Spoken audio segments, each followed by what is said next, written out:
Oh, yeah. What might sound crazy makes sense to me in that I am still very happy with what tonight was.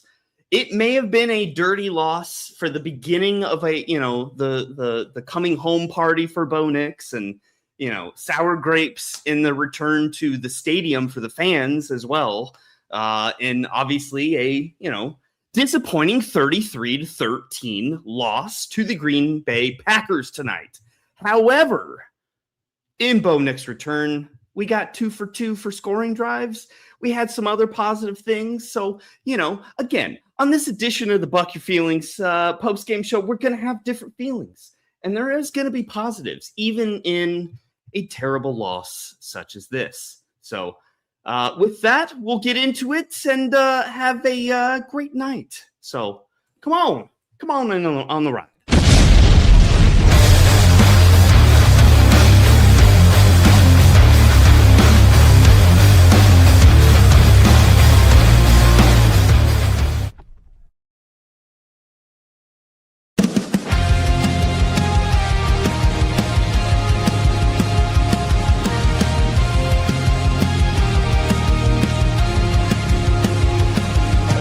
Every touchdown scored, our spirits ignite. Let's celebrate our boys into the night. When the whistle blows, it's all about the day. Through the highs and lows, we'll never see shame. This is our house. Hear the fans scream, buck your feelings. Got the heat. Broncos bring the fire. Can't accept defeat. If you don't like it, then buck your feelings. We're a family united. No matter the feeling, and Broncos country will always stand high.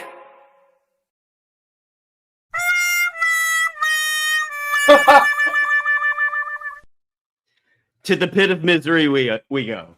And you know what? What it would be like. Death Road to 3. Well, bad vibes are bad vibes, and we all don't want L's. We don't want this, red L above us. But so be it. Here we are. And with that, welcome to the Get Buck Your Feelings post game show. My goodness gracious! There's a couple of bucked out there. I get confused too, Jay. Yeah, dude. I just can't just cuss. I'm like Ricky from Trailer Park Boys. Like, if I can't cuss, I'm fucked. Okay, well, listen.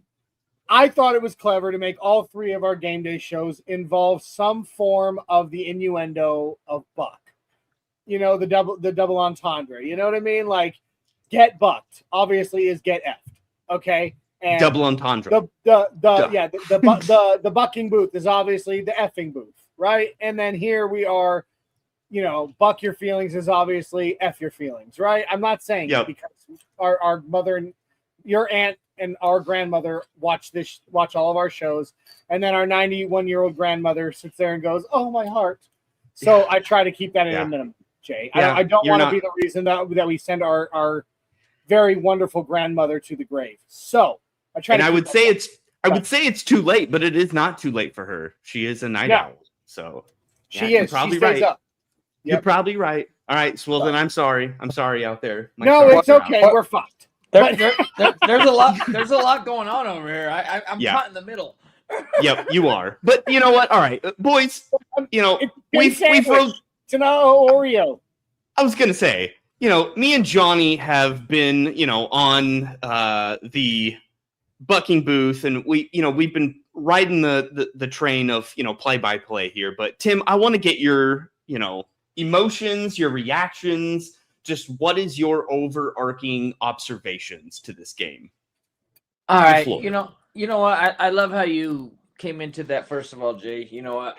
You always run a good post game, so I'll give you that off the bat.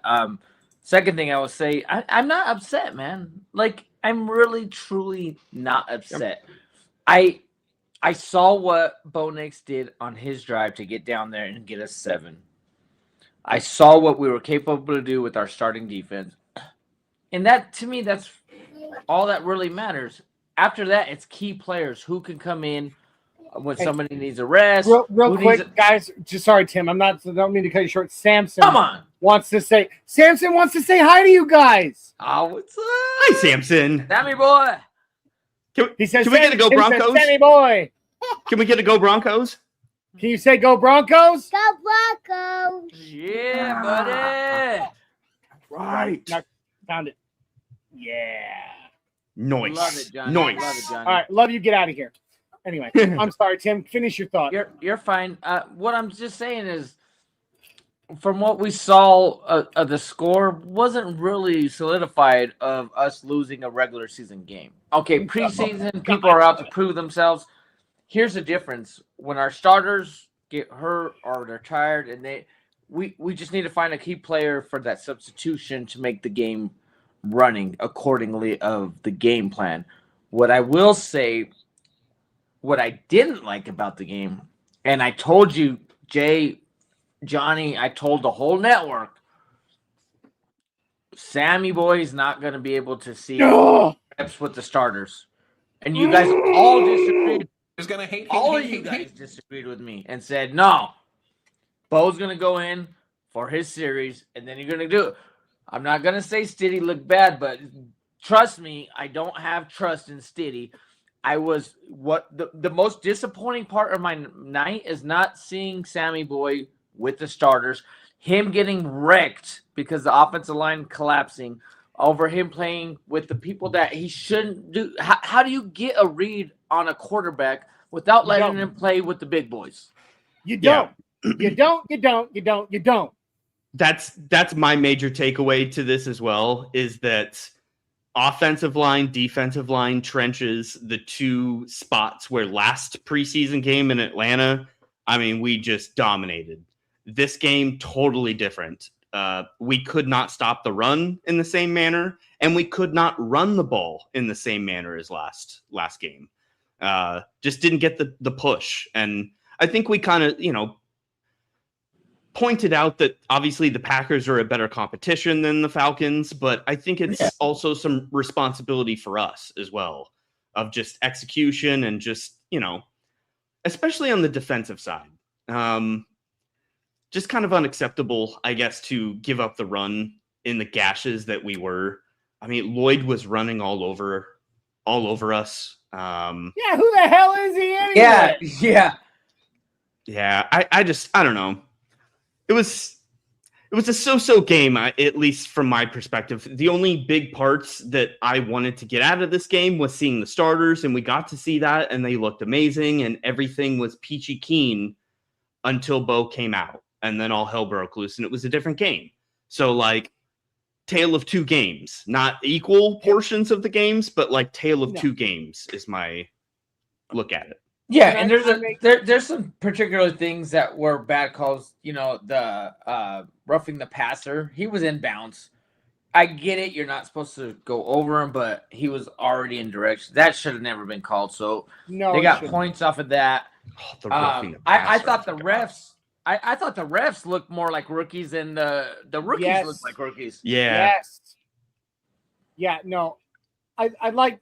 Can I make a point? Jay, or absolutely. No. Go. It's the same point that I was trying to make at the very end of the Bucking Booth, watch party. And that was one thing that we as fans, because we those of us that are on this network, the hosts on the shows, the ones that are here right now in this show, we are fans first and foremost. Okay. I don't claim to be an expert. I know ball. I'm smart. Tim knows ball. He's smart. Jay knows ball. He's I'm just kidding. But I'm a hockey player, but I'm playing a football player today. But no, the opposite of Happy Gilmore. I was a football player. I never played hockey, but I love hockey. I never played basketball, but I know basketball. We're fans, but we are smart. We know ball. But the point that I'm trying to make is that we as fans, we don't like seeing, you said it, Jay, that red L above your head, it sucks. Even in a preseason game, it absolutely sucks to see. However, space, This is the preseason. And one thing that we didn't really bring up until the very end there, and I'm going to bring it up here right now at the beginning of this show, is that preseason, like everybody talks about preseason being for guys that aren't going to make the team, for them to try to showcase themselves, to be picked up or to have a job. Because a lot of these guys on all 32 teams by next week, in 2 weeks, they'll be selling insurance or cell phones at the T-Mobile store. Okay. Like they will not be professional football players anymore. They had their shot and they lost it. It happens. It's part of the process. But the thing I'm going to make about the preseason that is it's not just a time for these guys to showcase themselves and show which players should make the rosters. A big part of it is this is the chance for coaches to try things, play callers to try plays that they want to know, will this work? Will it work with this guy? Will it work with this guy? What works, what doesn't? Let's try something here. Let's try something there. This is as much a time for the coaches to figure out their playbooks as it is for the players themselves, for the coaches to refine their process, as it is for the players to refine their in-game process and to showcase themselves. And so a lot of what we probably saw with vanilla, like I said, the play calling on both sides of the ball, I said this during the game, the play calling on defense and offense was very vanilla. It was very watered down. We didn't see anything special. It was simple plays. Okay, we got to remember, this is not a real game. Is it on TV and therefore fun to watch because we actually get to see some football? Yes, but it's not a game. Johnny, if I can say this real quick, brother, I get exactly what you're talking to, and this is why a preseason game lasts longer than a regular season game. Because it's 3rd and 13, and they're trying to go for a deep ball rather than, let's just run it for 5 yards and then punt it out and utilize the time clock and blah, blah, blah. There is no time clock in preseason. There's no utilizing the clock to your advantage. You're going for on fourth down to see what you're able to do. So I agree with what you're saying. It's not a real game because you're not going to see that type of play style in regular season. Does that make sense, Jay? Absolutely. Yeah. Absolutely. And that's the point I'm trying to make is everybody needs, I love Shy. Shy's our hype man here on the network. He is our friend. He is a host and a member of the Orange and Blue Network. But he says that was a bad game. I'm sorry, bud. I disagree. That was a scrimmage. That was a preseason game. It's not that it was bad. It's that it was a time where they were trying things. And some of those things worked and some of them didn't. And unfortunately, the things that didn't outweighed that which did.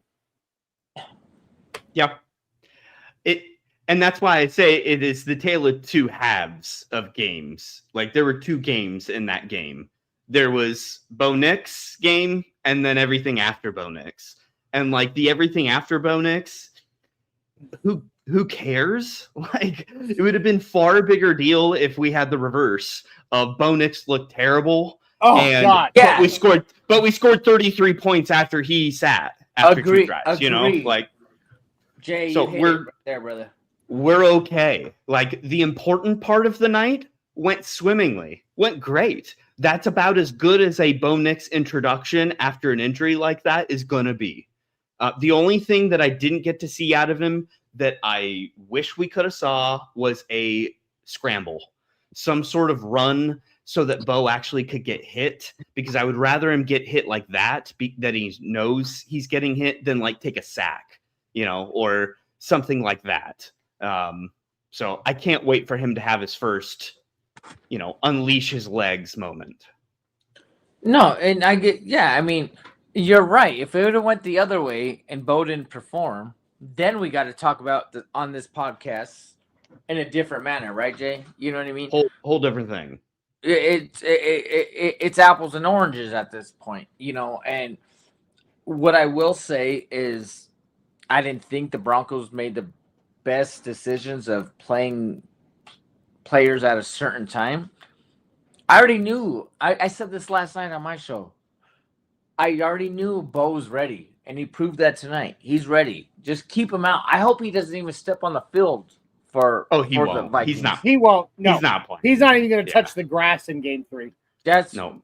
Yeah, but you got to give, and I hate to repeat myself, you got to give Sammy Boy a chance to play with the big boys. But honestly, and I'm in the Sammy camp as well, but doesn't this tell you that it wasn't actually a competition? Like, that's not. We've seen quarterback competitions before here. You know, Trevor Siemian, Paxton Lynch. You know, we've seen a lot of camp battles before. This was not a camp battle. Stiddy was going to be quarterback 2 no matter what. Well, yeah, but to me, they're let them shoot it out on the field. Like, what after what happened in the AFC Championship, why not give Sammy Boy a chance? That's my point. Yep. Is that I get okay, and Jay, if you don't mind, after we get off this, if we get done with this point, can we do the housekeeping? But yes, but like, I understand that Stidham, that Sean Payton loves Stidham so much he wants to give him a Stiddy job, but Stiddy has a steady job. Yeah, but the fact is, like, this is the one thing that drives me nuts about Sean Payton and Jay. Yeah, stop it. Jay said it in the pregame, or Jay said it during the watch party. He said, Sean Payton is loyal to a fault, and in this case, this meets that fault. Yeah. In that he's so loyal to Jarrett Stidham, and I understand that loyalty, that love, that camaraderie, that whatever you want to freaking call it. But when you see what you saw in the AFC Championship, and you are the head coach of a winning franchise that has aspirations, at not just aspirations, but is on trajectory for a Super Bowl. Yeah, the window's you open. Need to be able, in this case, because this is a multi-billion-dollar business. Do not show favoritism like he's Brock Osweiler. You have got to be able. Yeah, you have he's got not to Brock be Osweiler. No, you have absolutely got to be able to look past your friendship, your loyalties, to make sure that this is a winning team. And he's not doing that. He, like Jay said, loyal to a fault. We've reached the point where we're at fault. I'm not saying Sam Ehlinger is better than Jarrett Stidham. I'm not, because we haven't seen enough of him for me to say that. I'm saying there's the point right there. We need to see something different, damn it. Give the guy a chance because he's looking like a bum. Like he can't do it, but he's not playing with the people he needs to be playing with. Right. Absolutely. Boo Boo in the house. Fan club comes. Boo Boo wins. Boo Boo wins by 2 minutes. 2 minutes. That's tough. That's tough. Gotta get on that game, yeah. You gotta sit on that for a while now through the week. You gotta think about that all week long now. No, it's okay. She'll have another chance. Do your victory lap. Do your victory lap, Boo Boo. All right. Listen, I'll have another chance to win the race on Monday with Broncos Bros, right? Down the road. Yeah. Down the road. Martin Anzaldua, God bless our sainted grandmothers. They keep us in line, and we need it. Yes. All right. So can I knock out the housekeeping, Jay, real quick? Oh, sure. Or do you want to take it? You want to? No, you go for it. No, you go for it. I'll do it. All right. All good. You're gonna do it, Tim? You go. You go, I Tim. was kidding, but yeah, I'll do it. You want me to do it? I got you. Bro, go. Go. Do better than me. I dare you. Yeah, do the read.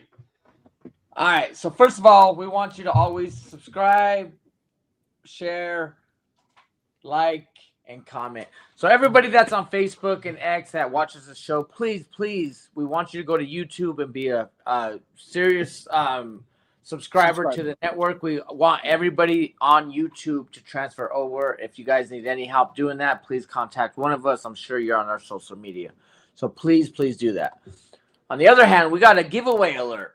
When we reach 1,000 subscribers on YouTube and Johnny Baki, the My Eye Viking, is here in the house, it is signed in his basement right now, waiting to give away. I'm almost tempted to give up my position so I can get that helmet. When we get to $9.99, I might take a week off, and that way I'm able to get it. So how you get fired on your day off, Tim? They caught me on camera stealing boxes, But anyways, we got the Blitz coming up. Isaiah is coming back up Monday and Friday. It says 12 p.m., but Johnny, I'm pretty sure it's supposed to be 11 a.m. I'm not sure. No. It's 12 p.m. It's okay, 12 p.m. So 12 p.m. Mountain Time. So that's the confirmed time. Come watch Isaiah. He does it. I had that wrong on your show, but I fixed it. All right, brother. So Monday, hey, do you guys even Broncos bros? You got Dak and you got my brother George killing it as the Broncos bros at 7 p.m. every Monday night. Tuesday, if you don't know, nothing rhymes on Tuesday. You got Johnny and you got Jay the Dreamweaver, if that is his real name.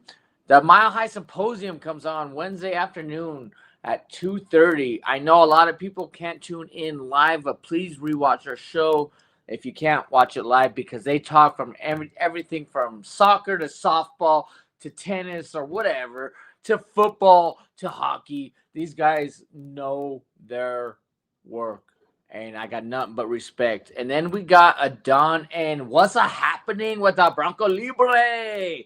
Nothing but love from Libre, man. 6 p.m. they go on every Wednesday night. Of course, we got the new show, the Wild Wild West, coming in every Wednesday at 7 p.m. So please tune them in. They're coming in literally at the end of Broncos Talk, so give them mad love. And that is an AFC West roundtable show with hosts representing all 4 AFC West teams. This is supposed to be my time, Johnny. Thank you very much. I'm sorry. I had to throw that in there. It's all yours. And then Thursday, you got Mile High Outcast with Tim Dog. I always got great guests on the show. Jay Weaver's been one. I've been trying to get Johnny to get on there. Hopefully, one of these Thursday nights we can get him on the show. It's a bad night for me, brother. But we're going to be live on location next Thursday at the Damn Grill. I'm going to be on location live with Libre. Everyone tune in to the show. It's going to be a blast. And then if you need an Espanol, you got Viva Los Broncos on Friday evening at 6 p.m. with Libre and Adon. And then, man, this is where we're at. This is what I want to talk about, guys. We have Get Bucked, the bucking booth, and Buck Your Feelings all back. What that means is that it's a pregame, play-by-play, and a postgame.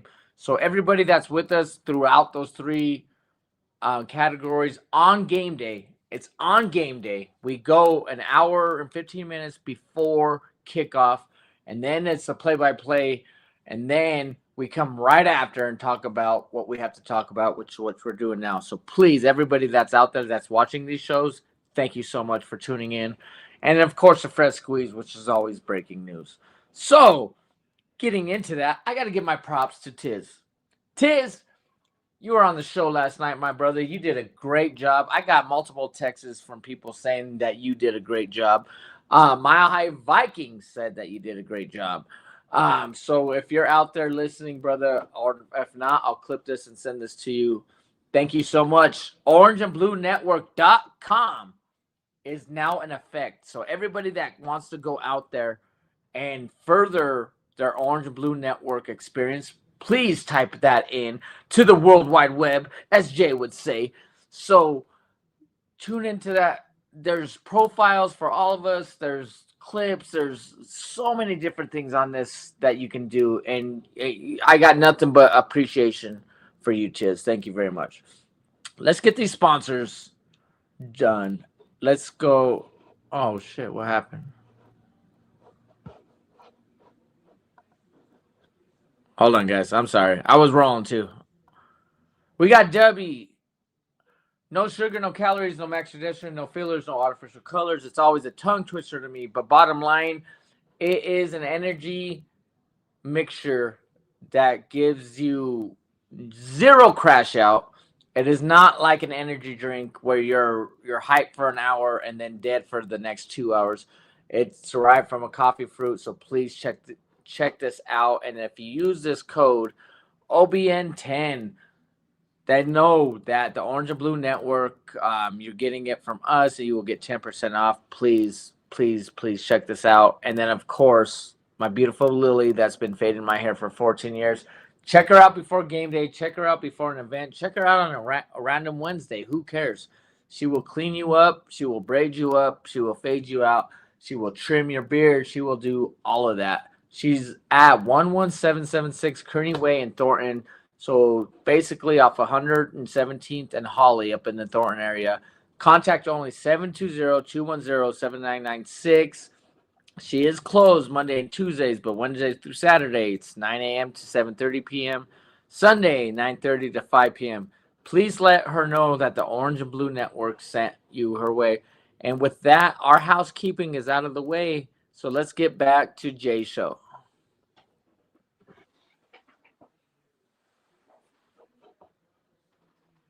Can't hear you, Jay. Yeah, you're muted, brother. Dang it. I never do that. Never do the mute thing, but there I am. Oh, God, Jay, that was... Haters gonna hate. Gentlemen, let's get into some comments. I want a couple other comments. Keith Bergman in the house. Sean Payton said it was bad. That's apparently that's the vibes that are being sent out. Apparently, is that coach speak? Like, I mean, I guess we've already kind of talked about how our feelings really shouldn't be too down tonight, but I get the sentiment from a coach standpoint, Sean saying that, but do you think we'll have another fight? Like, do you think this is the wake-up call for a team, or are we going to continue to, stir it up? Well, I mean, I said it during the game. Sean Payton's going to go in there and he's going to voice his displeasure with the way that this game looked after the ones got off the field, because he should. That's his job. It's you said it. Is it coach speak? Yes. He's not supposed to walk in there and be like, "Good job, guys, you lost." Yep. Yeah. It's his job to go in there and say, "Okay, all right, we got a lot to work on. We're going to figure out what worked, what didn't, what we saw, who we saw. We're going to figure all of that out. But you guys need to take a deep look inside, because this was not a good game." Now, like I said, it's a shot. He said it was a bad game. And I said, no, it was a preseason game. There is a difference. It's not my job to coach this team. So I'm not going to sit here and say it was a bad game. I'm going to say it's a preseason game. But as the coach, as the guy who needs to let these guys know, especially these young guys, the young ones that are trying to make this team, the rookies, the free agent signings, all that are trying to make this team, they need to understand that what they put out on the field tonight was not acceptable by any stretch of the imagination in terms of being on this team. I agree with you 100%, Johnny. I'm going to bring this back up real quick. Sean Payton said it was a bad, right? Okay. So I'm vibing off Johnny because Johnny's not wrong. He's not going to go out to the media and say, well, look at what Bo Nix did and look what we did with our starters, and then everything crashed down. He's looking at it through 4 quarters. It was not a good game. I agree with you. It was a bad game. Can we break it down? We can. Can Sean Payton do that to the media? No, because then what happens? Everyone loses trust. Oh, Sean's not doesn't have our back. Like, we're trying to make it. We're trying to do this. We're trying to do that. So we can break it down in a different perspective. It wasn't a bad game overall. Actually, let me rephrase that. It was a bad game by the end of the 4th quarter. Let me rephrase that. We can break it down as a first quarter Bo Nix drive and be like, we look great. We saw Taylor. Did you guys see how scared Taylor was when our starting defense came out? And the backup quarterback is like, I got to go against this Bronco defense. He was scared shitless. And my point about this is, we can't call it overall a bad game. Sean Payton can, because he's not going to throw the whole team under the bus. And I think Johnny agrees. I do. I absolutely do. What do you expect him to say? Do you expect him to get up there on the mic in front of the media who's going to report it all, not just locally, not just on 9 News, not just in the Denver Post? He's going to, nationally, if he goes up there and says, it wasn't bad. We lost 33-13. It wasn't bad. They're going to crucify him on the sports page for saying something like that. No, his job as the coach is to go up there and say it was bad, and then walk in the locker room and say, now we know what we need to fix. Now we know Now we know who we need to focus on, where we need to focus. He can be more Sean Payton in the locker room. You know what I mean? Yes. He can look at it as we tried this, it didn't work. We tried this bubble screen with you and it sucked. We're not going to try this bubble screen with you again. Or we're going to work on that bubble screen to see if we can make it work for you. You know what I mean? Like, he'll do that with them. That's his job. He's the coach. It's not his job. Now, this may take me totally, this might get people crucifying me. Okay? Because ultimately, Let me get the damn it Johnny ready. Yeah, get it ready. Get it ready. I don't think you'll need it because I think you'll agree with me. However, have it ready just in case. Just click it anyway, Jay. It is Sean Payton's job to coach this team, to coach the players, to coach the team. And while the NFL absolutely relies on their fan bases supporting the teams, it is not his job to appease us. It is not his job to make me feel all fuzzy and good up in my feels. Well, That is not his job. His job is to prepare men for war. That's his job. He hates our little internet shows. Yes, he does, and that's why I still have the signed cease and desist, which I'm counting as an autograph on my wall for attempting to contact him to be on the network. I'm kidding. Come on, man.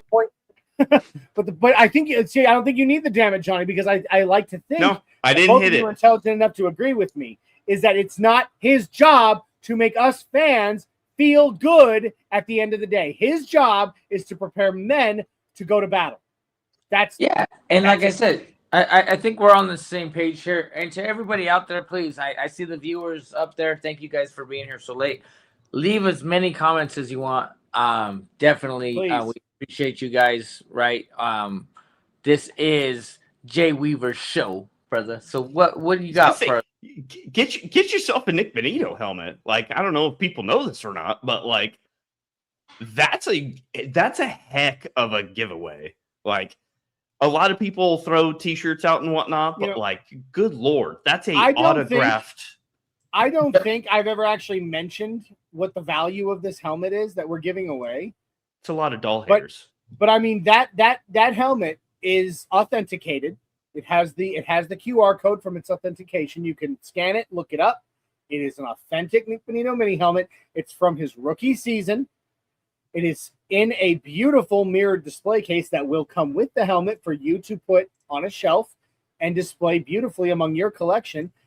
The value of that helmet is between $250 and $300.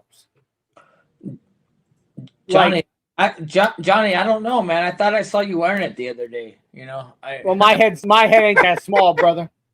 I mean, there's a lot going on up here. This is not a small enough head to fit in that helmet. I promise you. You got that Manning head. I get it. I really do. Like, it's crazy. Like, when other adults like try to steal one of my hats and they have to tighten it up and they're like, holy crap, you have a huge head. Same goes for my fingers, dude. Like, I put on these rings. People are like, let me try on your ring. I'm like, here, this is my pinky finger. And they can't even get the damn thing to fit on their thumb. They're like, it's flopping around on my thumb. I'm like, because I have sausages for fingers. But hey, Jay, if you don't mind, I want to shout out Boo Boo real quick. Oh yeah, we were at training camp with Libre. Shout out to Libre. Big shout out to Libre. Went to training camp and she literally she got to go on the field, get autographs and stuff. They gave me a wristband with a number so they know she was my child coming back, obviously. But that's good. There was this guy next to me and he said, man, I wish I could get my hat signed. And I go, let me see. And he goes, what? I go, let me see. And I was like, Boo Boo. And she goes, what? And I go, come here. And I threw the hat out in the field and she ran and got it signed. And then literally the whole crowd came up. Do you think your daughter can get this signed for me? So Boo Boo was running back and forth. Franklin signed at least 12 autographs from Boo Boo running back and forth. Wow. In the heat, dude. I got the heat. So I got Franklin's autograph on this football right here, man. Hey, did people tip her? This is not about you, Johnny. We're talking about Boo Boo, okay? I know. I'm just saying. He's an awesome dude. No, anyway. no, Johnny. Johnny, this is about Boo Boo. Shout out to my daughter. She saved the day for for at least 20 fans to get an Did autograph. they pay her at least? They should have tipped her. They should have, and I made a joke about it. $5 an autograph and blah blah blah. Somebody said That's cheap. So that we're like, oh, let's all meet at Dairy Queen. But dude, just for nobody showed up. Somebody buy that girl an ice cream cone. But I'm not gonna lie, dude. There was at least 400 kids on the field, and Boo Boo stole the show. And you guys know how Boo Boo is. She's very like inclusive in this. I just wanted to give her a shout out. So if you guys can do that with good me, juju. That's good karma she has built up, and that's how Nothing everyone but should love. I truly love your daughters, Tim, like they're my own nieces. I swear to God, and I mean that. of course. But I mean that. I love your daughters like they're my own nieces, like for real. They are such wonderful girls. You're doing a damn good job as a father, brother. You guys don't even know what you guys did for Yaya. The saying, hey, you let me know if anyone messes with you. I'll go hog time and throw him in the field. Dude, Yaya was so nervous going to school. And then when I showed her the clip, she's like, she took a breath. I go, oh my gosh, they did it for you. Okay, you're calm now. And you want to hear the crazy thing? We meant every word. Yeah, See, it wasn't just words. See, I've got access to a gang, and I also have access to a cult. So pick your poison. I'm just saying. Not one, I'm a soldier. I'm a trained fighter. I'm a trained killer. I promise. I will hog tie any dude that gives her trouble and leave him in a cornfield far from home. Yaya felt it though. It wasn't just words. Yaya felt it. She's like, you guys. I know you guys might have felt like maybe you guys but no, you guys actually did something so great for my daughter to go into high school. She took a breath and she was able to go to sleep, and I was like, man. So thank both of you. Thank you very much. Yeah, Tim, you are my family. I consider you family. Therefore, I consider your daughter's family, and I will do anything, and I mean anything for family. Same to you, brother. 100%. We got our guy Paul in here. The abominable Bronco, baby. The founder of the United and Orange tailgate, which if you have never been to a United and Orange tailgate, you have no idea what you are missing out on. What a time that is. I had to really think about maybe trying to go to the San Francisco one, because he obviously does the one in LA, but this year, because the Broncos are going to San Fran, there's another one there. I went to the one in LA last year, had a blast hanging out with Paul. We're like now, me and him. And someday here, I will get to one of those tailgates because they look awesome. I'm telling you, it is the best away game tailgate there is. I have been to away game tailgates all over this country for the Broncos. None, and I mean absolutely none, have ever held a candle to the away tailgate that is the United and Orange tailgate. It was unbelievable. We're talking like. Let me put this into quick perspective. I know that we got to talk post game, but let me put this tailgate into perspective for you. Paul, second, send it to us. I got you. Send it, bro. Let me put this in perspective. There were more Broncos tailgates at the LA game last year in LA than there were Chargers. I'll tell you that much. There were way more. But the one that stole the show was United and Orange. There were at least. When we took our group, like the giant group photo of everybody that was at the United and Orange tailgate, there had to be at least 700 Broncos fans in that tailgate alone. You couldn't move because we were all shoulder to shoulder in the space that the tailgate was taking up, and yet we weren't leaving. No one was leaving that. They were all still staying right there. That's how amazing the United and Orange tailgate is, and it's all the brainchild of Mr. Paul Marinaccio, aka the abominable Bronco. It's pretty awesome. But yeah, send us that flyer. I have no problem plugging. I will send that as far out as you want me to. He asked how to share. Paul, send it to me via Messenger, because you and I have been talking a lot in Messenger. I will download it and I will put it straight into the show. 100%. So I just got I'm sorry, Jay. I got a text from George. He's driving back. He went to the game. He went with his daughter, so he's out there repping the Broncos. Hell yeah.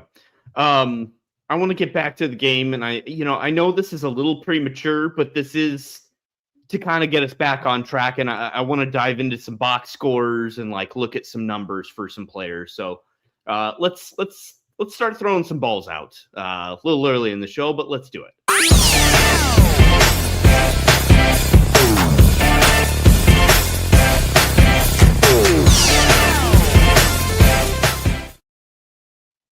All right. This is the Who's Got Your Balls segment. So again, this is my wife. Crappy game, 33-13. But at the end of the day, like, there's got to be some.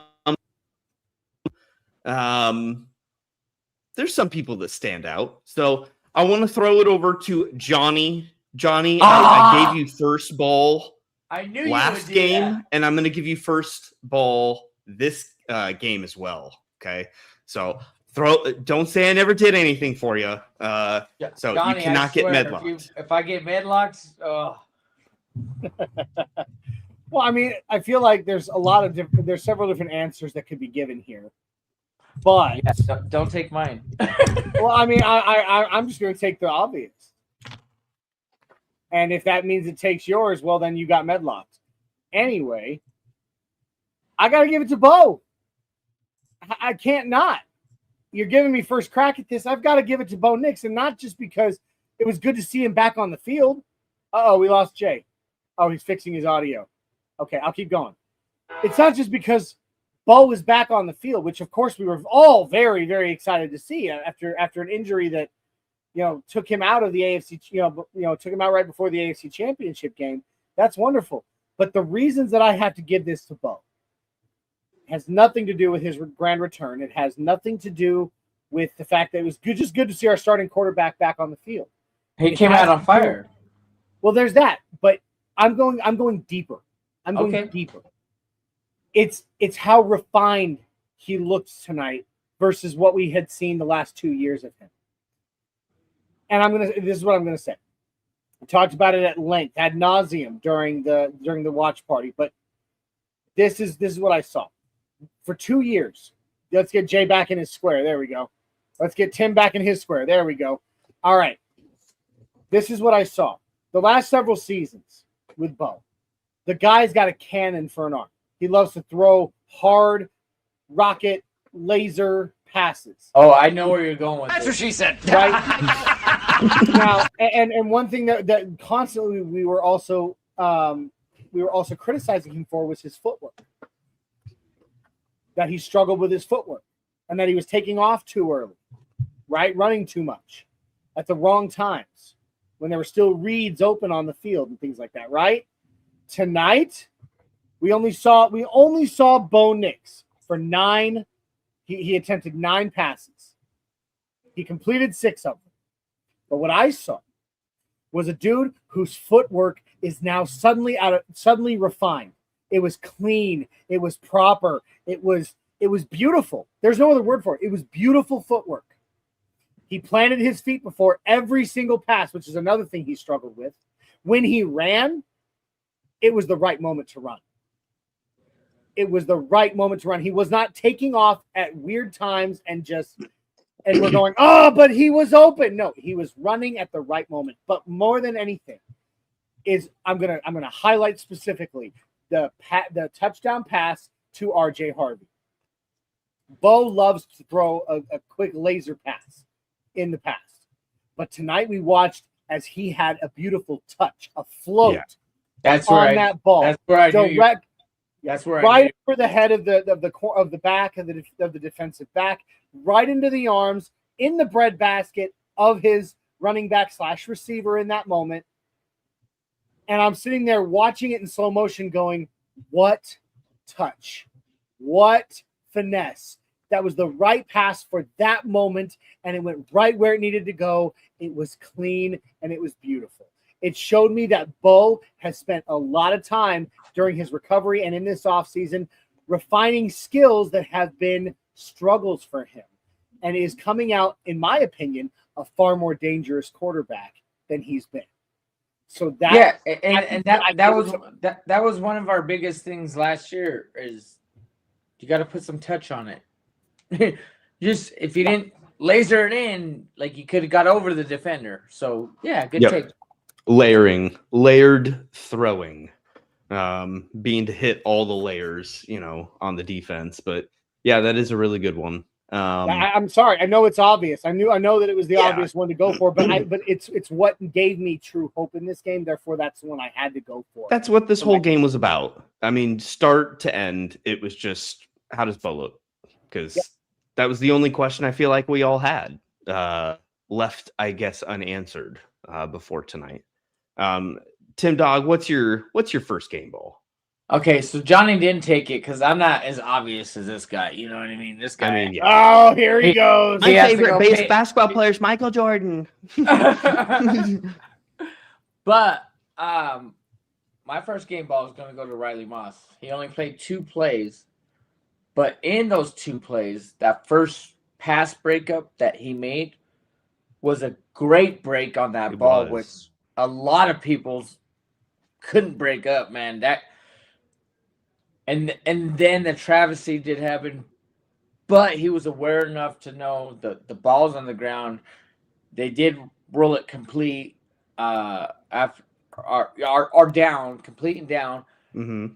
But he hopped on it, and he did. Hopefully, everything's gonna be okay with Riley. Hopefully, just got the wind knocked out of him. Shoulder pad went into the rib. Or whatever. We know it's a rib issue, obviously. But I know it was only 2 plays, so Jay or Johnny, don't criticize me for this. But in those first 2 plays, Riley already showed what he's meant to do on this team. Yeah. And I've had Riley's back from last year, and when everybody, especially mainstream media, even Bronco fans, I had to deal with saying that he's nobody. When he got targeted more than anybody as a cornerback, he came in to prove something today. I know it was only 2 plays, but in those 2 plays, he made a very effective. Riley's great. He made a very effective presence. I hope you guys agree with that. Yeah, dude, the guy's the great white hope. I've always had his back, and I love him to death. And that's why when everybody's like, if you had to pick him or letting him go or letting go of McMillan. Yeah, I'm sorry, it's late, and I've been doing this a long time. Oh, dude, I feel you, man. I'm telling you, I want to keep Riley. Like 100%. Why wouldn't he you? is very special. He is special, and he is good, and he is a perfect. The way I look at Riley, he is the perfect accompaniment to the dominance that is Pat Surtain II. Mm-hmm. Yeah, and they even said it on air tonight. Not a lot of people would want to be second to someone across from PS2. Of course not. Targeted that much. And Riley's up for the task. Yeah. He takes it like a champ. I mean, well, just what you just said, like I remember that being said about everyone on the opposite of Champ Bailey. Same exact thing. Go ahead. I'll text him right now. Let me ask Nick Ferguson how much he liked being on the other side from Champ Bailey. Yeah. Okay. I can text him right now. I'm sure he's still awake. Yeah, dude. It's pretty crazy. Riley Moss is great. I hope his ribs are all good. That is worrisome. Hopefully we get some good news and it's like he's just day to day or something. But yeah. Cannot get hurt. But he went to go make the play. Even though the play didn't matter because it was rolled a catch and, dead on the field. I get it. Okay. But at the time, he didn't know that. And I got to get at that ball. 2 plays tonight he only played. But in those 2 plays. 2 big plays. Yeah, it's true. Huge. And that's what we talked about last game was sample size of some of this stuff. Like, we only have so much things to react to. Well, like you said what you said last week, Jay, is Coleman got 4 carries for over 6 yards, and then they pulled him. Same thing could go for Riley. on that end and be like, he only played 2 plays, but look at what he did. Like, yeah. Can I put this in a little bit in perspective? Yep. Just stats wise, this is kind of embarrassing, but there were only 3 passes defense by the Broncos tonight. Only 3. Now, one went to Chris Abrams' drain, and another to Nick Bonita. Riley Moss, you said it, Tim. 2 plays. 2 plays, and one of those 3 passes defense was Riley Moss. Yeah, one was defended, and the other was jumping on a fumble. Well, what we thought was a fumble, What we thought was a fumble, but he was doing shit. Yeah, exactly. Yeah, Shy, I'm actually really surprised we saw Jalen Waddle, to be quite honest, and that's. I was so excited when I turned on the game, and the first thing that was on my screen was him dressed, and they were like, "We're gonna see him tonight," and I'm like, "Yes!" And that is a great bridge to my first game ball because I'm taking Waddle easy. Hey, you can't do that without doing the Waddle. Well, I already dunked. I already had like 3 or 4 dunks. All right, so I'm a little sore right now. Did you just say how white you are? Me? Do you see how white we are, Tim? Yeah. I mean, I could get down, but we don't need to see. We don't need to be putting that out there on the internet. All right. The World Wide Web. Go ahead, Jay. Continue. My bad. Right. But again, we talk about small sample size. Jalen Waddle, 1 catch is all I needed to see. Just one. And he was K-bye. So I want to see so much more of Waddle behind the line of scrimmage. If we want to have the screen and have the bubble game, I'm all for it. If you put it in playmakers' hands, like that was my whole troublesome thing of like, why are we doing that with Lil Jordan Humphrey or even honestly Sutton? That's a waste to do even for Sutton. You have to have a speedster like Mims or like Waddle to do that. Don't bring up Mims to me. Can I give you stats real quick? Hold on. I heard what all you guys said about Mims. Oh yeah, I play. I'm a negative. You guys Nancy. are so 100% wrong. We do need Mims. No, we do need Mims. Dude, don't. You weren't there at training camp. Like I swear to you, ask Libre, bro. Just pick up the phone and call Libre and be like, "How good did Mims?" I'm not saying Mims is bad. Mims is great. It's just he's not going to be great here. He's going to be great somewhere else. But on the Waddle take, I'm gonna go with you, Jay. I'm gonna say something that the broadcaster brought up. Did you notice that they said? I know Johnny didn't hear this. He was doing the play-by-play. But they said that Bo Nix actually said, "I got to get rid of the ball quicker." Yes. Because how fast Waddle is. Correct. Because on his catch, he had to come back for it. And Bo was used to because he already outran the route. Dude, that's incredible. Let's be honest here. Sutton is not, a speedster guy that Sutton's. But for Bo, what Bo's been year. used to. Bo's not used to a Waddle type weapon. That's new for him. Bo has a cannon, and he said it. I got to get this ball out quicker because he's already down the field. Which is probably why Waddle pushed to play, or somebody pushed for Waddle to play. Like, we need more reps. We need those two to connect. Get a connection going. Yeah. Agreed, Jay. Can I give some stat here? Oh yeah. To support your Waddle ball. All right. Yep. He did it. He did it. All right. I want to point something out. There were 1, 2, 3, 12, 13, 14, 15 different receivers in this game. Okay. Only one of them didn't wear Now Jalen Waddle had 1 reception for 35 yards. A huge and reception. I want to say that the yards after catch, the yakety yak, was almost 20. Don't come back. Maybe 15. Let's call it 15. Sure. Now, that being said, he had 1 reception for 35 yards. He was still the leading receiver of the night. Lil Jordan Humphrey was and RJ Harvey are the only, and Cameron Ross, Justin Jolie only had 2 each. Jaleel McLaughlin had 3. which is ridiculous. Wasteful. That's not ridiculous, dude. You're putting him into transition to do something to gain at least 5 or 6 yards. Okay, I'll give you that. But in the moment that he was doing it, it was ridiculous. In the moments that he was passed to, they were ridiculous moments. In terms of overall play of the team, they were ridiculous moments. But the point I'm trying to make here, Jalen Waddle, 1 reception for 35. The next closest receiver had 32 yards total, and that was Little Jordan Humphrey with 2. He did that in 1 snap, 1 reception, and that was it. He led the team. He still led the team with that 1 reception. Yeah. Out of 15 other receivers. Well, that just shows you how crappy of a night it was. 5 of them getting multiple receptions. No, hold on. You got to look at it in perspective. He did that with Bo. Yes. I'm just saying how. But all the other receivers didn't get a run with Bo. So true. You kind of got to take it in a gray area. I'll give you that. I will give you that. I'm just saying when we see what he did in that 1 reception.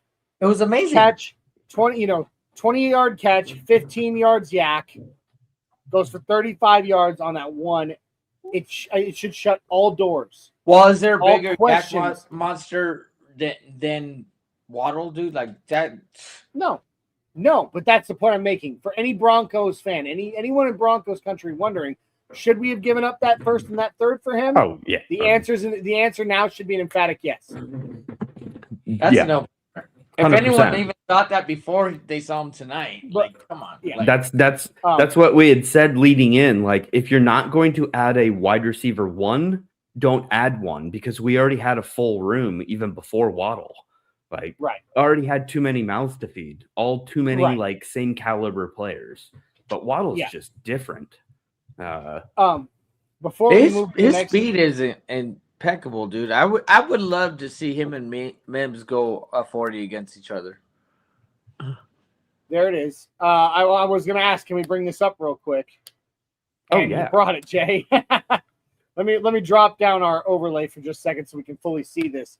This is the flyer for the San Francisco game for the United and Orange tailgate that we were touting and shouting it to the skies about. It's going to be great. October 4th, 9:15 a.m. kickoff.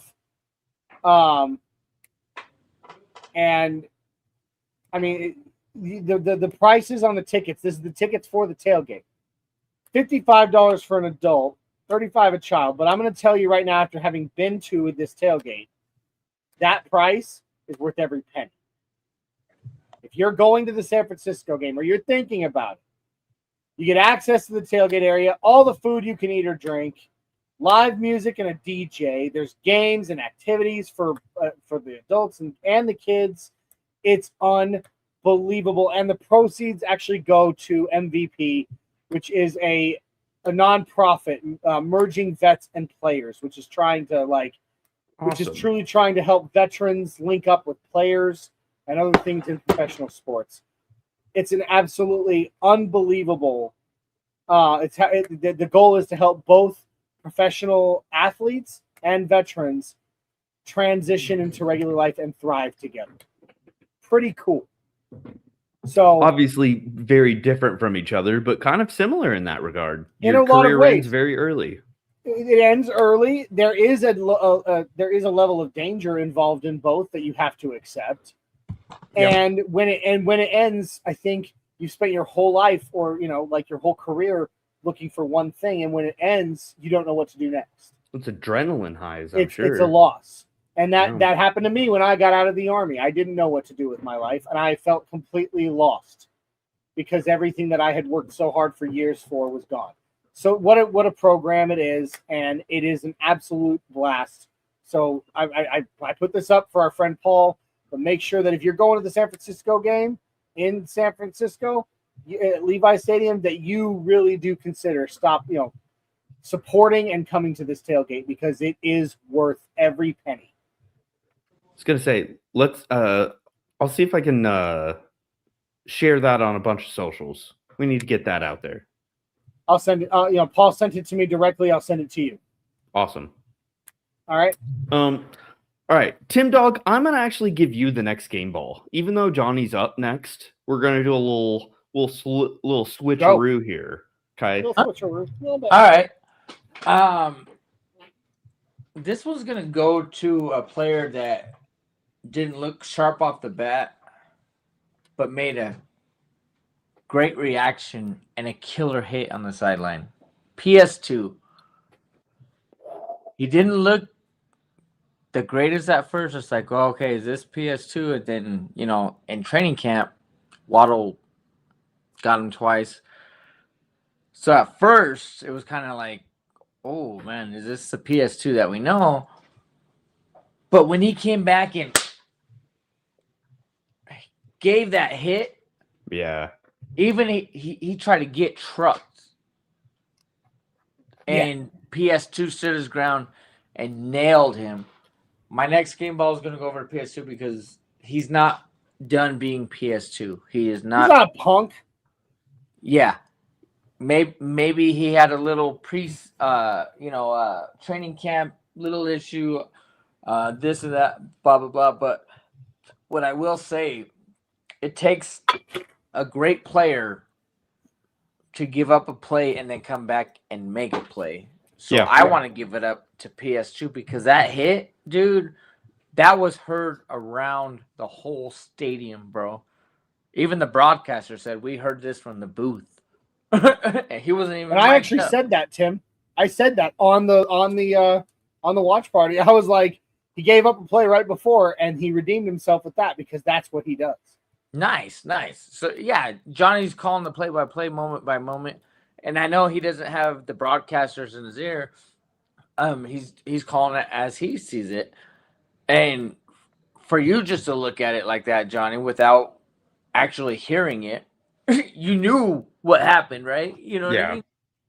Jay. Yeah, I straight up said it, literally live. I was like, you know, that's him right there, knowing that he gave up that tackle 2 plays before on that run that got around him, and he was pissed. And he's like, no, not again. He hit it. And I think there's something to be said about just, again, leadership types and leadership qualities. PS2 is more of a Von Millerin leadership of leading by example, not in a vocal sense off field. Absolutely. So that is PS2's best way of communicating to his team that we need to get the intensity up, and like, here I am. Again, similar things that I was talking about with the fight between Bo and Benito. If those two guys are going to bash heads together, then like the rest of the team needs to get going. And that's another kind of sign from PS2, another pillar of the franchise of, you know, letting people know what the tone is. So I love that, man. That's a great pick. Thank you. Appreciate that, dude. I think it's well-deserved, dude, because you said it, Jay, better than I even did. You said it. Like, that's his way of telling his defense, his crew, his people, I'm here with you, and bam, I'm gonna hit this dude. Let's get back to work. I love it. Yeah, love it. I love it. Absolutely love and agree. I also love Chase. Chase in the house. Chase is a homie. Out in the X space. Johnny, I gotta ask, when these comments are coming in, they're coming in different and more live. Did you switch something up on StreamYard? No. No? Nope. Like, let me see, like, that the circle and it's just a different layout for this show. Oh, okay. Yeah, I like it. I can change the layout to your show to look exactly the same. I like it. If you would, I would appreciate it because that's I'll do it after this before I it's a little easier to read. Shower all the war paint off my face and rack out. But problem. Well, I wanted to bring this up. Martin says, I disagree a little bit that PS2 didn't look sharp at first. He did still have that strip fumble, and that is very true. That was a great play. And even though, he did let up a pass, that's why he was behind the guy to be able to strip it. But, he made up for the play and effort, obviously. And that would have changed a lot. You're right, Martin. Love that, Martin. He did come back on the play, but the play shouldn't have happened. Yeah, the wide receiver shouldn't have had it. Yeah, you're right. But still, great. Well done to him for at least, making the play in the end. Well, that's why I gave the game ball out, because even if it didn't go his way, he made a play on the ball. Second effort means just as much as the initial, because you're not going to make it every time, and on the first effort, most human beings, once something has gotten past them, I'm not talking football, not all of us play football, but in other things like, oh well, this happened, I guess I better just brush it off, let it go. To make the second effort to make the play, resiliency. It shows who he is. Yep. And it shows what kind of caliber player he is. Sure. So second effort means just as much as the initial, in my opinion. Yeah. Johnny, what's your last game ball there? All right, I'm going defensive because I gave Bo. I went offensive first. Okay. Since we're only doing 2, it's a loss, so we're only doing 2 each. I'm going defensive, and I'm going to, I don't know, my choice might be considered irrelevant. Mr. Irrelevant? As in Mr. Irrelevant? I'm giving mine to Red Murdoch, dude. This rookie is slaying it. Slaying it at the linebacker position, man. Red Murdoch, dude, totaled 7 tackles on the night. Led the team in tackles, all told. Second week in a row. Now, granted, one of them was solo. Only one. The rest were all combined. But the fact that, even combined, he's there. He is where he needs to be to make the plays. And I get a lot of that was against the 3s and the 4, but that doesn't matter. This rookie is going to be something special at that position, which is a position we have earmarked for quite some time as needing help. And I am really excited about this kid, Red Murdoch. The fact that he dropped to us in the 7th round, but not just the 7th round, to be the Mr. Irrelevant pick. And 2 preseason games in a row, be the leading tackler on the Denver Broncos as a rookie. Good on you, kid, and well done. This game ball is for you. Yeah. I saw someone on X say, dude, Red Murdoch is already playing better than Greenlaw did at any point last year. We already have an upgrade. But it's totally true. Like, as crazy as that sounds, that's 100% true. Murdoch has been that good to start out with. Red rum, baby. It's nuts. Yeah. And I'm not talking bad about Murdoch. And let's go back to the Greenlaw thing. I mean, he got injured going to the coin flip in the Super Bowl. You know what I mean? I was gonna say the dude gets injured just by waking up and breathing in the morning. So you're not wrong. So what I will say about Murdoch, nothing against the guy. I believe that he's going to be a great talent for us. I do want him on the Denver Broncos defense. Here's the reason he's getting more tackles than anybody is because he's not considered a starter, so he's out there more. So let's not take away. Let's not take away. He had from more time. A Bonito type thing. Well, this is what people got to consider in preseason. How many plays are you acting on? Yeah. How many things? I got nothing against him because I believe he's going to be a great Bronco. He's a volume tackler, though. Yeah. And I just want people to know, be like, oh, he had so many more tackles than everybody else. He's not. Yeah. Box scores are arbitrary in every game, including regular season. I admit that. I admit that wholeheartedly. And I totally know that while giving him this game ball. It's just more the fact that you're getting it done while you're out there. Johnny, I'll give it to you. He looks good. Yeah. All right. Let me get my last game ball in here. Might be a little controversial. No, don't do it. Don't do it. No. I'm not doing that. I love how you say don't do it, and he knows exactly what it is. What will be controversial is not the selection, but what the selection represents. Let me say it that way.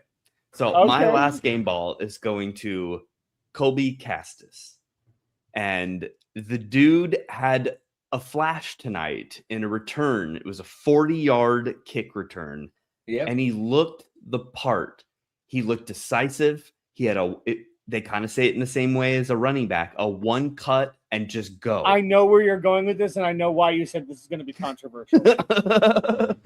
But let me just rattle this out here. All right. So he had 4 kick returns for 117 yards, averaged 29 a kick return. 29 a kick return is the average. He also had a punt return for 17 yards as well. Has not muffed a single thing. There has been zero evidence to have doubt in that he would muff something or that he would be mistake prone. I think I've only seen him call for 1, maybe 2 fair catches. Yep. I think if he does that same thing next week, because it's not like he won't be playing in the 3rd preseason game, obviously, but if he does that again, that dude's making this team, and that dude is the future PR and KR. Like, that is the returner moving forward. And I think that's really interesting. And I know Dak really likes, who is it? Cameron Ross. Dak's a big Cameron Ross person. Cameron Ross is sick, dude. But Castus is, and we saw him last week route running in offense, just being super, jukey and dynamic in the middle. That dude's making this roster. I feel like he's going to be a secret. Wow, I didn't expect that kind of player. Maybe I won't take that away from you. I definitely won't take that away from you because I was impressed as well. If you want to compare apples and oranges, Cameron Ross is also a great. So there's competition. This is what the 3rd game of preseason is going to bring us, right? Yep. Clarity. Exactly, Jay. I like your pick, to be honest with you, because you're absolutely right. You're absolutely right. I mean, to have a punt return average like that is insane, dude. I mean, four kick returns, so it's not like that's like 1 or 2. No, 4 of them, and he averaged. If it was 30. just 1, I would have said that 1. I'm talking 30. Yeah. The punt so return. I just 4 out of 5. Now I will be the first person to tell you if he miffs one, he's done. He's gone. Like that is the ultimate position where in the preseason anyway. Yeah, you need to have ultimate confidence. That's why they probably had Bandy on for as long as they did, because they actually did have confidence in Bandy in that role. If when Mims got hurt last year, so even if it's a game day elevation and he starts on practice squad, he will be a returner in a regular season game of meaningful stature this year. I guess let me say it that way. Yeah, dude. Now, agreed. I agree totally, 100%. Do you believe that he is going to be the replacement for Marvin Mims? Yes, 100%. Whether that is, I don't know why you guys. Whether that is at trade deadline or whether that is at year end, the position will be filled by someone next year. No, hold on. Mims. Hold on. If Mims gets traded, it's going to be out of value to what he's doing. It's not going to be like, let's get rid of him. No. Mims is going to get traded to help the cause for the Broncos, not because he's not good enough to be a Bronco. No doubt there. No. It has nothing to do with Mims as a player. I've said this so many times that just because I am a anti-Mims player, that doesn't mean Mims is not a good player. I say he's going to ball out wherever he goes. Whoever gets him is going to get a stud because he's going to be motivated because he's coming from a team that's not paying him. What it's going to come down to is the fact that you have Marvin Mims, who is more expensive. If Colby Katzis can continue to play at the level he is, you'll have a guy playing on a rookie contract for much cheaper. And ultimately, therefore, if he continues to play at that level. But do you believe, Johnny, that he is a Mims? Is a Mims? Yes. No. Thank you. But isn't a Mims in what way? On the wide receiver room or special teams? Special teams. But let me caveat on that, or not caveat, but add to it a little. Do I think he is a Marvin Mims? No. Do I think he? But I think he can, or he's just not a Mims yet. Does that make sense? It makes what he's sense. showing us, Agree. and I get it, against third and fourth teamers, it's rough, but 4 out of 5 kickoffs in this game, for 117 total yards, averaging just shy of 30 yards per return. And that's not including the punt returns. If he can keep playing like that, I am just fine paying him smaller, or keeping him as our returner and paying him smaller dollar to open up a roster spot and money for another key player that we might need. Can I ask the class a question? Yes, teacher. If Marvin Mims was fully healthy in this game where we featured starters, would he be returning kicks tonight? No. Because you want him as a slot wide receiver. Like, that's the goal, right? You don't want him just being one-dimensional as a punt returner, kick returner. And I agree, but the reason I bring that up is that I think the Broncos want to have this kick returner competition regardless of Mims because they know what's coming. Because Mims is going to be put into a wide receiver position. Yeah, or are they not going to have Mims? How do you not? Why do you say what's wrong with Mims? I'm going to give Mims the same respect as I do Ingram. He just wasn't targeted. He didn't get enough throws against him. You're looking at it in a perspective, Jay, of like a statistical analysis where you have to break off of that sometimes, Dougie. And I love you with all my heart, but I'm going to speak what's on my mind. Dude, Mims and Ingram didn't get a fair shake last year. Agreed. I agree. I saw them in training camp. They're both tearing it up. Dude, they're beating their coverage. They're doing this. You can't just watch because they only had one catch on week 2 or week 3 or whatever. Look at the targets, what they had. I wouldn't care if they weren't making the amount of money that they are going to make. But you have to get them involved for them to be accountable for that money. This is my point. And Johnny, it kind of seemed like you wanted to say something. No, I was agreeing with you. I was agreeing with you in that they were underutilized. They weren't targeted right. All of that. But to your point, I agree. But to Jay's point, I also agree. If you can free up one, a roster spot, and 2, salary cap money by having if there is someone that can do the job and do it well, and you can pay them less that way you can go out and pay that money to someone else who can bolster this team in another way that is really going to benefit us. I can see being willing to do that. I'm not saying Kobe Katzis is ready to take that on yet. No, not at all. I am simply saying the dude has the right tools. He seems to have the right potential and the right trajectory to eventually be that. It's foreseeable, right? In the future. I get what both you guys are saying. And I got nothing but love for you guys. Let me ask you both a question. With Mims and Ingram not having the season that everyone thought was a bum season, I put that either on Bo Nix or Sean Payton not putting them in a system. I was literally there at every game except the Green Bay game last year. Literally seeing these guys open and not the ball getting thrown to them.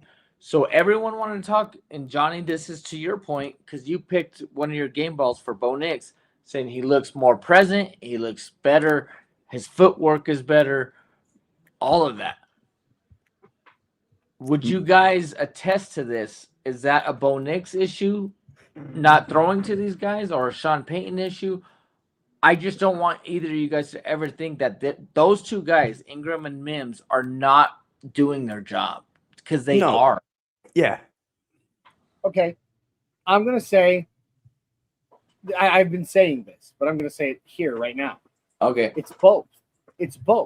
But I think it was a mixture of Sean Payton as the play caller, not calling up the right schemes and the right plays at the right times for those guys to get their just desserts. That being said, Bo is still young, inexperienced. He's great. He's good. I have no doubt he's our guy. none whatsoever. He's our guy. But in year 2, he's still a year. Last year, he's still a year 2 quarterback who is still figuring things out, who is still trying to learn to understand what the quarterback play at the NFL level is, making his reads quickly, precision passing. Yes, all of that. It was a mixture of both things. Now, is that fair to Marvin Mims? Is that fair to Evan Ingram? It is not.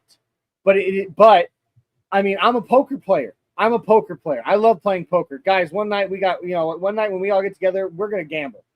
I swear. I'm going to throw together a poker game, $20 buy, and we're all going to have fun. I love playing poker. What did you just say? It's fucking Jay. What did you say? I said I'm gambling right now. Okay. I was taking a drink.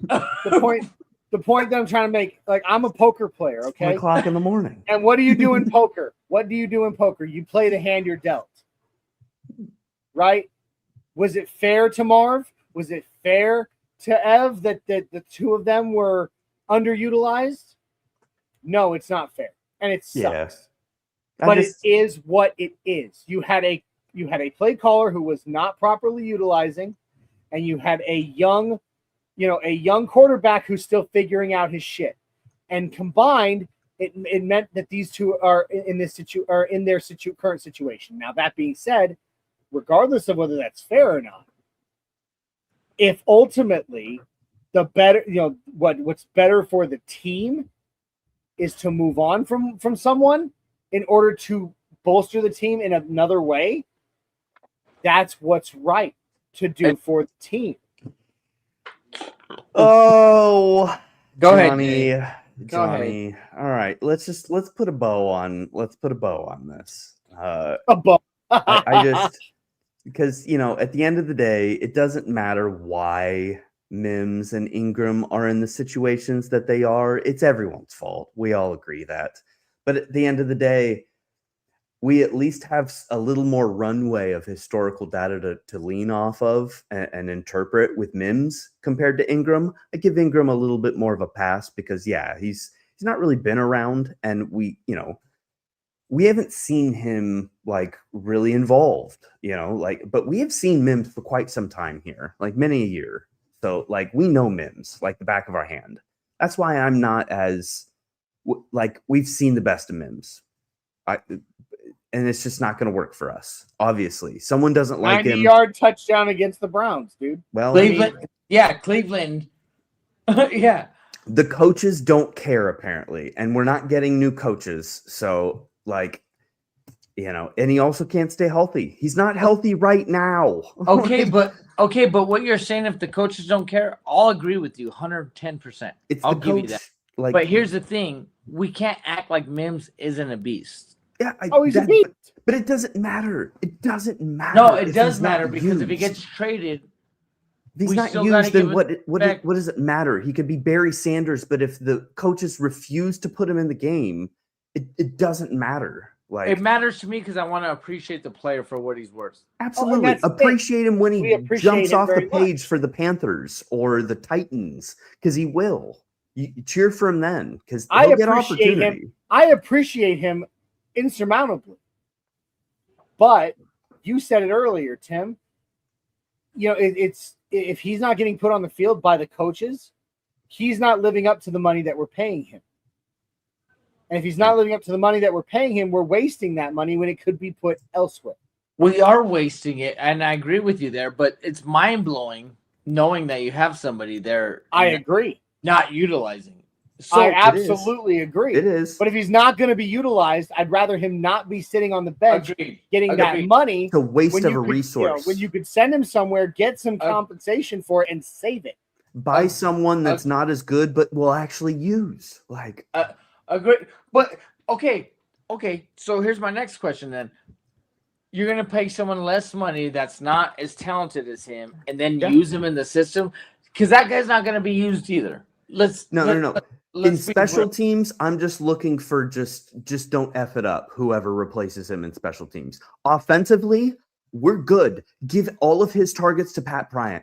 Give them to Franklin. We already have too many mouths to feed in that room. We can deduct a mouth. That's not that big a deal. Look right here. And money. Yes, Martin. The money. Corners are cheaper than receivers. Move off of Sutton or Mims. You can afford to keep both Riley Moss and J-Mac. Yeah, I would much rather do that. I really would. That's not a bad take. Fortify strengths. At the end of the day, I'm just defending the man's ability to be what he is. Yep. You know what I mean? And the thing is, if we got to cut what I've said, I agree with you. I just don't want to cut him and then everybody go, oh yeah, because Mims didn't do anything. No. He definitely won't be cut. That would be dumb. We will suck everything we can out of him this year because he's under contract. I misspoke. But that's what I just don't want everyone to be like, if he gets traded, be like, oh yeah, because he sucked in Denver. I don't want anyone. I wouldn't say that. Like him. You guys saw how much I had Riley Moss's back last year. You know what I mean? The dog bark 27. That is such a cute puppers you got there. And Trey Smack, that is chef's kiss as far as NFL player names. I'm kind What of about jealous. Cage? What about Cage? Isn't that the kicker? Isn't that the Packers that's the kicker. Correct. What an awesome kicker name, Trey Smack. But not for the Broncos. No. But no, Tim, awesome, to your point, and then I won't say any more about it. All right. I would never, ever, ever presume to say that Mims sucked. Ever. I have always loved Mims. Day one to now. I love the guy. But the point is, it does again, I'm not the coach. It doesn't matter what I think of him. At the end of the day, if he's not getting utilized up to the value that he's being paid, I'd rather him go somewhere else where he can make that same money, but make an impact for that team, and we save that money to pay someone else. Tim, let me close with this for this argument here. Okay. This guy, no. That guy right there has already gotten more props from Sean Payton than I can remember Mims ever getting from that man. Okay, so, what did he do tonight? No. It's not a performance thing. How are your coaches talking about you? It is the feelings that coaches have, because this is you got to be in the camp of Sean Payton. You got to be in the clan. You got to be in the gang. Sean Payton is ultimate loyalty above all, and the writing's on the wall for someone that's out. Answer me the question. What did he do tonight? What did he do? Yeah. He put out immaculate vibes to begin with. I mean, I love it. Good job, Jay. Yeah. Oh, this guy. Shoot. No. My vice president. I need to ask my vice president a real quick question. Cody, are you going live tonight? If you're still out there on the World Wide Web, I would like to know, because right now it's about 1:00 in the morning Central, so I might as well stay up an extra hour and come on with you, bud. I'll go too. I'll be there. Cody, let me come on. I'm there. Oh my gosh! And look who it is. Hey, what's going on? Ask everyone a question. Do you even Bronco, bro? Even Bronco, bro? Yeah. George, how are you feeling, bud? How you doing? I'm amazing. I was just thinking to myself on the way home, I said, how amazing is it that football is back? The streets were flooded with the fans of both teams. So be it. But way more Bronco fans. We were out there. The stadium was full of orange. The vibes were back. The sunset was pink and orange in the background. Everything was right. Back to home, baby. Football's back. And guess what? If God is not a Broncos fan, then why is the sky blue and sunsets orange? I'm just saying. Exactly. Georgie, I know you were there, bro, and I know you had a good time with my niece, man. God bless Izzy. I love her with all my heart. But watching it, the commentators are like, this is preseason, and the crowd's out there like it's a regular season game. Like, how lit was it, dude? George? It was exactly that. It was exactly that. So we do confirm now the dog bark 27 is a Green Bay Packers fan that says, appreciate the message to my pup. GG's tonight. preseason doesn't mean anything. Y'all Super Bowl contenders no matter what. Appreciate. And hey, they did snap our 8-game winning streak in the preseason. They did. I forgot about that streak. You know, we were on a win streak, and sometimes you need to take those shots on the chin just for a little reminder, even if it's the preseason. Even if it's preseason. And then I guess, you know, to the main point, football's back, but my drive home wasn't miserable. My walk back to the car wasn't. No, it's preseason. Do I care that we lost by 20 points? No. Nope. Do I give a absolute care in the world? Absolutely not. Because guess what? We're still 0-0. We still got opening night on Monday against the Chiefs. Like we got real football to come. I'll be there. Yay. Yeah. You guys will be there. Amazing. We'll be at the watch party. Thanks to my pops, E-Dot. Just do the handoff with Jay and give him my badge. You know I'm going 1, 2, 3. I'm going 1, 2, 3 this year. Just for that, just for bringing it up again, I'm leaving it at home. Anyway. We gonna have problems. Snap, crackle, pop. Oh okay, no! George, he's gonna give you a picture of it. These two guys have been getting up against me. They said they're basically saying Mims is garbage, dude. I did not say that. Whoa, words in my mouth. Now hold up. Now hold up. Once George is here, I have something I need to say first. Before that, now we've gone back and forth, George, with our Jonah versus Harvey discussions here. Mm-hmm. Now I give full props to Harvey tonight. He played absolutely perfect.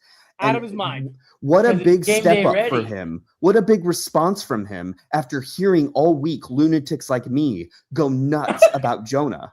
Like, the dude responded with a fantastic performance. So good for Harvey.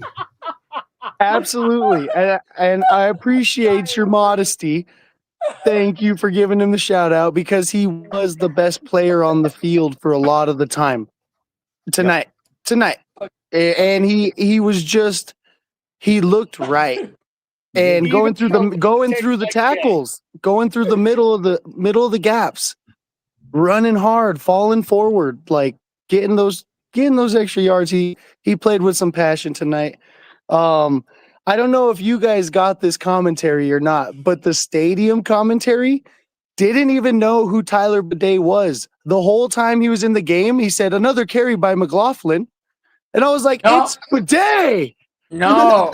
Yeah, I'm telling you, in the stadium. I know, but I'm telling you on my end, McLaughlin was in, and they kept calling McLaughlin Bidet. On broadcast, they were Steve Levy. So they were ass backwards tonight. Holy shit, that's hilarious. It's preseason for everybody, buddy. It's preseason for everybody. Exactly. They just see an 8 out there, and including the refs. And I'm sorry, can Ryan Harris stop calling Court Captain Court? Is it what is his nickname? Hell, yeah, where did that come is from? Super random and awkward, and I've never heard it before, and I just feel like he made it up. Yeah, he did. He tried. He tried. He's trying to create a new thing, and I'm like, that's not it, correct. Bro. Now Patty Ice. Nah, I don't like that. I don't like it either. Cash bunnies. There's only one Matty Ice, all right? He can get his own nickname. He deserves his own. That's how good he'll be. Hey, he deserves his own. Davis Webb's calling him that. Preach, my brother. Yeah, Davis Webb is. He's also a quarterback coach. Yeah. Of course, he likes that name. All right.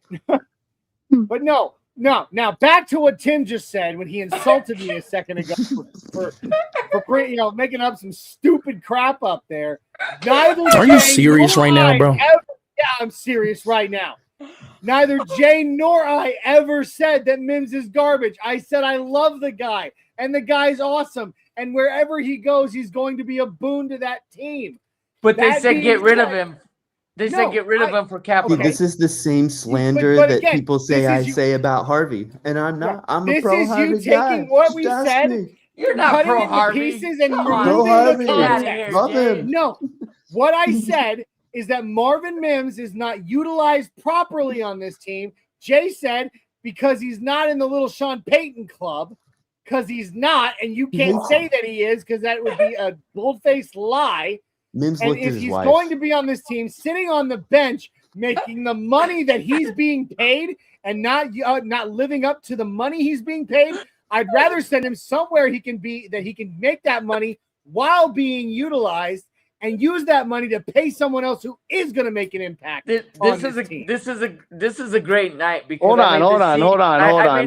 No. This is a great night because I made the CEO so upset. He just went off on a rampage. Good for you, Johnny. Get it off your chest, bud. I told you, I'm not triggered. I'm passionate. I was going to say, you sound triggered, Johnny. You sound just. First of all, impact plays, he probably has the most out of the wide receivers we have. Thank you. So that's incorrect. Utilization is totally spot on. We don't use him the right way as a wide receiver, but he is an all-pro returner. So this is a genuine question, if the move is to get rid of Mims and get the capital you can for him, get a second or a third, maybe even a fourth, right? Depending on what you can get, move his money. Who is taking over for special teams? Because that's a topic I haven't talked about. I don't know if you talked about, but special teams is atrocious already. I got it. No, we already got it. We gave up 68 yards on a play after we scored. You want your answer? Jay's going to give it to you. It's not him. Colby Castis. Yes. I like him. I like Katsis. He had the one good one. But every other time he ran into a dude. He stopped seeing holes after that. I was right there. I had the Madden view. I had the Libre view. Madden view right down the line. I got to watch it every time, and he took the wrong angle, and he ran into a dude. And I know he's growing. He's growing. He's getting there. He's getting there. I liked the burst. Do you think at this point he's better than Bandy? Has he replaced Bandy? Yeah. I would say he's surpassed Bandy. Bandy doesn't do enough at all when he drops punts and he drops them. I don't like it. So yes, I like Katz's. I want to see more out of him, but you ain't replacing the only good person on our third unit, Marvin Mims. Our special teams is atrocious, guys. It's gonna kill us this year. I'm scared. I'm scared of it. I'm not worried about the defense. I'm not even too worried about the offense, but I'm a little worried about special teams. How many yards did we give up? Punts that went back for 25 yards, kick returns that went back for 68 yards, and multiple of over 40-plus yard returns. You cannot have that. You cannot win with that recipe. Let me ask then a pretty easy question. Or two questions. The first question, our general manager group here, to reward our players and pay them early and like take care of them before the deadline runs out here of like, you got to do something. Like, we have shown that we pay guys early and on time. Oh yeah. I would say on time. So if Mims literally goes into this season lame duck and does not get an extension, how is that not going to be the same as JFM? Because that is exactly the same thing they did to him. So like, but JFM, the evidence is there. But JFM knew that he was getting casted out. Like, and that's why I feel like no matter Mims' health, I think it's convenient Mims is hurt right now, but irregardless, Colby Castis or Cameron Ross would have a competition this offseason for that Go back role. to that. You think it's convenient? Do you not think he's injured? Well, I don't, George, you'll love this. I compared this to Peyton Watson taking it easy in his contract year. Like, oof, boy, the soft tissue issue, it's just not going away. Oh, rough stuff there. If you're Marvin Mims, why do you want to play for a lame duck here when you know you're going to get or you think you're going to get wide receiver 2 money somewhere? Like, you're about to get paid. If he blows his knee out this year, his value plummets. Oh, he goes out. He goes out the window. Why would he do that? Yeah, but if we utilize him and sign him to a contract to be a slot receiver, that's what. Wouldn't we have? I mean, we would be doing that right now. Like, that would be already done. I agree with Jay's standpoint in the fact that because of our history with receivers, we drafted Devon Vele, said we love the wide receiver room, and we traded him 3 weeks later. And now they said it again this year. We love the wide receiver room. Went and got Jalen Waddle. And now it's like, okay, there's too much mix. Too much mix. Yeah. Johnny, you there? I was wearing my Mims jersey tonight as well, just so you know. I'm letting the conversation play out a little. Because I've had my moment. You wore a Mims jersey tonight? Oh, I have. Yeah, of course. It's the only time I get to wear my whites because they wore their whites at home. Yeah. You know, and I got to show off my whites because it also might be his last season playing with us. And that's my boomer. I don't want it to happen, but you have to look at reality. Well, that's something that Johnny answered. I can't remember if it was Jay or Dak. I think it might have been Dak, and I'm not trying to call anybody out, but no wonder you're so sensitive about the it, white George. uniforms. It hits home. Sean Payton chose them, and Johnny was like, "No. Sean Payton has nothing to do with what they wear on that day, right, Johnny?" No, Payton. They might come to him and be like, "Hey, we're thinking about doing this," and get his opinion. But the ultimate choice on the uniform schedule is not Sean Payton at all. No, it's Damani Leach, and it's the ownership group that makes the decisions on the uniforms. Yeah, and I'll agree. I would say they do take his opinion into account, but he doesn't have a say. But if I'm being honest, knowing Sean Payton, the way that I'm pretty sure most of us do at this point, when they come to him and go, "So we're thinking about in the second preseason game wearing our whites against the Green Bay Packers. What do you think?" Sean Payton will literally go, "I don't give a shit." Yep, get away from me. Like, why are you even asking me this? What does this have to do with football? I will say though, last year we put out the video, or when we dropped the jerseys, we did put out the video of the temperature differences in wearing each color, and that navy is 20 degrees hotter than the white, and it was hot today. It was hot. So those whites make a difference. And that's why we're only wearing our navies at night this year. Well, I mean, speaking on jerseys, I love the fact that we're going throwback against Seattle that used to be in the Yeah, buddy. That's gonna be fun.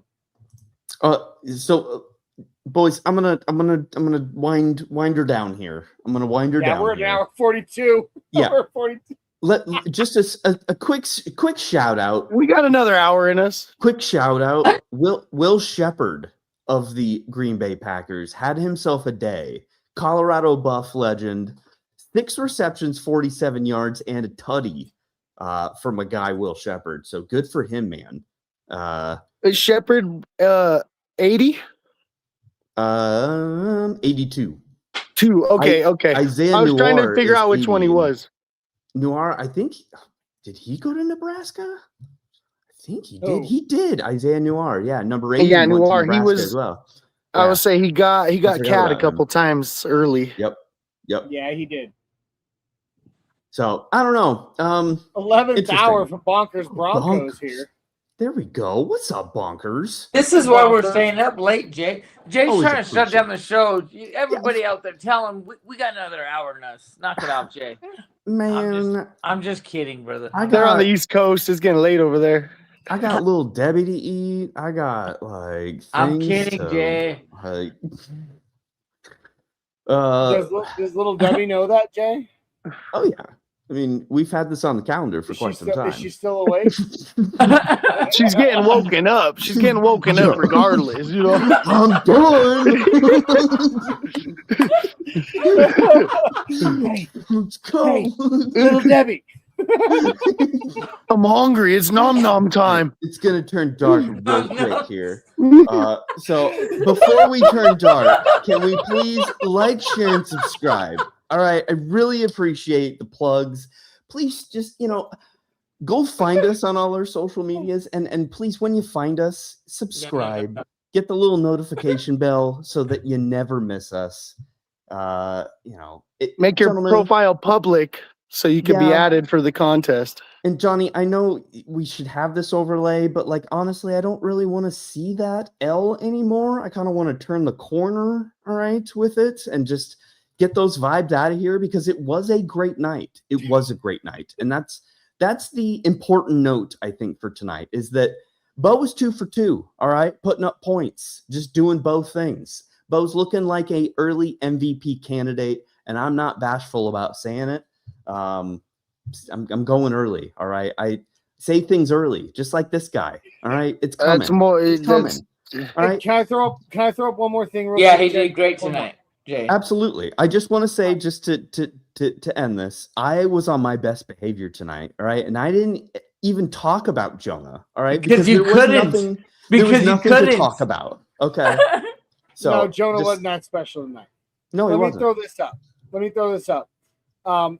Paul reached back out to me via, he slid into my DMs. Oh my gosh, what is happening? Yeah, as far as the United Orange tailgate goes, we definitely highlighted the Broncos versus San Francisco 49ers tailgate for United and Orange. However, Paul did want me to mention they will be doing the same thing in LA and again in Vegas.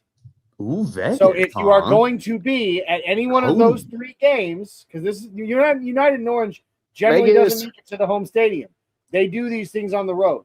So please, if you're going, so really consider it. If you're going to LA, San Francisco, or Vegas for the games, find the United and Orange tailgate get your tickets bought for the tailgate. It's worth every penny. I promise you. Hell yeah. Dude, that's awesome. Martin. Mims will be an important part of this year's team. I'm sure of that. Next year, he most likely won't. Let's enjoy him while we have him. And I think that's honestly the most realistic outcome is we enjoy just him while we have him.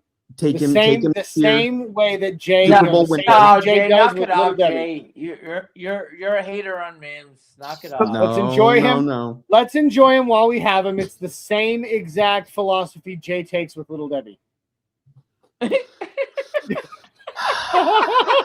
But okay, but you cannot with a straight face tell me you put a zebra cake in your mouth and you're not gonna have a smile. Okay. Top notch stuff. All right. More than a smile. Go, Little Deb is waiting. I'm more of an oatmeal cream pie kind of guy, but sure. Yeah, you would. I would. Okay. I'm more of a Swiss roll, type of guy. See, now that's some fancy stuff right there. That's cultural. Put those in the freezer. Oh boy. And who can go and nobody can go wrong with a cosmic brownie. Just saying. Yeah, they gotta have the sprinkles in them though. He likes. They gotta have the candies. He likes the sprinkles. Yeah, the candies. Come for the Broncos, stay for the Little They're blue and orange most of the time. Of course, I love them. Yeah, there you go.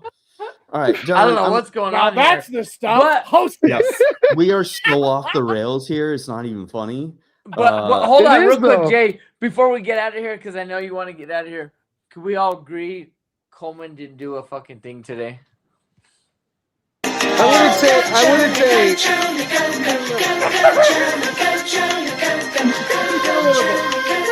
wouldn't say. I will say we were Jonah-less for most of the night on both ends of the ball.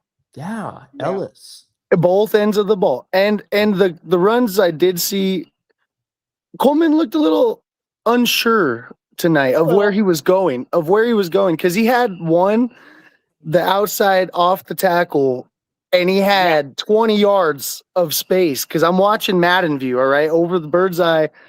It's 20 yards of space, and he goes for the contact. Yeah. And he falls forward. Of course. Cool. And it's a little premature in our spin moves. I love that it's in your bag, but let's be patient with it. He was just a little erotic tonight. It's football, not ballet, bro. Yeah. A little bit. All right. Yeah. Well, whatever was going on, he was a little in his head, I would say. I think he was thinking. I think he was thinking a little too hard instead of playing. Yep. No, 3 yards of carry on three carries. It's really a far cry from 4 carries for 6 yards. The little king will reign supreme. All right. It will come full circle. He will come. The RJ show isn't going away.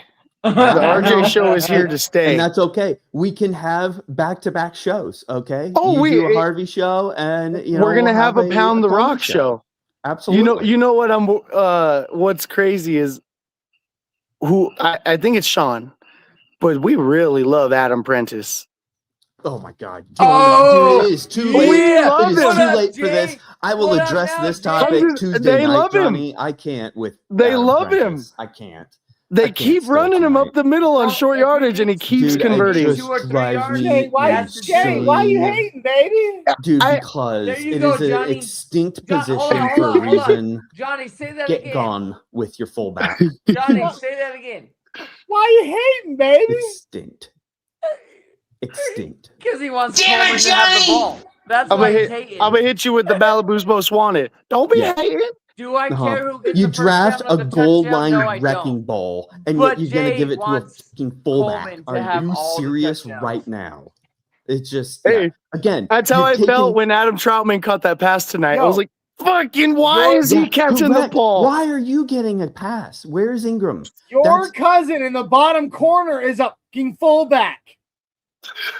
Extinct, he said. Aren't you retired? You're retired from football, right? Like, I just, I still can't, won't dude. sit here and take that abuse. Prentice does not have. Get him, Johnny. It's again, just you're taking food out of my children's mouth, Adam Prentice. Children. He is the size of a child. Are you serious right now, big bro? child, wide ways. You guys Any are hoozles. stupid. Any I love This you hoozles. is guys. so All right. off the Just- rails at this point. Okay. Once again, just please like, share, and subscribe. If you like what you hear, you're a psychopath, but come for more. I mean, here we go. All right, folks. Any last thoughts? That's it. I want to go Anything? to bed. Yep. Night. Night. Is that The it? marathon literally man. I'm still vibing. I was at the game. I got stadium vibes. I got a little energy right now. I'm feeling the residue of last season and Go play some Madden. Well, hey, Ugh. hold on. I got to compromise. I got to Keep it compromise. together, George. No, seriously, I got to compromise. Keep it in your pants. What's How that? about Almost hitting the end button. how about Jay and Johnny? If you guys want to drop out, leave the show live for me and George. Boy, I don't know about that, Johnny. That sounds irresponsible to me. I don't right. care. I'm gonna I'm be just honest. giving you guys an option here. Nope, I'm ending it. Nope, All right. It's all right. I'm You closing guys the got door. phones. I'm You closing guys the got curtain. phones. Yeah, I got call 2 each other. phones. All right. Yeah, but we still got viewers. You got 2 phones? I do. Mhm. We're still up on viewers. Why not do it? Well, I mean, I don't you care. you go Be for all right. it, bud. Be I all don't right. care. All right, well then I'm gonna drop out because I'm ready for 992. I mean, Yeah, it's dude. almost I mean, 1:30. I've been sitting in this chair except for that one piss break I took at halftime. I've been sitting in Yeah. this chair for 6 hours, over 6 hours. I'm ready to go stretch my legs, wash the war paint off, take a real meaningful piss, and then go to bed. Okay. Yeah, that's all good. All right. No, you guys, it's all yours. Have fun. Boys, be responsible in my house, in my room here. All right. I'm leaving you the keys and just be responsible. Pick up after yourselves. No parties. Okay. No Keep the noise girls. down. Yeah, no girls. Hey, do you even Broncos, bro? What are you telling me right now? You know that. You know I do. How dare Guys got you? pumpkins. All right. All right. Much All love, right. boys. Mile High Viking out. Love you guys. Later, boys. Oh, mano y mano What's up, man? with Jorge himself. What's up, brother? Just How- vibing, bro. I can't wait. Bro, we got into this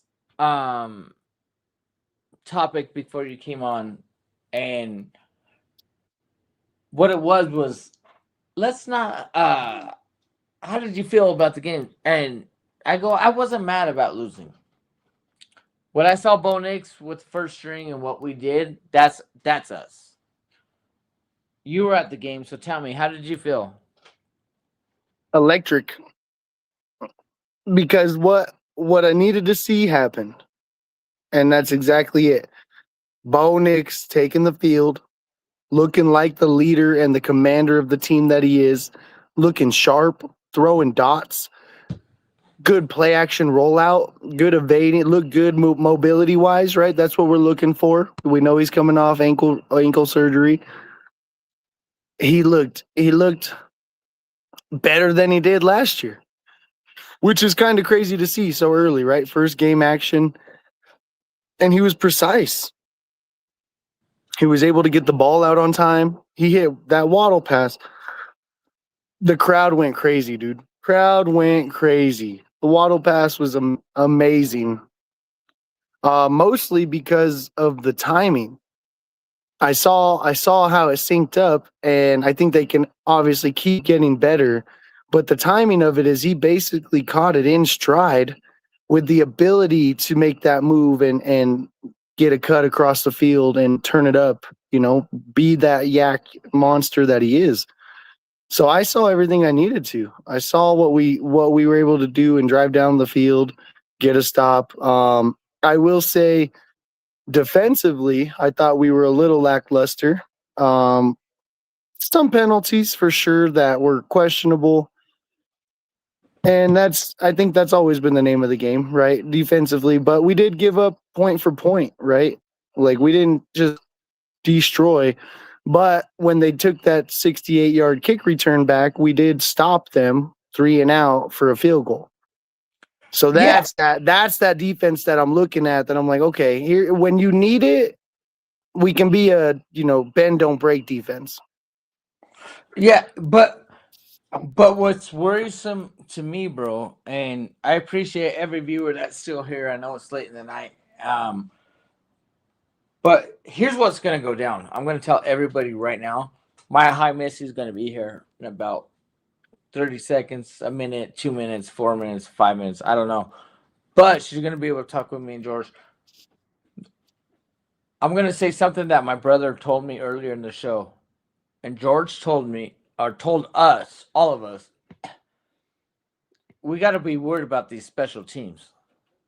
Just because the defense stepped up and held them to 3 doesn't mean that they deserve the 3. Right, Georgie? Yeah, absolutely. They shouldn't have been there in the first place. Yeah. So they got down and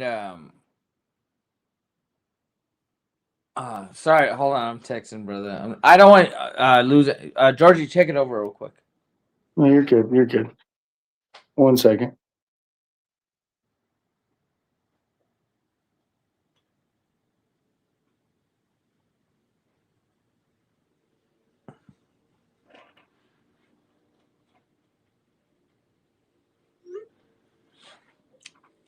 All right, you there? Yeah, my bad. I'm just checking on the kids. All good. No, bro, but even though it was preseason for you and you're doing what you needed to do, like, wasn't it not like, all right, like, I'm there with my daughter. We're having a good time. Vibes are hot. You know what I mean? Like, people looking at you sitting in Libre's seat.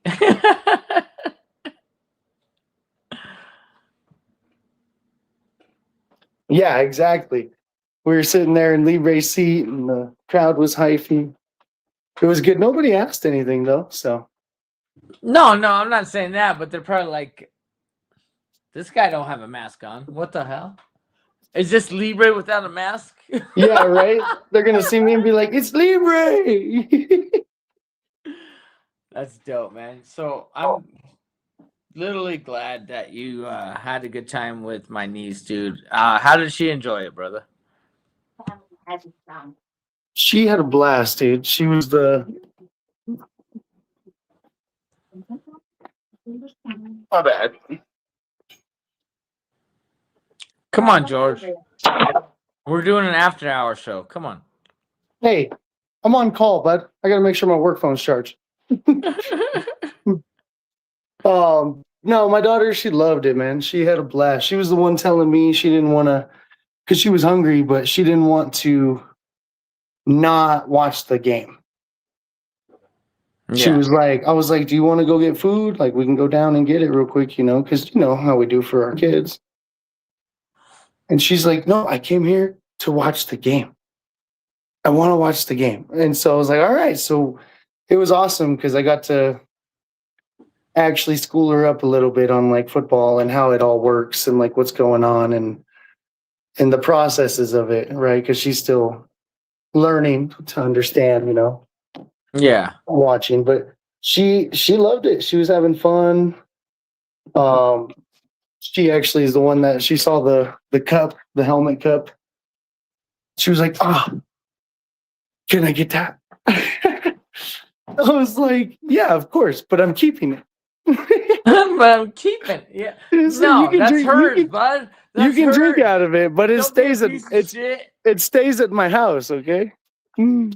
What was the other thing? Libre gave you something one time, and I'm like, he gave Maticus the Bronco Hot Wheel, the helmet car. Hold on. I see her in the studio. Oh, I can't wait for this. Mile High Missy, for everyone that knows. What's up, Missy? What's up, boys? On? Oh my gosh, look at you over there. Fans of fans. I tried to text you and tell you my brother was gonna be there because George was at the show, at the field, and I didn't. But I'm pretty sure you're busy. How did the night go for you, Miss? Well, the tailgating was amazing. The night, it kind of like fell off a little bit. Yeah, because of the loss. Yeah, of course. So we were good during like the first half of it, and then come the last half, we fell off. But because it goes from like we're not having our starters in there, which is okay. It is okay. You know what? I'll tell you this, Missy. Well, first of all, my brother George, do you know my and Missy? We've met a couple times. Yep. Okay. But I felt the same way. I wasn't mad at the loss. I really wasn't mad at the loss. I was like, okay, Bo came in and did what Bo had to do. You know what I mean? And, decisions got made, and, you didn't give Sammy Boy a chance to run with the starters. That irritated me. How did you feel about Sammy Boy not playing over City? So I'd rather us get rid of the losses right now in preseason than going into the regular season. Absolutely. And George was at that game with his daughter tonight, my niece, and he came back on the road and like literally chimed in and was like, "Hey, I'm not even in a bad mood because it's really not a loss." No, it's not, because it's preseason. It's like, get our kinks out now before we go into the regular season. Yeah, but what kinks need to be adjusted when it comes to our starting squad? Our starting squad looked good. They did drive down against us on the first possession. They did, but they had to earn every bit that they got. Would you agree, Missy? I agree, because that was like, I hate to say it, in my end zone. So you guys were on separate. Well, I don't know if you knew, but Libre gave George his tickets tonight because he went to a concert. So you guys probably weren't. You guys were on opposite sides, right? North and south. No. Mm-hmm. Yeah. We would have been completely opposite ends. South stands. South stands is great. South stands is great. That's where we. I'm more of a East stands guy. I like the sideline view. Yeah. So George, when you were at that game, man, that first drive, like, they had to work for it, or were you disappointed in our defense? There was moments where I thought we could have definitely done better. Disappointment came with the Riley injury. Moss going down. I hope it's nothing serious because we don't need to be without Moss. I like Jahdae Barron. I like Cad, but right now those dudes aren't on his level, I would say, and we need Riley Moss to be healthy. So give me my charger, please. I think that was the biggest disappointment. But overall, they had to. That was the long drive, right? They had to go all the way through, and then they did. Yeah, they had to drive the entire field. It was a long drive, took a lot of minutes. They had a couple penalties that kept them in it.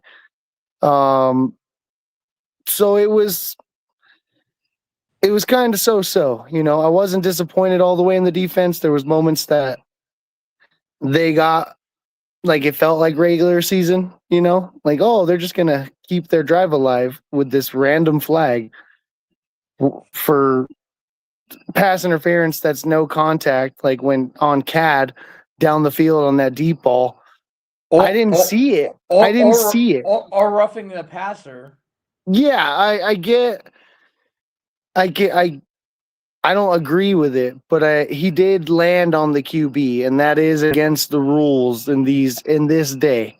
I don't think it was intentional. It wasn't, for sure. The momentum of his tackle, they were both falling in the same direction. There was nowhere else for him to land.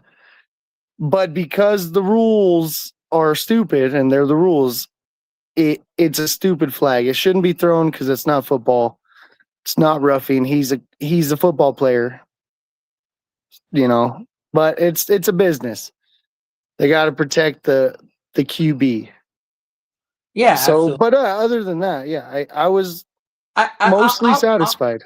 I'm all for protecting the QB, but on a play like that, it's like, what are we calling here? Like, come on, man. Like, we played George, right? We played the game, dude. And, Missy's always been a big fan of the game. She knows her shit. But, like, rules are rules. I get it. But there was no contact to be like, I'm intentionally hurting the quarterback. Does that make sense, dude? Like, yeah, I agree. It's just it's the drive through the ground. You can't land on the quarterback. How do you make a play? You just your hands are tied behind your back, and you got to wait, and you're tossed into the ocean because you just have to try to roll off, no matter what. What do you think, Missy? Like, should that have been a penalty? Yeah. Okay. So you're following the rule book. Well, and because, like, if like, from watching from, like, years and years ago, yes, should have been. Yeah, I just think momentum took him where he was. It sucks because, like, when you're in that momentum and you're just, like, going, you can't stop. Yeah. And he's in play. He's in the field of action. It's not like he was out of bounds. You know what I mean? Like, well, you hit him before he even got rid of the ball. Yeah. he's hitting him as he's releasing the ball. So, like, it's only the fact that he lands on him. And I think it's BS, but because it's a rule, of course they're going to throw it on us. But they didn't throw any flags on them for the atrocious pass interference on Hakeem Butler when he had his chance to make a play to try to make this team, and we get no penalty call, and he's being drugged down in the end zone. It's ridiculous. I'm already seeing it. I already don't like the reffing. Well, dude, and I'll say this again: the refs look more rookie than the rookies look rookies. If that makes sense, like, how many times did they huddle up because they didn't know what they were doing? 20 times. Yeah, they stopped the game so many times because there's 4 of them just getting together, just putting their hands in the air, like, oh yeah. I'm like, okay, I'm gonna go touchdown, and I'm like, what? You called it incomplete. Make them challenge it. And that's what I hate about it, because they're like, well, touchdown incomplete, and then boom, whatever. Go ahead, Missy. What were you gonna say? Yeah. Well, and that's just the truth, though. It's like, okay, I'm gonna go potty, I'm gonna come back, and then they're still debating about it. Yeah, it's crazy. Like, just make a call, make the call, and do what you have to. My thing is, I think the refs are too involved in the game, because teams are granted 2 challenges, right? We all know this. Yeah, but they're doing their best to try not to make a team use their challenge when it could automatically be reviewed if they just call the touchdown. And they should have made them use their challenge because they called it incomplete. Two of them said out of bounds on that touchdown catch, and he did drag his foot. No, right? If they challenge it, it was 1-1. One called it a touchdown, and then they went together, and then he conceded and said it was incomplete. So at that case, the team should be able to call the challenge. You know what I mean? You should force the team. You should go with the first call you made. But there was 2 calls in the end zone. No, because the hands didn't go up.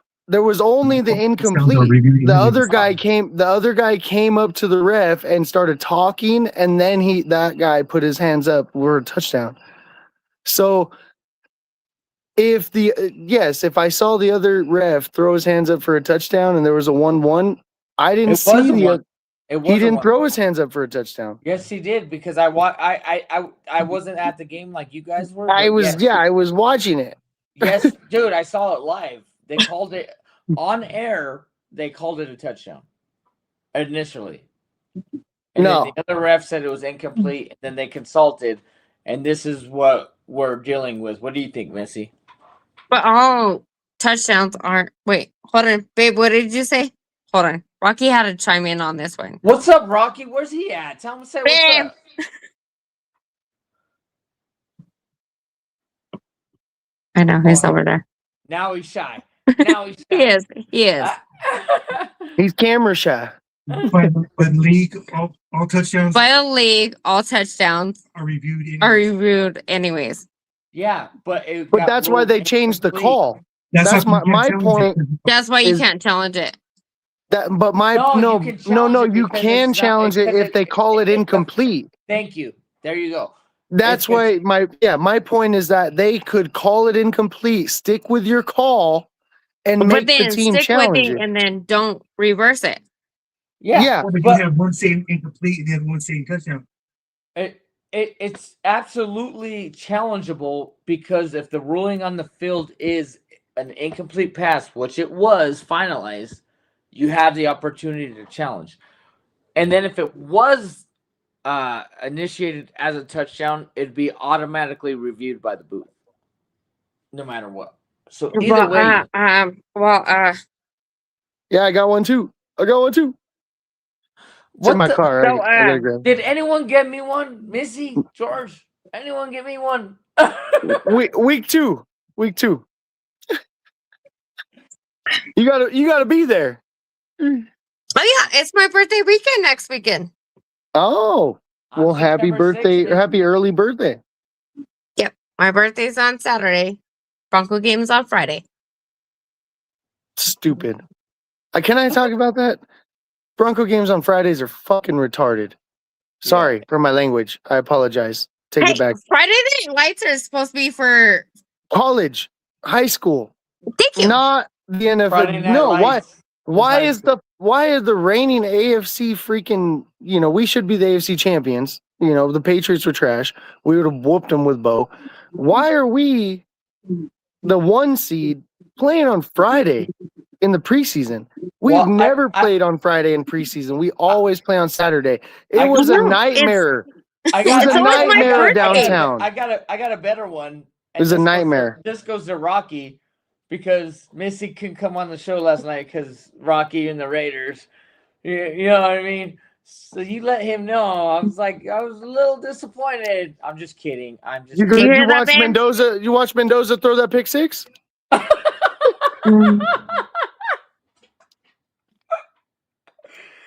what I say about the Raiders. You know how we feel about the Raiders, but I don't want to openly say it because Rocky might make you drop off the podcast. Hey, it's all love. We're all fans. I can respect you for your fanism, but I feel sorry. I feel sorry. So okay, so we still got a lot of viewers in here. I appreciate everyone here. He's right here.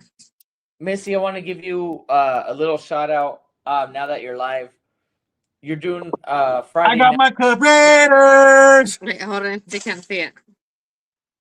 Missy, don't hold that. That's so No, cute. you know what? Missy? That's Get so outta cute. here. What a cute little cub. It's all cute and flimsy, just like the Raiders. Right. I'm just kidding, Rocky. Not my love. No, it's all love. Like I said, it's football. But I do want to ask you this, Missy. Are you doing your Friday night TikTok live, or is that not going on yet? Yes. Talk to me. Yes, it is. Because obviously tonight we had the game. Yeah. Oh, shut up. Anyways, tell him shut up over there. He's Shut up, like Rocky. he's trying to ruin my shit. Okay, tell him. Bye, Felicia. Typical So, yes. Raider fan. I know. Fuck the Raiders. Mm-hmm. But continue. yes. TikTok. Talk to us where the viewers can find you. So I have 2 accounts. My High Missy, Fizz in My High on TikTok, and I went live earlier today, like from our tailgate and everything, and posted everything over there. Yeah, I saw that. I actually liked it and then told you that my brother's going to be over there if you're tailgating, but you're probably busy not checking your TikTok or whatever. But no, next time, just text me. I was trying to. I should have texted you, but yeah. So Friday night, how's that show going? It's gonna go pretty good because we're gonna do next Friday at the game for a little bit, like half an hour. We'll go live from like different tailgates. So what I did today is I walked down, like when I went to the stadium, I went live from like getting dropped off, walked down. So I have a brick there. That's who I am. So Yeah. I have a brick, showed everybody my brick, and then I went to like 3 different tailgates. But next weekend, next Friday night, it'll be even more because it'll be like better. Like today was like kind of, I don't know how to explain it, but kind of like ghostish. Yeah. I get you.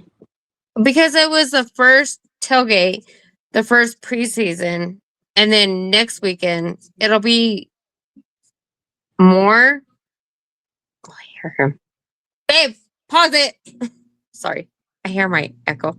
But next weekend it'll be like that last preseason leading up to the regular season. Well, yeah. So like, you're right. It's going to be the last preseason game. For everyone out there, me and Libre are going to be live on location at a Vikings bar and grill. So I hope everyone, including you, Missy, please leave some comments. Because the Raiders are not Thursday night next week. I don't believe they are. I don't keep their schedule. But we're gonna be in the Vikings bar next week. So to everybody that knows, My High Missy is a local celebrity in the Bronco community. Nuggets. I mean, she's Super Bowls, you name it. She's been there.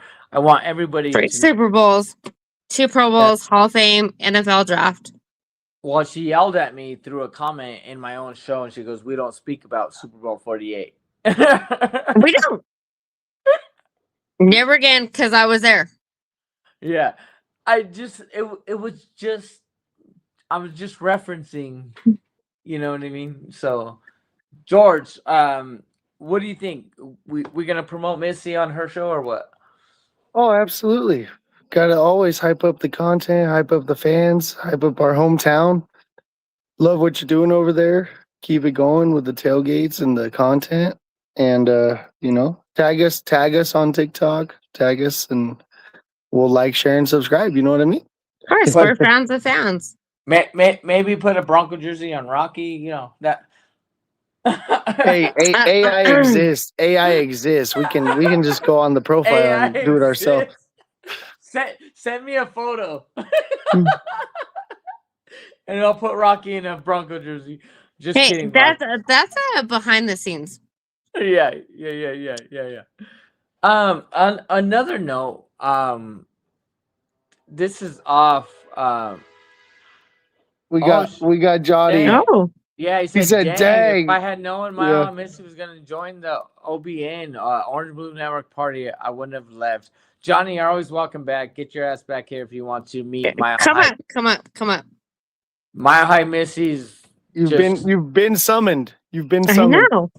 Come up. It was just like last minute. Yeah, it was last minute. And you know what? Johnny thought you were going to be on the show. He was going to make you your own characteristic cartoon character and everything. And I'm like, Missy dissed me out. I did. Missy, this Tell Rocky. Blame it on Rocky. Oh, I blame everything on Rocky. Me too. But on another note, what I wanted to do for you, Missy, I noticed you had another TikTok has nothing to do with sports. It's a reading. And I don't want to take that away from you because we're just a sports show. But I felt intrigued by the way you guys are quiet and reading and doing your stuff. You shot me out on your TikTok live the other night, or the other morning, more likely. Good morning. How did you come up with that? And how much do you enjoy it? And are you getting a good following? Just talk to me about the reading on what you do live. Okay, so you know me on my Hi Missy on all my socials. So my other account that you happen to come across is my Fizz in the Mile High. So I sell jewelry on TikTok. Okay. And then one of my girlfriends, she is like a book reader. She wanted to start doing morning reading sprints. And so I was like, okay. So I hooked up with her and she was like, hey, let's start reading from like 6 o'clock till 8 o'clock. And then that's when we started doing that. And that's when you came across me. So we do reading sprints, 6 a.m. to 8 a.m. Mountain Standard Times. And then we read for 30 minutes. Then we come back, talk about whatever book we're reading, and then go back to reading. So are you guys reading the same content or your own individual books? Individual. Okay. Was that your idea to do that? No, it was actually my girlfriend's. Like one of my best friends, like she is more into reading than I am. And I just kind of like, okay, follow her, but not follow her. And then she dropped off and then I picked it up. I'm not going to lie. I'm not hating on you at all, but when I see the content of you just being quiet and reading and then coming back and being like, what did you guys think about this or that? And then you guys collect. I'm like, man, what a great idea to do something different. You know what I mean? Like, don't get me wrong. I'm not going to tune in the whole time because I'm not reading with you guys. You know what I mean? But I like it because you're doing something different and it seems to be special to you. Missy, is it special to you? It is because I quit reading for like years. And then I just picked up reading in November. And what was the first book I wrote that I picked up? Still Beating. And that one is kind of like, I don't know how to explain it. But yeah, it was pretty deep. It had a lot of like, without giving any spoilers, like the girl like got kidnapped. And then got her sister's boyfriend, like they kind of, the captor, like made them like come together. It was crazy. Yeah. there's many books that I read back in high school, like Inception, where the movie didn't do it justice. You know what I mean? What was the other one? What was it called? The first, the Keanu, where the robots came down. I can't remember what it was called, but didn't do it justice to the book. So reading, I don't do anymore, but I do actually appreciate. We got a couple comments here. Look who it is. Come down and tailgate with us next week. I'll be there. I'm not saying his reader name. I refuse to do that. And then he goes, and I refuse to do that one too. But everyone can read. Sucks. George, take a guess who that is. Oh, I have a big guess. Yeah. I have a very big He's clue. right here. He's right in the background. Yeah. Yeah, that's okay. And I just want to know, why you coming to Broncos games when the Raiders ain't playing? You know, dude, I got nothing but love for Rocky. He might be in the closet Broncos bro. You know what I'm saying? Rocky, come to the orange side. Rocky, come to the orange side, my brother. Hey, step out of the darkness and see the light. So, George, I'm going to ask you a question, brother. Obviously, Mile High Missy is a blessing to be here. And, you know, I got nothing but love for you, Missy. But off topic of sports, she does have like a reading TikTok live where they just read and nothing's said for 30 minutes. What do you think about that, bro? I think it's dope. Man. Continue doing what you're doing, and reading is great. I used to love reading, and I wouldn't say I don't like it. I just don't do it enough. I do have books that I need to read that I have in progress, but progress has stopped sufficiently. So no, all love, man. That's awesome. You know, keep doing what you got to do, and you're showing a different side of yourself to the public and making other people feel comfortable in their safe space with something like that. So that's awesome. I admire it. That's awesome. I love it. So see, what I would love to do, and honestly, is like, okay, I do my book club, but what I would like to do is get like the sports aspect of it and do like the memoir. What do you call it? Some memoirs. Yep. Or like the biographies of sports, and then do it that way. Oh, absolutely. And you know what, Missy? Like, you have all our full support. Despite that you're with a Raider fan, we still got your back. I'm going to tell you that. Of course. Just kidding, Rocky. But it blew my mind of the content. And I want everybody to know here is the content that she brings in another way that's not a sports level. It's amazing. Because you're not one-sided. And I'm not saying I'm one-sided either. I just haven't made a different part of podcasting or whatever in my life yet. I always wanted to do, and I'm going to do, give you the God honest truth. And I've told my brother George about this a bunch of times. I'm like, I would love to talk about comic books live. And I just never took that leap. So you already took that leap and to doing something that you love to do. So it kind of makes me feel inspirational of what you're doing. Maybe I can go do a comic book podcast. You know, who knows who's going to be there? Who knows who's not? But maybe give it a try. Does that make sense, Missy? Oh, yeah. And I thank you for saying that. I appreciate it.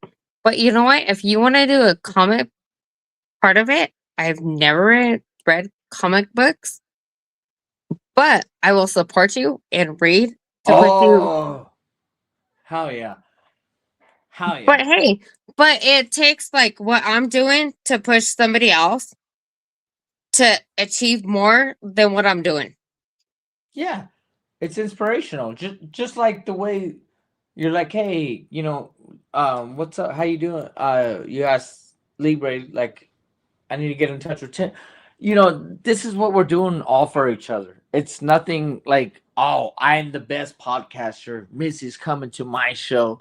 Ha ha ha. No, it's like Missy's doing great things. And as my brother George will tell you, and George, hear me out on this, I wouldn't have had a podcast without him. He went first. And he started when the podcast was very much smaller in viewers, followers. Not saying it wasn't a good podcast already, but I was a guest on the show one time, and he called me after the show, and he goes, "Why did you go on sober?" I go, "How did you know I was sober?" He goes, "You were so nervous. You were so nervous." And I was like, "How did you possibly know that through the screens?" And he's like, "Dude, I know you. You're my brother." And I'm like, "Well, I wasn't trying to go on buzz. I wasn't trying to do this. I wasn't trying to do that." And he's like, "Dude, be yourself." Talk to me, George, about how you helped me through my podcasting.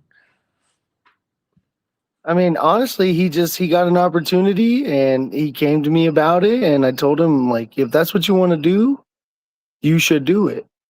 Right? Like, if it's something you truly want to do and you want to be good at it, and you know that you possibly can be good at it, what harm is it in giving it a shot?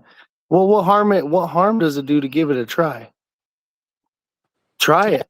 You might enjoy all of it, and it might take you somewhere else in life.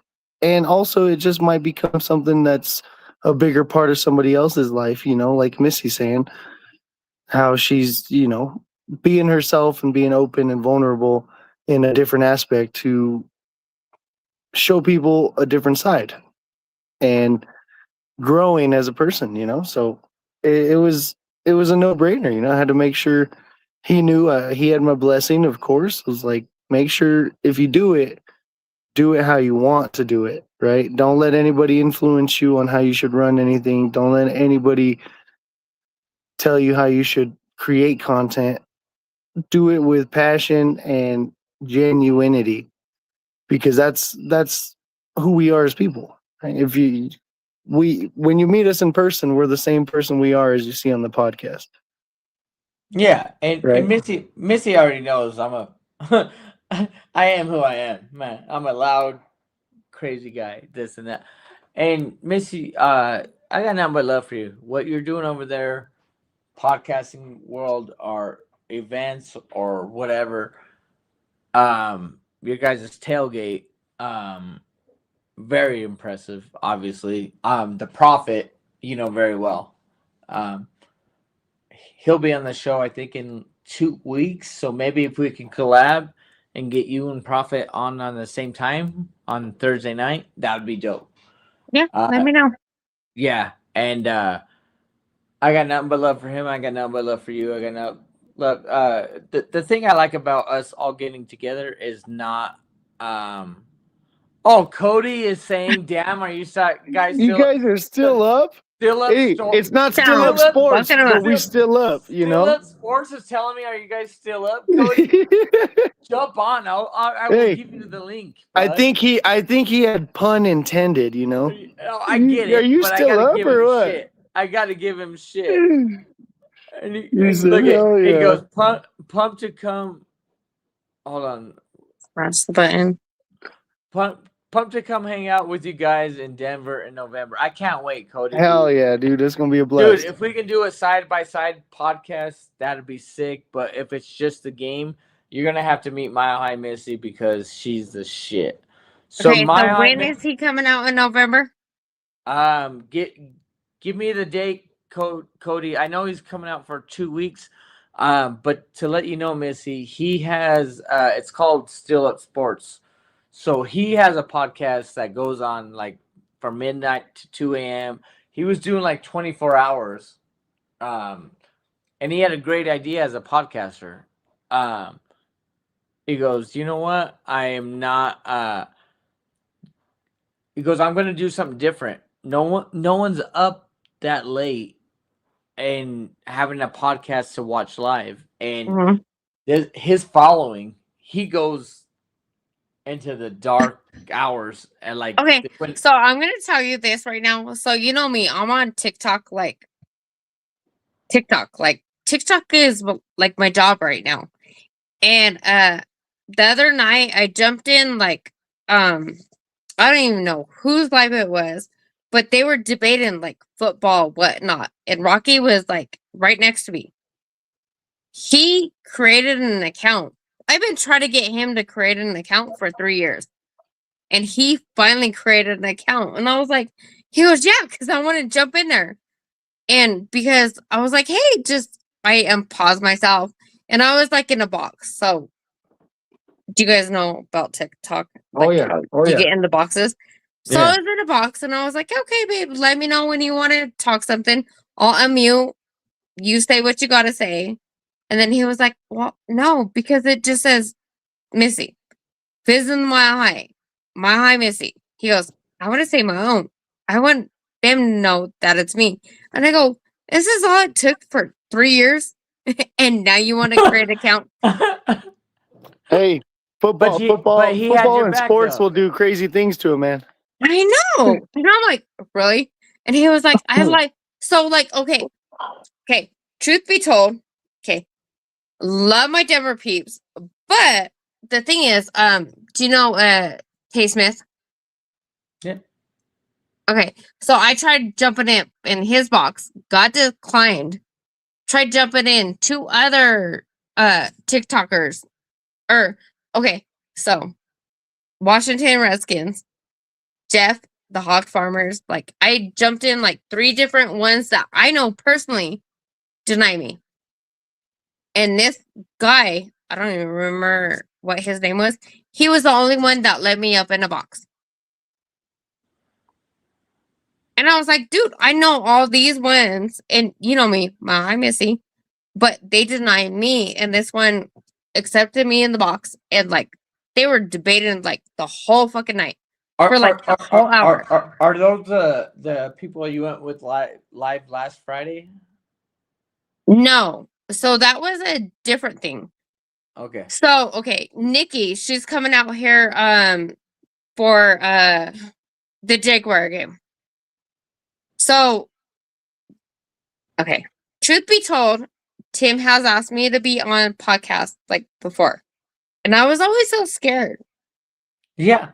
What the fuck? I know. But then Nikki, I know. So I should have been your first guest. Yeah. Let's go there, Missy. You want to go there? I do want to go there because you know what? Come on. We all know Tim wasn't good enough. It's okay. You know, he knows that. Shit. Oh shit. No, I thought I wasn't good enough.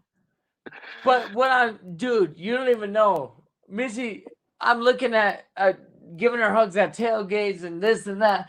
Oh, let's do this. This was Christina's one of her best friends. Oh, we're gonna collab, and Missy's scared. And I'm like, come on, girl. Like, I am. Just come on the show. Look at what you're doing now. You're natural. You're cool. You're doing great.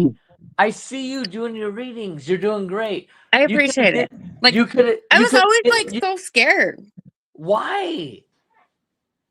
Because I'm a female. Like that don't matter. You fucking have knowledge. But like, how many females do you see out there? Like that doesn't matter. George, back me up. Knowledge. If you know what you know your stuff. Man, woman, doesn't matter. There's plenty of women in the industry that are probably more less knowledgeable qualified. than we are. More knowledgeable than we are, but also less qualified to be out there than you might be. And it's all about how you present yourself, right? And how you display your knowledge. And there's never a gender role in this industry. I would say myself, like, as a podcaster, as a human, as a person with free will, you are able to do what you want to do with your life. And if you like sports, you love sports, you want to talk sports, you should, and you do. And you know, I'm glad that you grew into it and decided to take the leap leap of faith. I can understand the nerves. This guy was a hot mess coming on my show the first time. Meltdown. Yeah, I could have wiped him down with 17 towels. But you know what? He also told me, he goes, "Go watch my first show. It was a wreck." And I was like, "Nah, dog, it wasn't." And yeah, he gave me advice through what he already went through. So what we're trying to do is give you advice. You already got the camera presence. The first step is all it takes. And it's all about, I would just say, it's all about being comfortable in your own person, right? In your own person, just being comfortable with yourself and who you are. And I think we're all on the same page with that. Is if people don't like the stuff that I put out there, that's fine. If they want to leave bashful comments, that's even better. Because if you ain't got haters, you're pushing me out there. Well, if you got haters, you're doing something right. Yeah, you know what I mean? Mm-hmm. Yeah, that's how life is. People are gonna hate when they see you doing something they don't like. Missy, don't ever take this wrong. Because you're a female, you're not able to run with us. You're a female that is on the same level as us. Just because there's more male podcasters for sports industry, for the Denver Broncos, doesn't mean that you're not qualified to do this shit, because you are. I know who you are. Well, there's more women on this planet than men. The only reason the men dominate it is because that's what we love. We love sports, right? So the majority of men love sports and the minority of women love sports. So that doesn't mean you don't belong in the same category with us. You know what I mean? Like, you love sports just as much as we do. There's no hate. There's no genderism. So Missy, do me a favor and talk to me about that. After what me and George just told you, talk to me. How do you feel? I guess just because, like, I don't see females out there like we should be. Well, be the olive branch. Be that person to go into it. Yes, and we talked about that. Cody goes, taking that step is a huge, because you can't, to be taking a step into a new beginning. My first show was not pretty, but I keep learning each show. See, look at Missy. You got people out there that are supporting you. Cody's huge. He's still at sports. Great guy. He has following, and he had a great idea of doing something after midnight where people are not all up or whatever. Mm-hmm. And he's given you literally. His first time wasn't pretty. I admitted it. My first time wasn't pretty on camera. George, exactly. I saw Julian on TikTok. It's not pretty. But what I'm telling you is, you have a platform, because me, George, Cody, the whole Orange and Blue Network, Libre, all of us are going to support you. We all got your back. Female doesn't matter. What matters is, I know, okay, if you're getting this from George and you're getting this from Cody, I know who Missy is. And I believe in you. You take that step and just do what you got to do. Like, I'm telling you. Okay, so did I not, like, you asked me to be your first guest, right? Yeah. And I kind of denied it. Like, I was kind of scared, whatever. Yeah. And then when I did my first podcast with, like, Tuesday, I hit you up. I said, you know what? I did my first podcast. I hit you up. Libre, did I not? Yeah, you did. And then I was like, okay, this is kind of easy. Kind of not, kind of scary. But it's different from TikTok. But I'm like, okay, let me see where it goes. Yeah, and that's okay. But Missy, all I'm trying to tell you is, you got it, girl. Dude, you're always going to be my sis. And I truly, truly believe the fact that you'll get to know George better throughout the season this year. That's my brother. I truly believe brother, or brother from another brother. A brother from another mother. But what I will tell you, I can see you guys in week 2 and George giving you a hug and being like, so good to finally actually meet you. Because I talk about you and I talk about George. We've met a few times though. Oh, I didn't know you guys already met. You were there. Yeah. But my point is like I talk about George with you too. Like my brother, man, that's my everything. You know what I mean?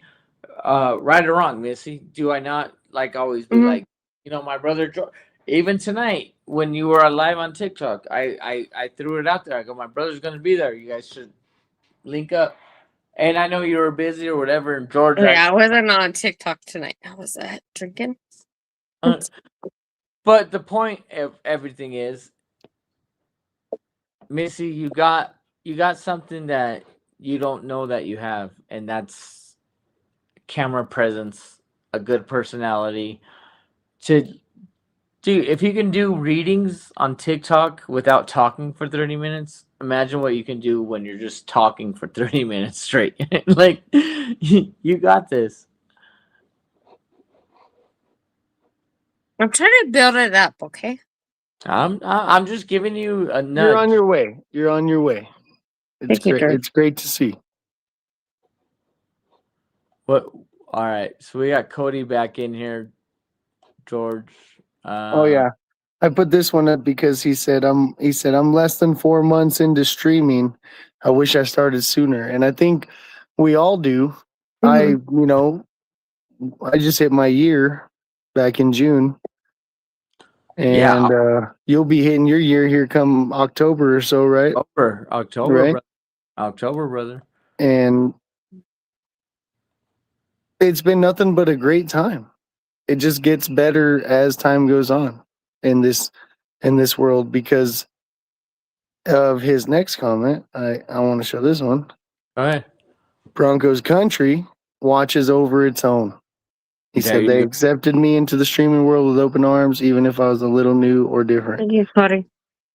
And 100%, Cody's right. Like, it was the same way for me and Dak, Dak's my host or whatever, and we're the Broncos bros.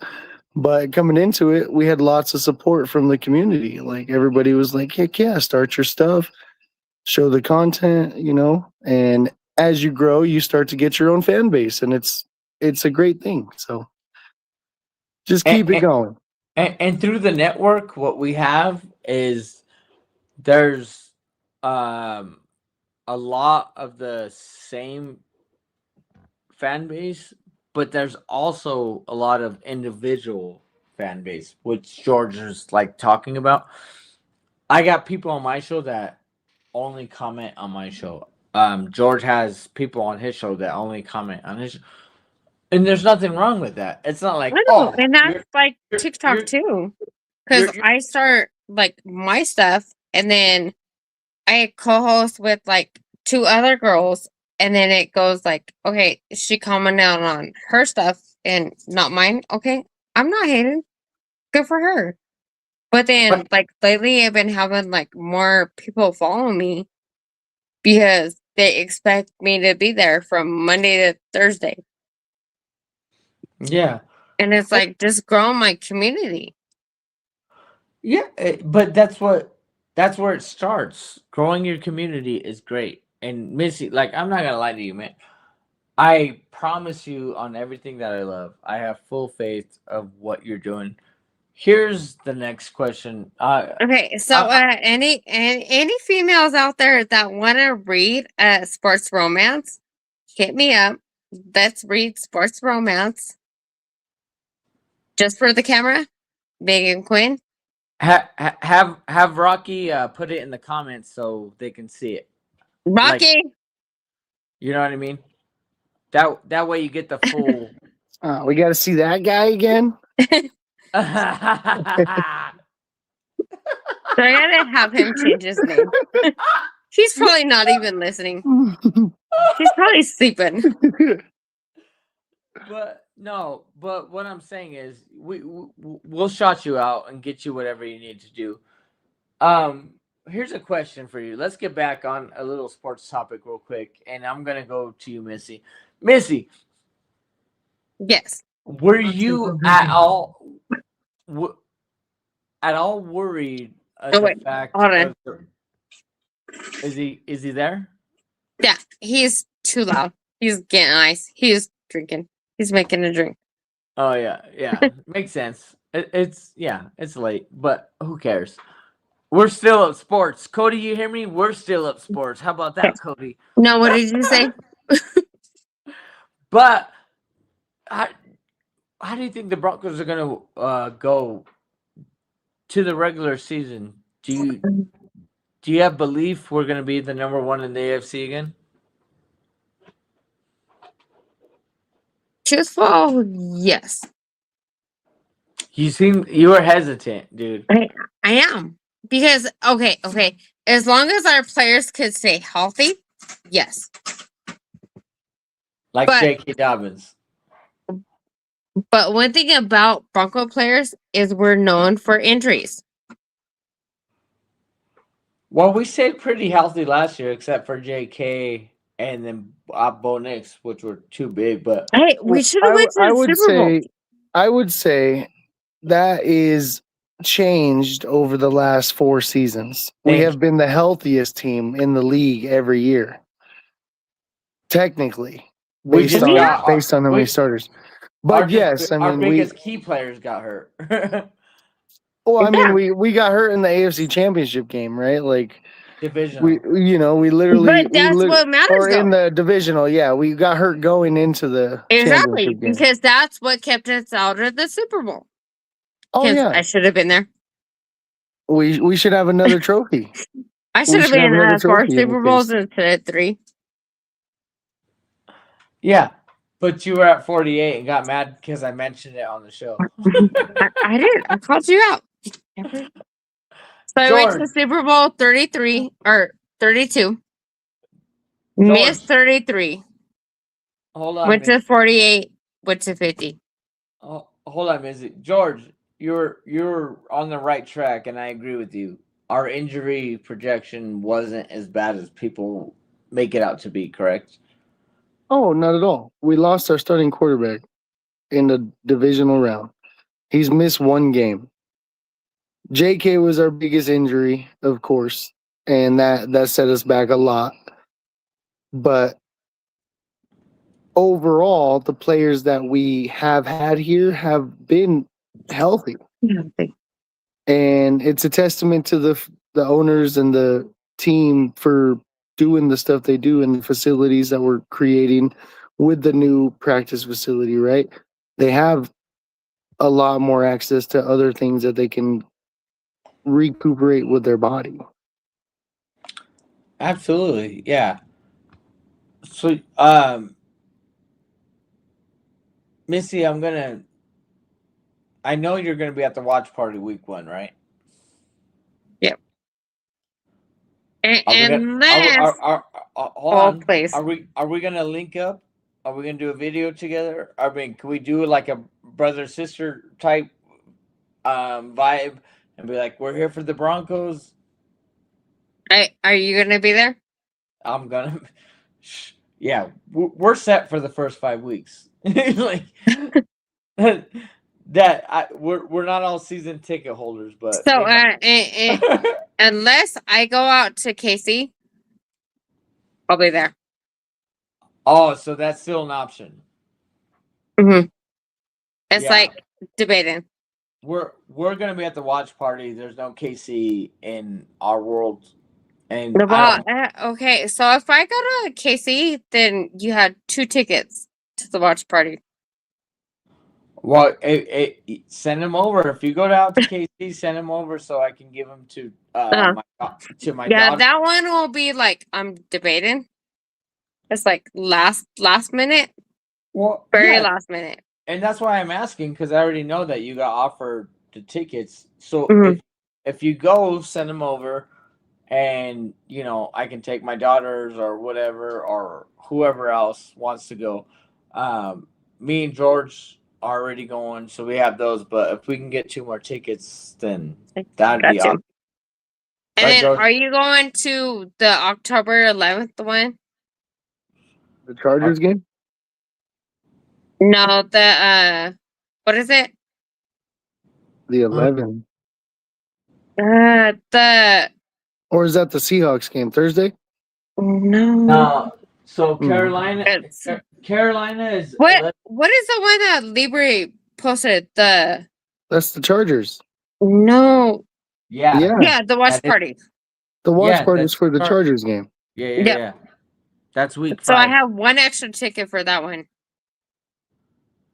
So we yeah. got, but yeah, if you got an extra ticket, greatly appreciated. All I want to do is collab and be like, you know what? I'm here with my high Missy. Yeah, go check out her when she's not even talking; she's just reading the book. Yeah, I don't care.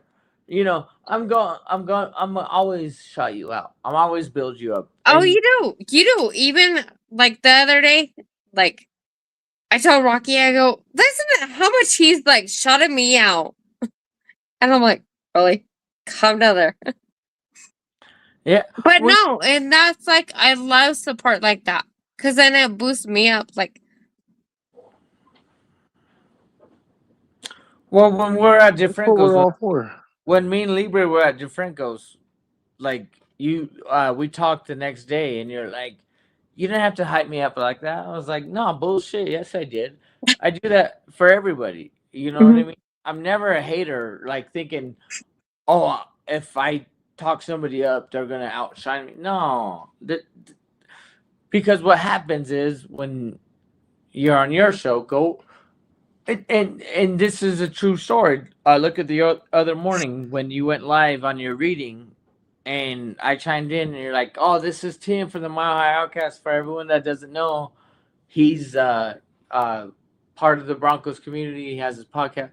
You did the same thing for me on a book reading. You know, I know none of them might not come follow me, but at the same time, it just the shout out matters. You know what I mean? mm-hmm. And, you know, I give George shout outs all the time, but, you know, he doesn't reciprocate very much. He just doesn't say anything worth shouting out.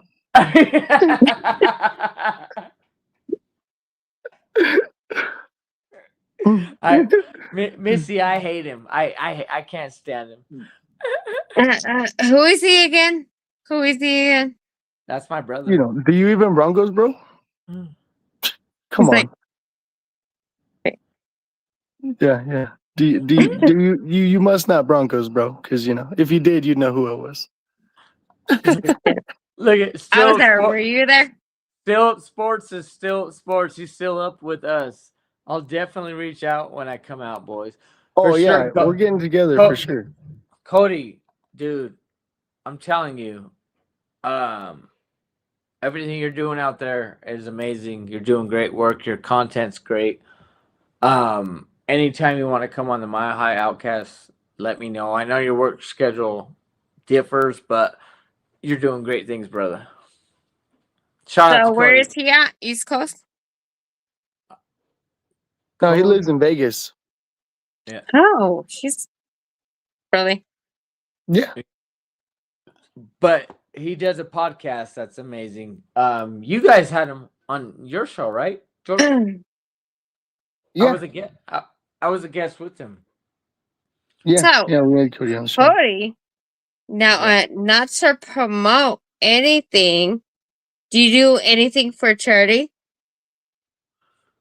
We're trying to break into that. So I have working with the Horseman, Diehard Vince. You know Vince, right? Yeah. Yes. Okay. So, not talking to you, but Cody. Will you come up, please, Cody? I think he's busy at work. He has a late night schedule. So Cody, anyways, so all fans, city to city, we have a chapter out in Vegas. Oh, work. So my brother, all fans, city to city, we have a chapter out in Vegas that they do a charity out there. So the last one, I think they did a bowling or whatnot, and gave back to ball place. Let me think. I don't know, but yeah. Well, that's all. What's up? You know what, guys? I think it's time to conclude the night. My hi, Missy. Thank you so much for hopping on with us after the post game that we did. I wish Johnny and Jay were here to meet you, but Jay will be here week 2 and week 3, so we will definitely go by your tailgate, and I know definitely you're going by Libre's tailgate, so we'll all get together. My brother George, man, take us out. As always, man, even though this is the Outcast, I'm going to treat it like it's the Outcast. All right, we'll let Missy go next. Give me an outro, brother. Hey, man, just much love to everybody on the network. Jay, Johnny, freaking sitting in your chair for 6 hours and running pregame, play-by-play, and postgame. Awesome stuff. Jay for finally shouting out RJ Harvey and giving him some love. That's what I'm talking about. He's finally understanding what it is. Bronco Libre for the tickets tonight. Me and my daughter had a freaking blast. Unbelievable time. I can't believe football's back. It came back so fast. Thank you, World Cup. I'll give my props to the World Cup there because it helped me get through the summer. And football wasn't 3 months away. It was like 30 days away. And it's amazing. We're back. And Tim, my brother Tim, appreciate you as always. Being out here, Mile High Outcast, killing your stuff. Mile High Missy. What a person. Good to do a podcast with you and get to hear more about what you got going on. Love your reading stuff. Love how you're killing it out there, showing a vulnerability and a new person, different side of yourself. So I love it. It's amazing. Keep striving for greatness. And do you even Broncos, bro? Do you even Broncos? Always. You know what's fucking funny, dude, is that literally you try to get it in at the end of the show on Thursday. I do every time. But when it clipped out, it goes, "Do you even?" And you didn't get the Broncos, bro. I was like, I beat him because I already gave you the Bronco, bro. I already gave you that. We already said it. Yeah, I know. All right, my hi, Missy. You saw how the outro went out. This is something that we do. We just kind of be comfortable with each other and be like, hey, I'm thankful for this. This is how the show went. Please follow me on this or whatever. Can you do me the favor? And this is going to help you be more camera ready. Can you give me an outro, Missy? So, thank you guys for supporting me, having me jump on. I appreciate you, Tim, George, brother from another mother. And just, I don't know, this is me. Like, all fans, city. We are fans of fans first. And that's who I rep. Like, love my Broncos, love everything. But you know what? I support everybody just like you guys support me. I support every team. And sucks that we lost tonight. But we'll come back next weekend and fuck the Raiders. Yeah. Yeah. Tell that to Rocky. Yeah.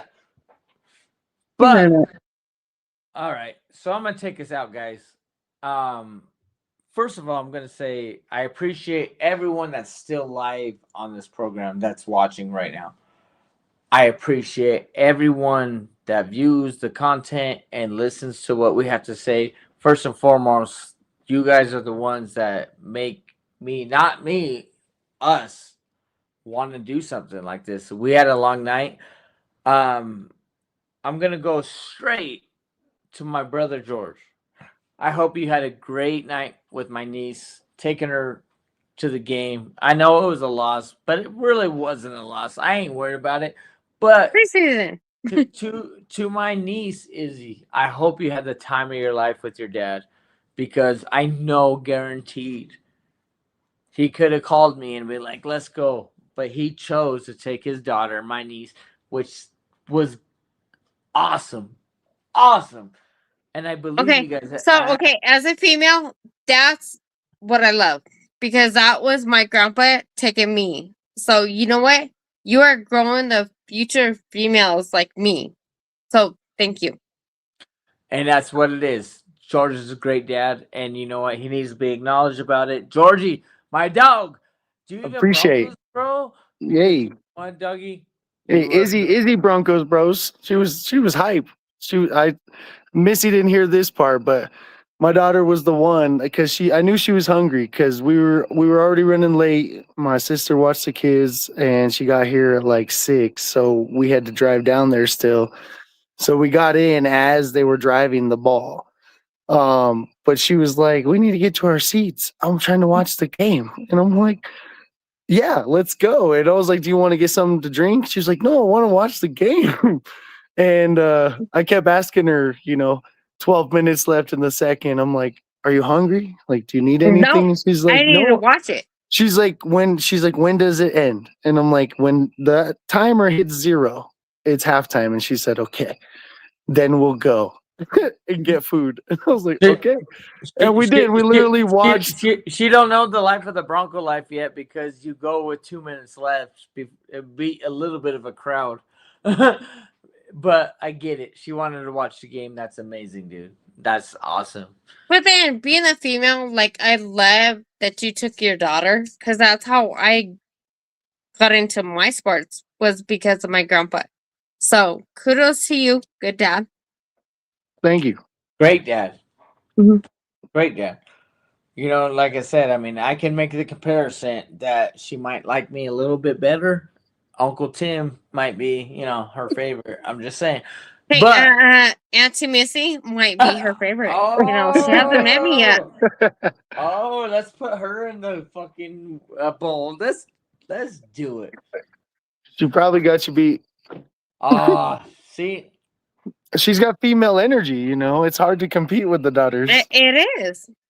The difference is I have 4 daughters, and I got full custody, and I got all my girls, and they all love George.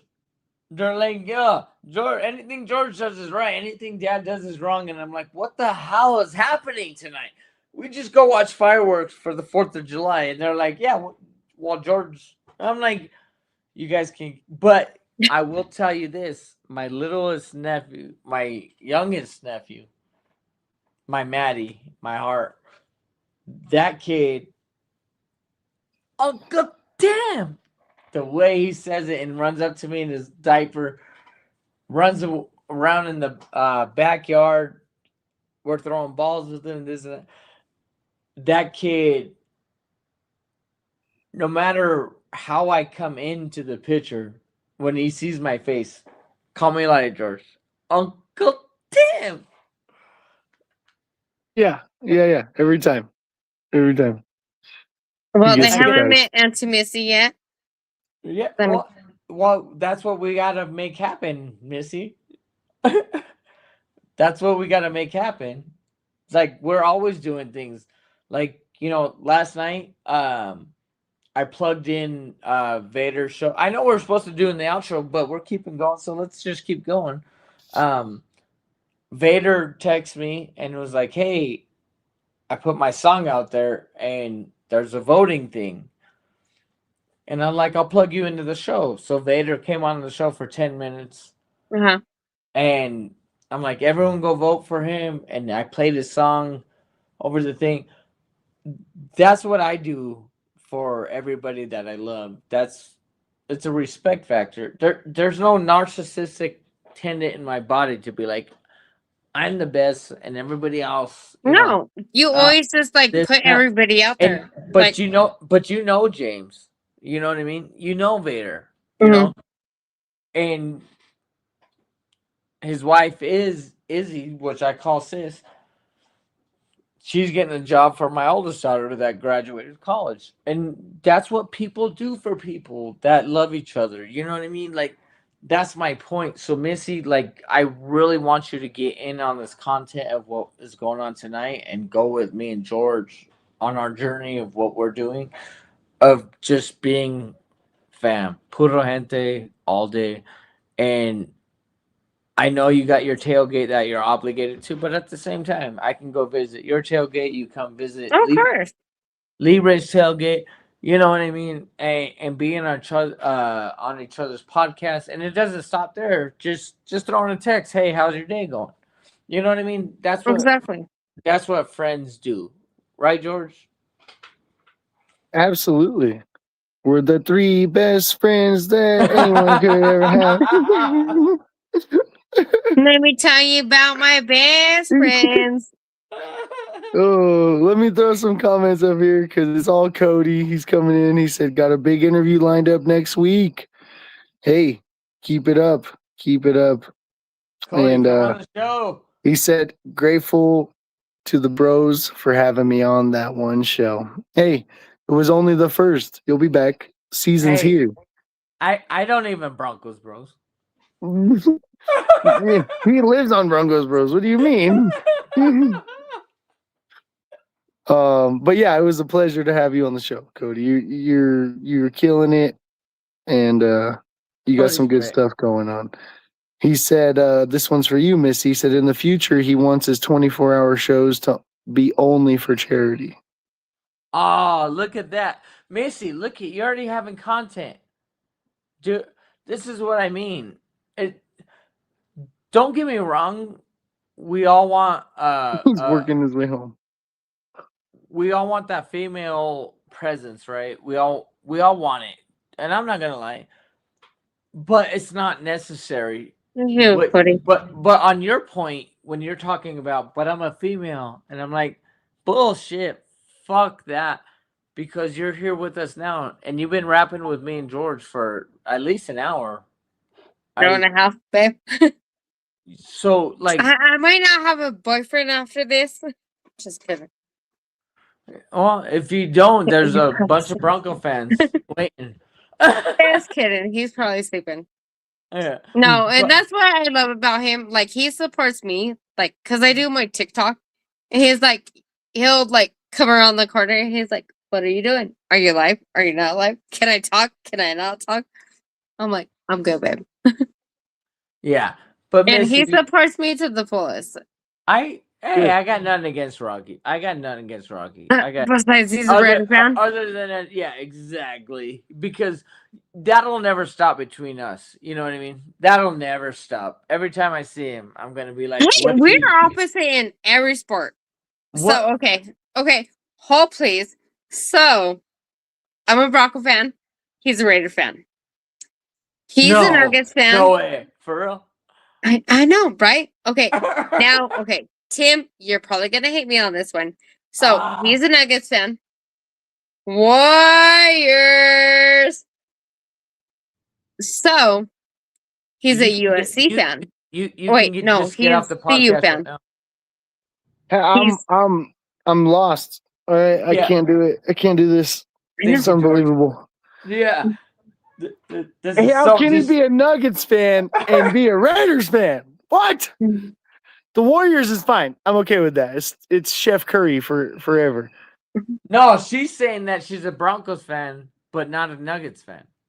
That's fine, and I'm telling her that's fine. She's a Warriors fan. She's Chef Curry. I'm okay with that. But you're a Raider fan, and you're going to support a Denver team. This is diabolical. This is blasphemy. Because he's a mama's boy. Yeah. What does that have to do with you not being a Nuggets fan? That has nothing to do with it. Because his mama is a Raider fan. No. That has nothing to do with it. Why are you not a Nuggets fan? Thank you. Really? Because they suck. Yes, really. Oh, so you just picked a team that was good. No.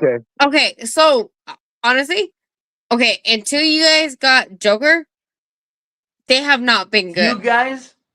Yeah. You live in Denver. But I know good we teams. We were plenty fine. We were plenty fine until the referees robbed us because they needed Kobe Bryant to win. Thank you. What happened was that? Yeah, what happened was that What happened George was said. exactly what I said. What happened is the Camilla? refs decided that we can't win, and they hate Denver. That's what happened. Well, Carmelo. go ahead, Missy. Go Yeah, ahead. sorry. Carmelo. Yeah, take a breath. Think about it. Carmelo. Yeah, Carmelo. Melo was nasty. Got robbed for Rookie of the Year for LeBum James. When he had better stats on a game-to-game basis. Oh, okay, and then he wants to leave because he's a Lala. team player. No, he No. left because Lala. Lala. He left because Lala. Lala took him to New York. Yeah, exactly. Hey, It was money time. and girls. I thought the show was over. Obviously, it's not over, and we But- still Oh, have now George. we're okay. No, Let me reintroduce myself. My name Don't is Mahai disrespect Missy, Jokic. and I Hold hate you guys. the basketball team. Hold on. So Hold on. I thought this show was over. I want to thank every one of our viewers that's still here. I can see it. And I appreciate everyone for listening to the banter because I know it's not Broncos talk. It's not straight sports talk normally how we do. But I appreciate for everyone on here doing what we're doing. And now I'll let you continue. now Mile we're High gonna switch Missy. from Mile football High to Missy. basketball. Okay. You That's fine. sound like Yeah. Mile High Dissy. Don't disrespect Jokic. Hey, no, I will not. He is good. That's not the word. He's great. Yeah. That's better. No, I will give him that. He is great. He is. The GOAT. He's the best. He's the best player in the league. It's not even close. I don't care what the people think. I don't care what these media analysts get to choose. It's bar none. He just whooped Wemby's ass with Serbia. George, keep it going. Give me 2 minutes. Him, Curry. Right now, of course, Curry. Curry's the greatest player of the last decade. Yep. It's not LeBron. It's Curry. He got 4. He got 4 of them things with the same team. Regardless if Kevin Durant came and he, I do love me some KD, so I will give him the credit. He did come to a team that was ready to win. He did come for a championship, right? He can get slided for that, whatever. I don't care. I'm gonna go do it. You think I don't want to play with the best players in the world, the best shooter ever lived, and go win a couple chips? That's crazy. People are crazy if they think they wouldn't do that. So I can't hate on KD for doing that, but Steph did do it before he got KD, and then when he got KD, he just got that relief because there was somebody else that could take over the game. He got relief He's like, from. okay. He said, Take a couple I of could just dish passes, this off please." to KD and let this 7 foot dude just cook somebody. I'm like, cool. And then he just dishes it back. 3, Steph. Clay was still there, right? Like, amazing team. So Steph's generational. I definitely got Steph high on the pedestal. So I won't say that all time. And it's hard to compare him versus Jokic because they're the literal opposites of positions, right? You got a center and a point guard. But as a center, triple-double with triple-double king. He averaged the first time ever for rebounds, points, and assists for a center. That's crazy. Is she still trying to act like Joker isn't the GOAT? No. She was saying career-wise, right now, Steph Curry or Jokic, and I did give her the all grace that Steph Curry by far. Yeah, because he has 4 rings. Bro. He did it twice without KD. Okay. He did it twice without KD. Oh, please. Okay. But it's Steph, bro. Oh. He literally won the Olympic gold for us.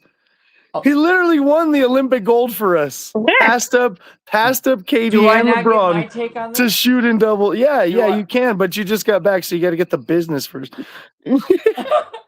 Okay. So I'm gonna school you guys. So Rocky. Yeah.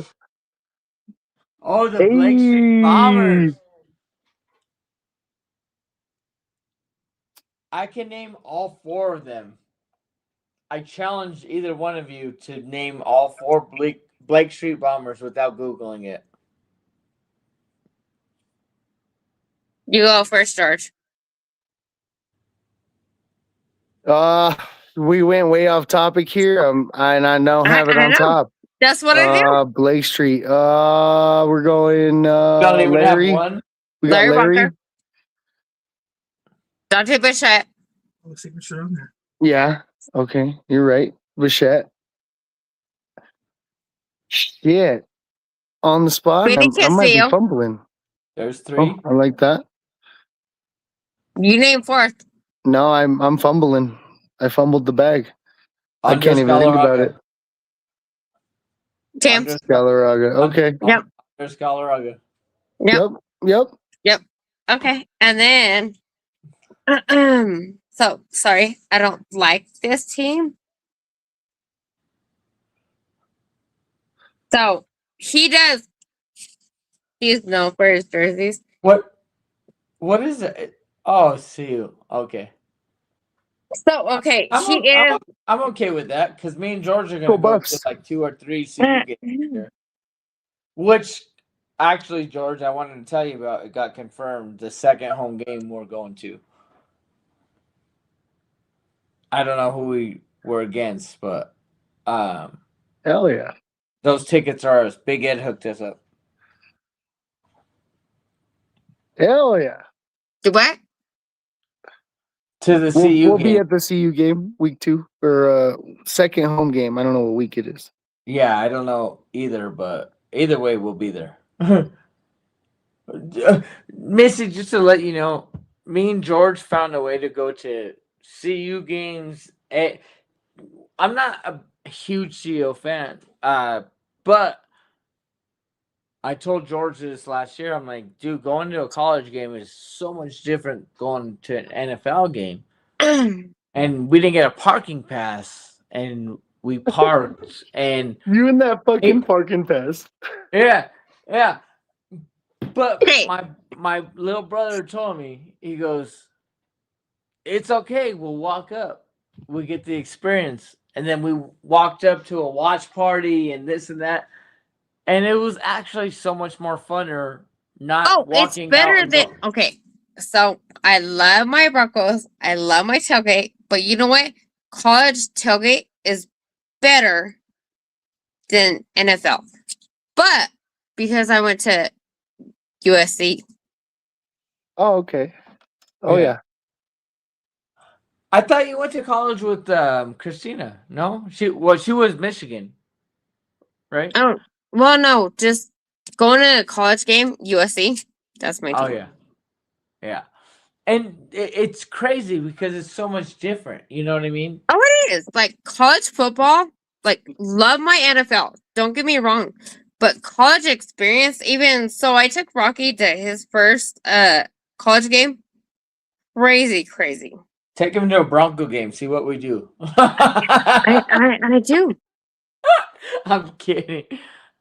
But George, wasn't that college experience like great? Like, oh, it was a lot of fun. It was a lot of fun. I loved every second of it because CU's always been my second team because I live here and that's just what it is. And I love buffaloes. That's my favorite animal. So it all fits for me. But I'm a Boomer Sooner till the end of time. And until I go to the Red River rivalry, I have not experienced college football.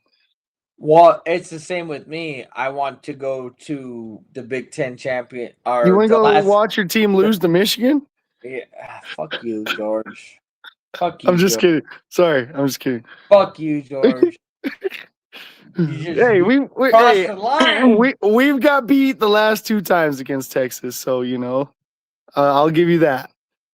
What I will say, Missy's what he's talking about is I'm an Ohio State fan through and through. And we can be undefeated the whole season. And every until last you get there. Till you run into Michigan. Choke. Till you run into Big Blue. It didn't work last year. We got that dub. Yep. But Indiana came through. Who the fuck saw that coming? Like, Nobody. The haters were like, Indiana, and every real football player was like, no, it's not gonna happen. And then it happened. And it's like, you guys were not this is what pissed me off, George. They were not Indiana, they were not Big Ten fans. They were just like, not Ohio. haters. They're just Haters. not Ohio State fans. That's it. That's all that mattered. That's Haters. all that matters. Everybody was just like, yeah, fuck yeah. Ohio State has nothing to do with this year. Let's ride with that. Missy, do you believe the bullshit coming out of his mouth? You can tell him fuck off. It's fine. You know, let him know. I mean, Just don't talk she shit don't care about too my much. USC, and we're good. Hey, and on that note, okay, Don't okay. test me. So, hey, my quarterback when he came out of college saw Ghost, and he won Super Bowl. Mm-hmm. Which quarterback? Sam Darnold. Okay. Remember, he saw Ghost. Sam Darnold. And Sam Darnold. who was the Super Bowl champion? I'll give you that. Because I honestly, I'll tell you, I'll be honest. I don't want to give it to her. No, but I'll give it she's because I actually forgot right. I forgot that he went to USC because he didn't do anything there. Oh, he didn't do anything for USC? No, yeah, he did. I mean, you know, excuse me. Hello. Who's the number one quarterback? Darnold was a beast. That fucking. Oh, hold on, George. No. That's why he was number one quarterback drafted. That's why the Jets got him, and then the Jets fucked him up. He saw Ghost, which we should have had him. I could level with you on that. He was good coming out of college. That's why people were high on him. But I saw him for what he was, which is exactly why he shouldn't have been the number one pick. But he did go through the trenches. No, dude. He got his lick back. He should not have been the number one pick. I'm not saying number one, but the number one pick. Hold on. He did have a good college career, dude. He really did. That's why I said yes, he did. I retract my statement. He did have. That's why he was highly sought after, right? Number one, I wouldn't have went with it. But Missy does have a point, which I don't want to agree with, but I am going to agree with because, Missy, you have a point.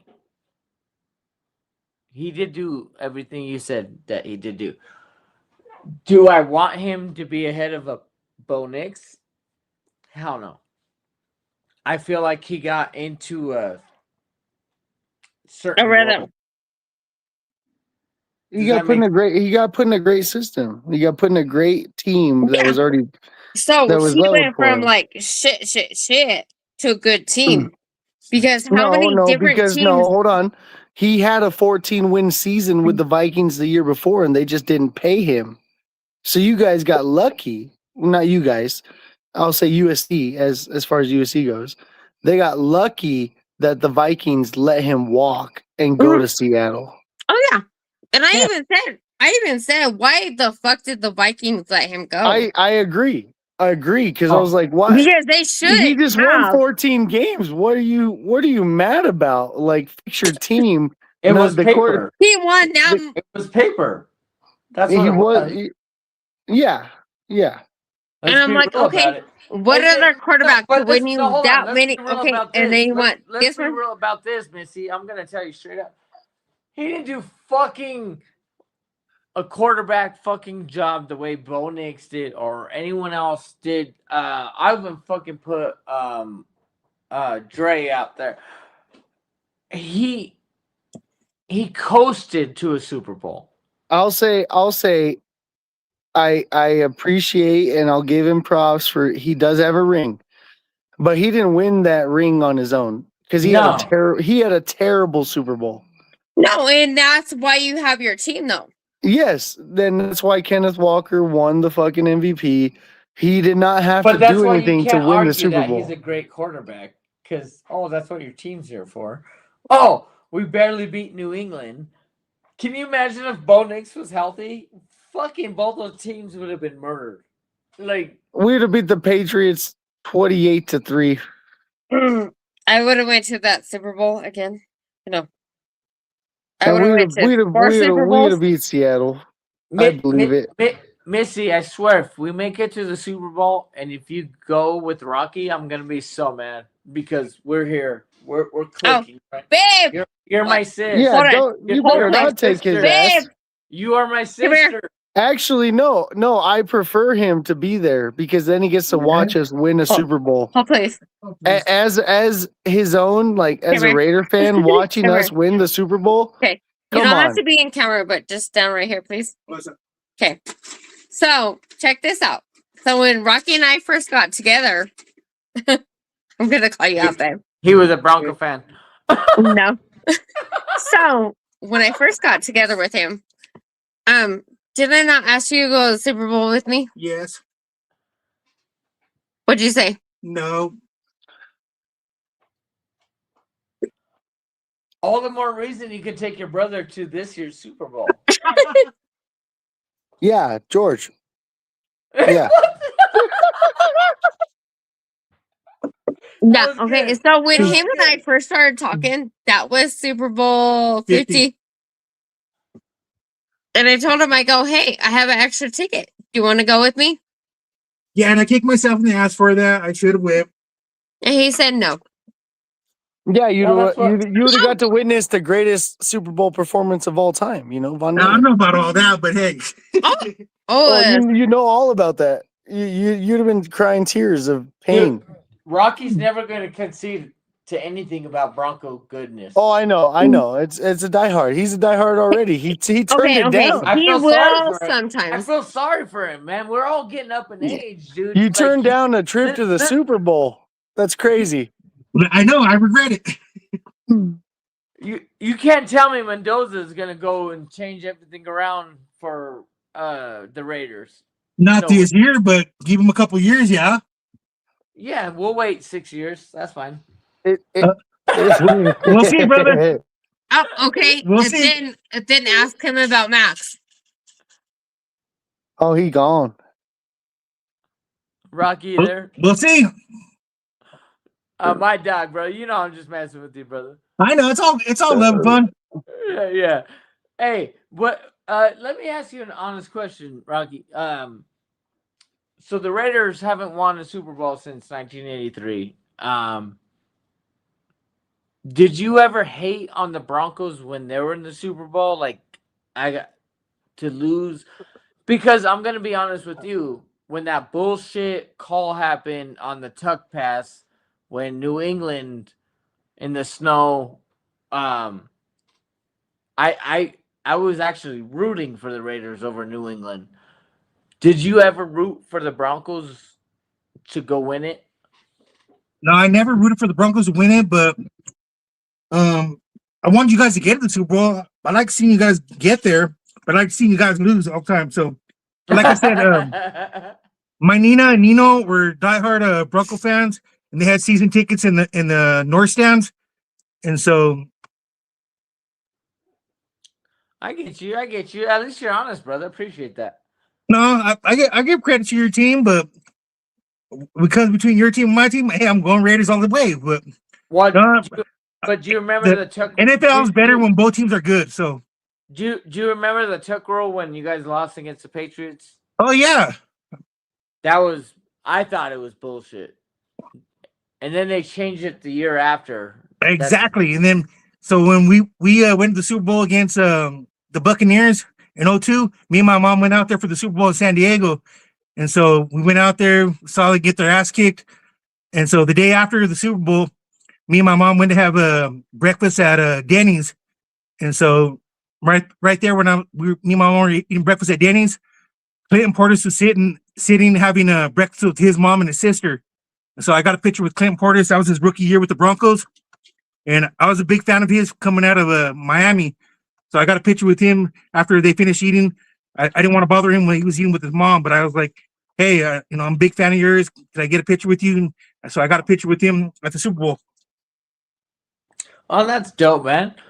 Yeah, it's much respect, Hey, I've been to last year's AFC Championship. I was at the New England Manning's last, home game at the Denver AFC Championship, and as a little kid, I went to the AFC Championship against Cleveland. I've never went to a Super Bowl, so I bet that was incredible, dude. Yeah, it was. Well, he went to the festivities. Yeah, I didn't get to go to the actual game, but me and my mom were out there for all the festivities outside and all the pregame stuff. I think that's one thing I always tell like people is like whether, and especially now that it's so expensive, just go out there for like the extra stuff that they do. Yeah, it's kind of hard sometimes to like, go on or whatever. Like I know Jesse and the Denver Fools, they went out to the Super Bowl, but since the Broncos didn't win, Jesse wasn't able to take up the truck, the Rolling Stoves. And, don't get me wrong, I want to go to a Super Bowl, but like, it's like, man, like the amount, it's not the effort, it's just the dough and all that comes with it. And season ticket holders get first pick, right? You know what I mean? No. No? Okay. So how it is about season ticket holders, we don't always get first pick. So your priority number has to be drawn. Lottery. So it's a lottery. So that's how I went to Super Bowl 32. Is because my grandpa's season ticket priority number got drawn. And so no matter how many tickets you have, you get 2 tickets to the Super Bowl. And he picked me out of my mom and my auntie. And that's why they hate me. And I was like, hey, but that's like something that I will always remember. Like, see my grandpa, hard ass male. Never seen him cry until that day. Yeah, because we finally won. I mean, we went. And so Elway's helicopter move, that was in our end zone. And just to see like the look on his face. So how we went out there is we did the Bronco like package or whatever. We did the red eye. Fucking went out there. Butt crack of dawn. Went to the game. Went to like their little pre-thing. 98 Degrees was singing like a couple of songs. Went to the game. And then after the game, we left right away. Yeah, so you were actually in the stands when Elway did the helicopter. I did. Mm-hmm. So if you remember, he looked at the sideline and he knew he couldn't get the first down if he was going to take a hit. So he helicoptered it. That's how bad John Elway wanted that Super Bowl win, right? Oh, yeah. He was like, I'm going to get this, and I don't care what it costs me to get hit, whatever, I'm going to make sure that I get that. Ah, Missy, you're making me fucking jealous over here, dude. Because I swear, I was in Vegas. I watched it. It was a great time. Don't get me wrong. It was cool. But for you to be like, John Elway's coming at me, and you seeing the helicopter, I'm so jelly. But to say that John Elway is coming at me, it was just another Sunday to me, though. Because I was so used to it at our stadium, though. Because John was John. Like, okay, so I was 15, 16. So to me, it was just another day. But now looking back on it, like it has that momentum to be like, hey, that was history. Memorable. But at the time, it was like, hey, whatever. I'm so used to this any given Sunday. And I guess that's where I get like I'm a spoiled little brat that I get to go there every Sunday. I am section 135, like first row, where other people like Libre have 500 section, whatever. And I'm like, hey, 500s are dope though. Though that everyone in the 500, 500 where the party at. You know, no, because I would be 100s the are one that fun. would fall down to my desk. I get what you're saying. Yeah, no. But you got it all wrong. But You got it all wrong it's there. good. It's good because you hold could on. see the plays like developing. No, That's the only thing that I get like. There's true fans down on the field. Here's what I'm going to tell you. Me and George were at the AFC Championship game, and we got into club level. And we looked around, and we heard the people up from the 500s. Why are we not there? Because that club level vibe, they were suit and tie motherfuckers. Oh, yeah. Like, they were going in to get warm when the blizzard came. Me and George were out there with masks, our beanies, whatever. I think I even gave him my gloves during the game. Hey, warm up your hands. And then he gave them back. Warm up your hands. What I will say is you can never take away from the 500s, right, George? Oh, 100%. The 500s is almost, obviously the season ticket holders, they did something or they got inherited, whatever it was. The people in the 100s been there for a long time, whether it's through generations or themselves. The people in the 500s are the true fans. The fans that make sure they're there for every game. The fans that have to buy the cheapest ticket possible to be at the game so we could cheer on our team. And there's no hate, no disrespect or anything like that, but I feel like every true fan had to go through the 500s before you got there, because you obviously don't get season tickets to start in the 100s. You don't just get an offer for the 100 level. You start in the 500s, and as you get offers to upgrade and whatnot, you can do that. But also, the experience of being up there, seeing the entire city, seeing the sunset, like you have the entire view, the bird's eye view of the field. You get to see everything at all times. It's a whole different atmosphere. And I've sat in the 100s plenty of times. My pops has season tickets in the 100s. My cousin has season tickets in the 100s. I go with them to games every year.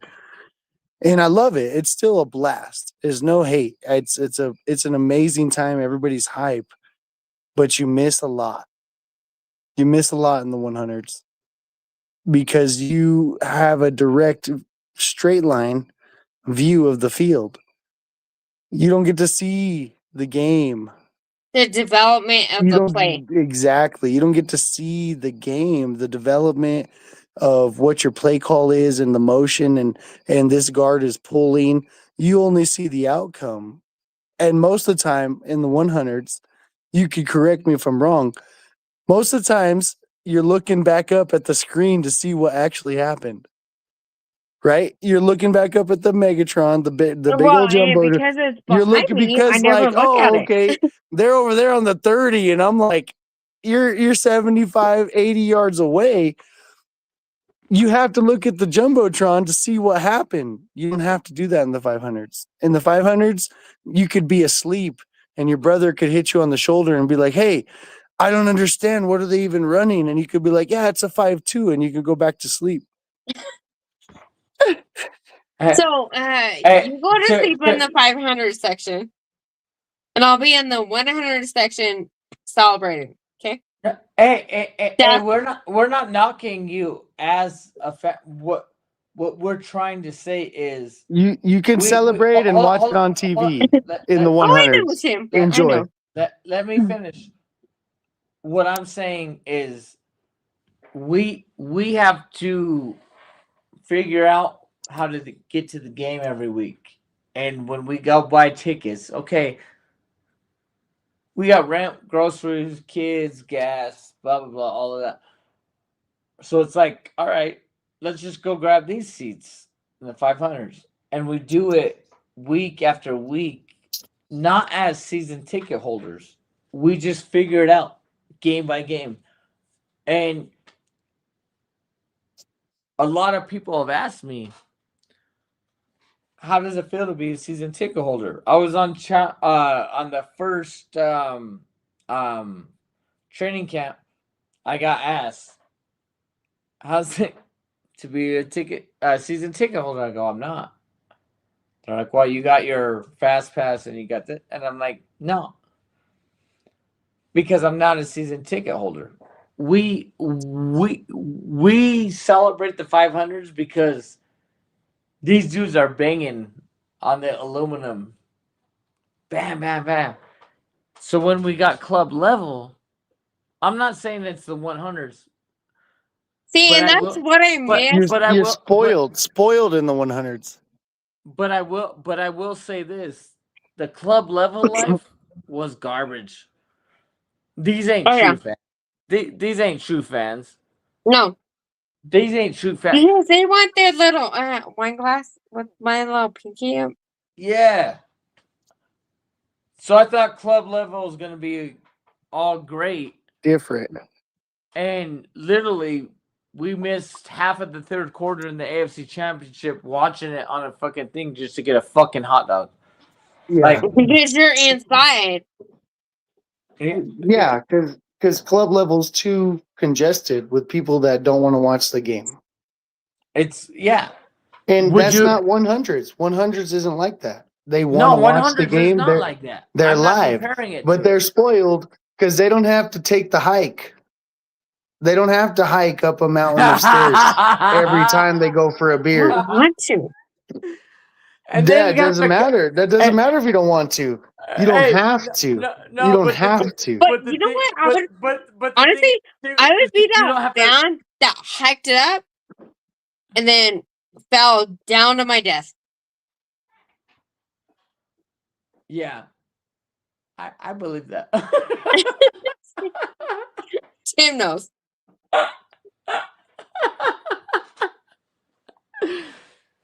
Missy, you are. I'm not gonna lie though. You are blessed with great season tickets, and if there's ever one day you need a brother to be by your side, I'd be more than happy to be there with you. But then he's gonna miss out on all the fun in the 500s. No, I'll go up. I'll take the hike. I can never not. But Missy, let me ask you something. Tailgating, the what do they call it? The firefighter. Right up tailgate. Yeah, how is that? So my uncle just stepped away from that. Oh, I'm sorry. I didn't mean to. We can drop the subject. We can drop the subject. Way to go, Tim. So, Bronco Bay, Rescue Rob, they're still doing it, but my uncle stepped away this year. So now you're going to be part of us with Libre's tailgate. Well, I don't know.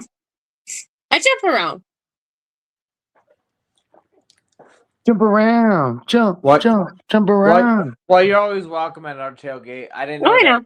I didn't know that your uncle left. I know your uncle put a lot of work in. I will. Oh, he did. That's why, like, he even shocked me. Like this year, he passed over because the trailer. He passed it down to Catherine, or I shouldn't say passed it down, but he handed it over to Catherine, and they're doing their thing still. Fired up tailgate is still fired up tailgate. Catherine, Rescue Rob, but my uncle is no longer a part of it. I didn't know that. I'm sorry to hear that. I mean, he probably just didn't want maybe to do it no more. Like, I'm tired of this. Like, you know what I mean? Step down on his own accord, you know? Well, even like, because my uncle like used to have his face painted, his wig and everything. He even thought that too. So we'll see what the season holds for this year. I don't know. Well, you're always welcome with us, right, George? Oh, absolutely. You make your way over. I didn't know your uncle stepped down, man. Because your uncle put time, like put time, right? But 10 plus years, probably. Yeah, I'm sorry to hear that. I just, you guys always got a spot with us. I hope you know that. Well, always. C10, this and that. Oh, you yeah. know, you know what made me feel good, Missy, is I didn't see you in the line at all on first day of training camp, and I got there at 5:30 a.m. with Libre and his son Emilio, and then I saw you in the stand, and then I saw you in the stands, and I gave you a hug, and you and Libre were talking for a little bit, but I came up and gave you a quick hug. And then you called me shortly after that, a couple days, or weeks, whatever it was. But when I saw you, I was like, oh, I got to go give Missy a hug. And what's funny about it is my daughter saw it because we saw Primo, Prophet, Benny, and my daughter was like, Dad, you just know everybody. And I was like, no, I don't. I don't know nearly as much as what they have, but she saw it in a way like, Dad, you saw it. And I'm like, you don't realize how good it is to see like a Missy, how good it is to see a Prophet, because we haven't talked since like last season. Does that make sense, Missy? Oh, yeah. And it does. Like, we'll step away because it's off season. But as soon as season starts, it's like we just pick up right from that day. Yeah. And that's what I loved. I loved seeing it. Oh, still sports. Go for 24 hours now while you are at it. Why don't you come? Why don't you come on the show? That ain't happening. Cody, I will send you the link. But I will say this, Missy, the way we do stuff, it's different than just being a Bronco podcast. We're all there, right? Tailgating. Mm-hmm. We're all there giving each other's hugs. Hey, how you doing? How your kids doing? Blah, blah, blah. Come to my tailgate. No, you come over here. Or you know the two tailgates that I love that I'm going to shout out, Missy, and you're going to love this. DT Jams, Eric, and Die Hard Vince. They're not like, come to us, we're the biggest tailgate. They're just like, whoever wants to come over, come over. I love that about those guys. What do you say? Okay, so me knowing Die Hard Vince, he actually started with Joe, which my uncle started with them first. Yeah. The brothers. Yeah, I know. Yeah. And then once they stepped away, Vince and Jerry, his wife, kept it going. So that's where my uncle. So we started off with the Horsemen, and then Joe and them did their thing, and then my uncle went with them. And then once they stepped away, that's when Jerry and them started it. Yeah. And Jerry's great too. You know what I mean? She's a great woman. George, you remember when we went by Die Hard Vince's tailgate? I think it was divisional playoffs. Might have been. I don't know. I can't remember exactly what game it was, but yeah, I do remember we went over there and met his DJ and met everybody, and he's cool people. He's real good. Yeah, Vince is great people, and And what I like about the tailgating is when we go all around, we just go all around and just, hey, what's up? Whether it's Horseman, whether it's Libre, whether it's Fire, where Die Hard Vance, whether it's ET Jams. Me and George go up to what section is it, George? I think it's K. But my whatever is above C lot. Yeah, my father-in-law, he doesn't run the tailgate, but his buddy has season tickets and they're best friends, so he gets to go to it. And I get to go see my father-in-law. God bless my ex-wife's soul. She passed away, but I still call him my father-in-law. And he's actually more excited to see George than me most of the time. It's pretty standard. Pretty standard. But that's what tailgating does. So, Missy, let me ask you a question. Are you worried about the new stadium and not being able to tailgate like C-Lot does? A lot. Like, so I don't know how, like, you guys have been at, like, different stadiums. So Seattle, that was one stadium I went to that didn't have, like, a tailgate, like, right there by the stadium.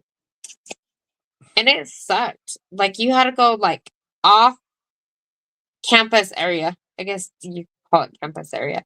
Where the stadium is. We tailgated, like, almost like how, like, what do you call it? Like the buildings, like business buildings in their. Yeah, the district. Yeah. Yeah. But it's like, it sucks because we tailgated in like their lot. And then we had to walk, like, it was like a 15-minute walk. Yeah, but that's the scary thing about it. When you're in C-Lot, you're already at the stadium. Exactly. And it was like, what they showed us, and even not only that, but they showed us like what is it? Like the grass area. Okay. How is a grass area gonna benefit us come winter time when it snows? So are they gonna plow that grass area out for us to tailgate there? Or do we have to have a SUV or a truck? Shovel? a shovel? That could like tailgate in the area. So say I had like a RAV4 or what do you call it? Give me a small car. Yeah, I get it. George, are you worried about the tailgating?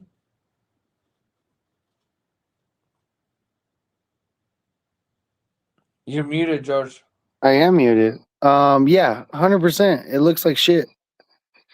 It looks horrible. It's in, but the rendering they gave, the AI generated image they put out, looks like shit. It's in between apartment buildings. There's 2 streets on each side with traffic. You're telling me there's gonna be cars driving through our tailgate? What about the kids throwing footballs? What about the cornhole?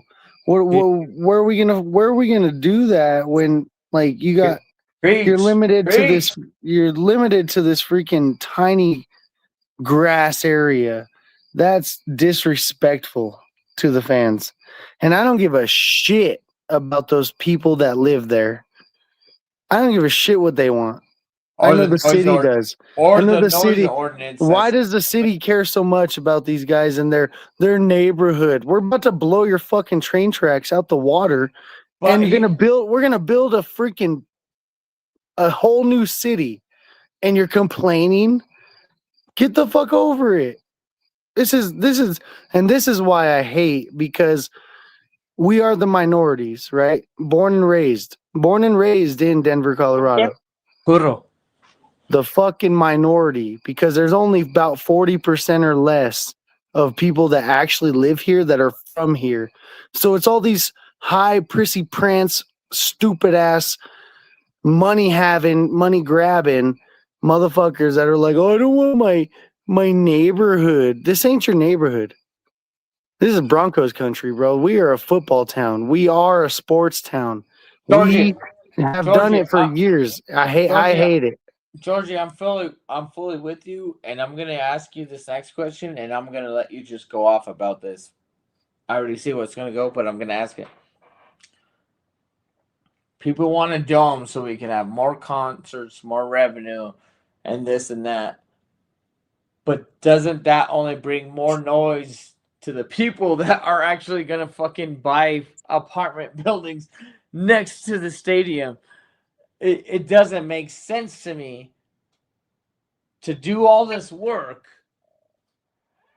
to have people complain throughout the whole year, even after Broncos. Talk to me. Yeah, I mean, the one thing I can agree with is that they have agreed and stated publicly that they will do a retractable dome. Because you cannot take the elements. We have 300 days of sunshine. Why are you trying to take that away from your fans? Obviously, it's hot as hell sometimes, right? But there's also blizzards. But also there's blizzards. And I want to play in the elements, bro. We grew up playing in football weather. Football weather was when there was some dew on the grass. It was a little frosty. You had to go out there at 7 a.m. and play a freaking whole football game. That's football weather. That is what we're built on. That's what we're built on. We cannot get rid of that. I was at Super Bowl 48. They will never have a Super Bowl in cold weather like that again in open stadium. Stadium? Oh, yeah, guaranteed. I know it was confirmed way before we made the Super Bowl, but I kind of fucking felt like, why do we have to be in cold weather on our first Super Bowl appearance? But okay, so then when we built the new stadium, why didn't we get the retractable dome then? We didn't need it. How many years has it been? I don't want the dome. How many years has it been 62 degrees in February during Super Bowl weekend? But you can't tell that far out. That's why they don't schedule it. Exactly, but it doesn't matter because it's always that way. Global warming has taken over. Colorado. I don't Mother Nature is the bitch. Super Bowl in Denver. I don't care if we have a Super Bowl in Denver. All I care about is the AFC Championship snow weather against Manning versus Brady, or the chance that we got last year when Stiddy blew it. I don't want that to ever go away. Yeah, I agree wholeheartedly. That was my favorite part of the season. When we started getting dumped on and we're standing there and I'm looking over the field as it's just dumping snow. Yeah. Oh, how euphoria. That is the max level of enjoyment that I could get. Of fandom. Missy, that was the happiest I've been during a game because it was snowing. It was great. Dude, me and you went in there and we had our mask and our beat, and we didn't put it on until the blizzard came. We went prepared, right? I gave you my gloves. I saw your hands shaking a little bit, and then you gave them back because you saw me being cold. And dude, like, well, I had extra hand warmers too, I think, and I gave them to you because I was like, yeah, just use these. Yeah, but that's what we do, right? We're out there. Missy, did you ever not watch a game in the snow because? Well, that would take away my whole life experience because I was at the game the year we won the Super Bowl when we were Brock Osweiler, when we played the Patriots on my birthday in November. Yeah, but you're talking about November 29th compared. No, I'm talking about snow. It was a snow game. It was cold as shit. I was there when Manning beat Brady in the AFC Championship. I don't give a shit about that. It wasn't colder. It wasn't colder that day. Yes, it was. It wasn't. Missy, because you weren't there. Missy, talk to me. Did you ever run away from snow? No, but it sucks. That's a lie. It doesn't suck. Yes, it does. Why? I love it. Because you're a girl and you don't want to get wet. Oh my god. And I melt. I understand. And it's not that you're a girl. You just don't like the snow, and that's okay. People don't like the snow. I love the snow. the snow game is everything. Standing there when it's freaking dumping on you and you got a foot of snow and you're watching, it's nothing better. Well, I'll fucking Nothing put up better. with it for my Broncos. Other than that, no. But what? No, that's what we're talking about. Though. You got to come more prepared. You got to have your snow boots on. I do. But one thing that sucks though, like no matter how many layers or whatever, once your toes get wet, you're done. Well, why aren't you wearing your waterproofs? I do. It's a snow game. Then they're not waterproof if your toes are wet. They are. Now you want to chime in. I will say this. I never wear waterproof. I don't even wear boots to the game. No, you tell it. Hold on. I have a special guest. Rocky? Yep. You don't know about snow weather. Yes, I do. I was there with her for the AFC Championship game when you guys lost. I was there with her, freezing my ass too. But we went through it, froze our ass and everything, but it was still fun. Hell yeah. Hey, shout out to Rocky, man. Hey, that's football weather. Hey, we grew up playing as little kids. Rain, sleet, snow, hail. Exactly. We used to play in the street in the snow. We sliding in the street. Well, that's why hitting cars and stuff. But we still. That's how real football is. The whole Raiders culture in California never had to grow up in snow. So why aren't you a Bronco fan? Because he's a Denver native. Born and raised here in Denver. Yeah. My mom's a Raider fan. Dad's a Bronco fan. I'm a mama's boy. Hey. Plus, I was born in the 70s, so hey, the Raiders were good back in the 70s. That's when we won our Super Bowl. So that was before you guys even won one. So. Oh, bro, I wasn't trying to go there. Come on. I can school you on the education. The last time you guys won a Super Bowl was 1983. But we won 3 before you won 1, homie. Yeah. That's fine. But we caught up. About time, shit. We waited fucking how many years for you to catch up? We're gonna pass you too this year. Do you remember 2003? The Tampa Bay Bucks beating the shit out of you? Yes, I was there. Yes, I remember that crap. So I'm not trying to go. I'm actually trying to give you props. Here's what I'm going to say, dude, and I'm giving you dead props. You're sticking to your guns. You're a Raider fan. Stand by your team. I will never, ever, ever call you out for like not. The only way I'm going to call you out if you go Broncos, then Raiders, Raiders, Broncos, and then Chiefs. No, you're sticking with the Raiders. They're dog shit, which the Broncos were dog shit for 10 years. First time in history, by the way. You know, we were the only team to not have a losing season. No, George, hold on. That has to be said. Let me talk to Rocky. Rocky, what I'm telling you is, I will actually give you props for sticking by your team, bro. You know what I mean? I hope you accept that. Yeah, I accept it, bro. I agree. Mad props because 83. That's a long time. That's a long time to still be diehard, knowing exactly. Hey, right, and then I was like 9 years old. Yeah, I wasn't even going through it every season. No, you were too. Every year after that, the hope, right? And as it, even I would say the 16 season, right, with Carr, it's probably the most hope you had as a Raiders fan, and then he broke his leg against the Broncos. Yep. Yeah, and you're like, fucking hate the Broncos. So I could understand. And I do appreciate the fanism, the diehard. One thing I love about the Bronco Raider rivalry is that we used to take players from each other. Like we had Romanowski. Like you guys had Romanowski, and then he came to us, and then you guys had Willie Brown, and he came to us. This is a back and forth that we've always had with our team. Like Mike Shanahan was with us, and he went to you guys. Done with our good players, we kick him over to the shitty team. Yeah. Well, and then Well, like we're done with them. the players that are good aren't good until they leave the Raiders. Yeah. And it's the Al Davis curse. All right, I'll say it there. The Al Davis curse lives. Yeah, but what is his son?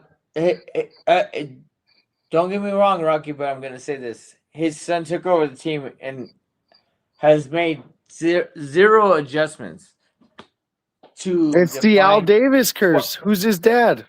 Yeah. He is his dad. It's the Al Davis curse, bro. But I think we're on a good thing now with Kubiak. So thank you for letting him go and let him come to us. So thank you very much. We didn't need to have another one because we got what we need. Well, yeah, but you're welcome. You're welcome for introducing somebody that knows football from the Bronco tree. But the Bronco tree. Kubiak, it is like someone that you want on your squad. I will. Exactly. Yeah. That's what I say. We're gonna build. Well, that's why I say you're welcome. You're welcome for giving you a chance at a future. You had to take a Bronco legend. And his bloodline, you had to take that into your team. You had to get Bronco blood into your team before you can have hope. Hey, and I'm thanking you very much. I love it. Whatever starts us to start beating you guys, hey, I'm all for it. Exactly. Yes, you're on the right page, right? Because we'll be able to forever hold it. Is that it took a Kubiak for the Raiders to be good again? Yep. If it happens, right? So we'll be when able it happens, then I go throw the guys in your face. I'm like, you guys let him go, and you guys got beat by your own system. We didn't let him go though. Clint was never with us. We got a comment. Yeah, Raiders are the only team. This has come from Denise. Raiders are the only team in history to lose 11 or more games 7 years in a row. and then she says Raiders also swept the division and still missed the playoffs. Raiders are snake bit. No, I'm not gonna lie. We've had a bad decade. I'm not gonna lie. Yeah. Well, you've had a bad 30 years. I don't know, Dennis, if that's true because no, it is true. Never mind. That is true. So Rocky, bro, you're my dog. You know I got now my love for you. But what I will say is Kubiak is your best hope, dude. Like, that's your only fucking hope for the Raiders to get better. You got Mendoza, but how many quarterbacks have you drafted that turned out to be shit because you guys didn't know what to do with them? And I'm asking you this as an actual friend. So drafted? No, hold on. Do you think Mendoza is the answer to start building? Yeah, 100%. But not only that, okay, so in the last 4 years, they've had a different head coach and quarterback. Well, yeah, you had Josh McDaniels over there. But how can you be consistent and want a good team when you can't even hold a quarterback and a head coach? You can't. I mean, look at Jamarcus Russell. The biggest, yeah. One of the biggest busts in NFL history. Exactly. He's gonna stay here talking to you. I gotta go potty. But I get what you're coming from, but George, you get what I'm saying, right? Now you guys have an opportunity. Well, yeah, that's what I was saying. Like they have a chance. You drafted Mendoza for one, and then you signed I'm sorry, the other quarterback, George. Help me out. Ooh, Kirk Cochains? Kirk Cousins. Cochains. Kirk Cobangs. So you have a first round draft pick that won the Natty with Indiana, and now you sign Kirk Cousins. Who do you want in there, brother? Talk to me. Straight up, I want Mendoza to sit back a year because even if you listen to Tom Brady, he talks about it. A lot of quarterbacks come out nowadays and they get just thrown into a bad line, offensive line, no supporting cast. No, you need to get thrown out there with support. So I don't want him to go out there to fail. So let him sit back a year, learn. That's what Brady wants. Brady wants him to sit back and learn and let him sit back behind Kurt. Let him learn how an NFL season is. Even look at when Mahomes came out, he sat behind Alex Smith in KC. He sat back a year before he even started. So a lot of look at how long Aaron Rodgers sat behind Brett Favre before he came out. Yeah. A lot of teams they thrust him out there right away. You know, you're a rookie, you're top pick. Get out there, you got to play now. It's the expectation is too high. So I'd rather him sit a whole year and learn. But like he even in the preseason, like he's been making some good throws. But he's a rookie. He's still making mistakes, like the interception.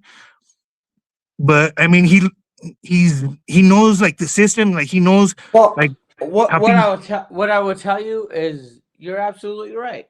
The biggest take that I'm gonna get from you is Aaron Rodgers sitting behind Brett Favre. Mm-hmm.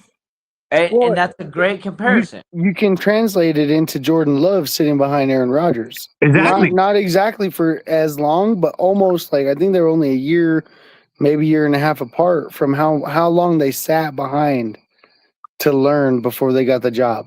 But look how many first round quarterbacks got thrown in right away and got played, like Baker Mayfield. Steve Young to Joe Montana. Hey, Baker Mayfield took the Cleveland Browns to a playoff and won the game. Playoff win, first playoff win in Cleveland Brown history. Baker Mayfield, Boomer Sooner, baby. Come on. Don't get hurt, George. Come on. Oh, I ain't hurt. He's a top 10 quarterback in the league. Why would I? I like Baker. No, he is. Dude's a dog, bro. But did the Cleveland Browns get a supporting cast around him though? No, they got rid of him. They shipped him off. Exactly. That's what I'm talking about. Don't put a quarterback that's barely learning to get in the NFL around a shitty offensive line or a shitty fucking running back, receivers, anything. If you don't have a supporting cast around him, then you're setting him up to fail. No, Tim, let him finish. Hold on, let me talk. Let him finish. You always want to talk. No, go ahead. I don't want to hear you. I want to hear what he has to say. What I'm going to say is Baker was not. You're absolutely right. Not supported by a surrounding cast. Baker, OU or not, Boomer or not, I'll give that to my brother George all day long, and I'm giving you love, George. There. What I'm saying is, this poor dude never got the surrounding cast of what he could have done. Because he could have been a Peyton Manning. He could have been a Tom Brady. Exactly. That's what I'm saying. Before you tell me to shut up, George, I'm fucking giving you fucking mad props and love. This dude could have been I could have been a contender. But he wasn't surrounded by the right cast. Dude. All we had to do. Talking about Sam Darnold now? All we had to do was trade up for the number 1 pick, and he would have been a legend. But do you get what I'm saying, George? Like, I'm giving you props. No, I agree. Okay, yes, 100%. And I'll say there is because obviously all Bronco fans are going to say, and this is just how I feel, right? The comparison, because like Mendoza, obviously they need those years to develop. They need to be able to develop in their own aspect as a quarterback because they're not ready to play. We drafted a quarterback that was ready because he was 26 years old when he got drafted. Yeah, but we drafted a QB. But it's not the No, we're talking about Bo Nix. So you can't compare, like, I don't compare Fernando Mendoza to Bo Nix because Bo Nix was the 6th quarterback taken, but also was thrown into the fire. So we're talking about anomalies.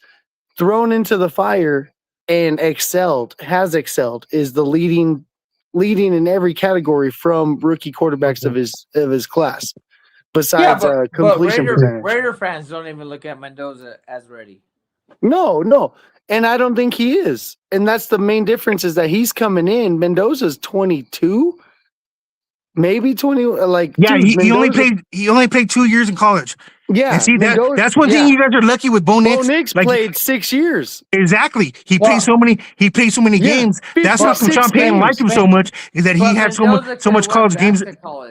Well, that's why my main point is that's why Bo was so ready to start in the NFL as a rookie. Exactly. Whereas you're coming in, and I agree with you, you're coming in and saying that Fernando is not necessarily that he's not ready, but you don't want to throw him into the fire with a team like that doesn't have have a top 5 defense, right? Hold on. Cody wants to come in. Cody. Come through. Yeah, definitely come through. Let me watch the highlights real quick. I might have to drop. One of us might have to drop out and send the link. No, I'll drop out. We don't have to drop out to send the link. Cody, do me a favor.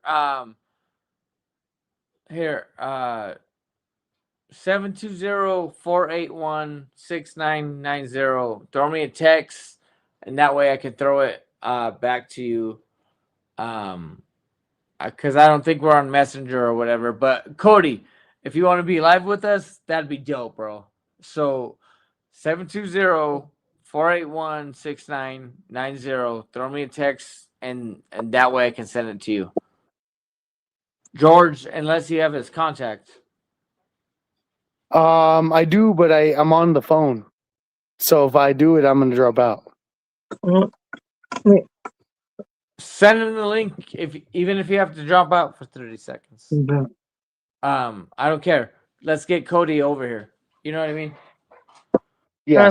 My main point is I agree.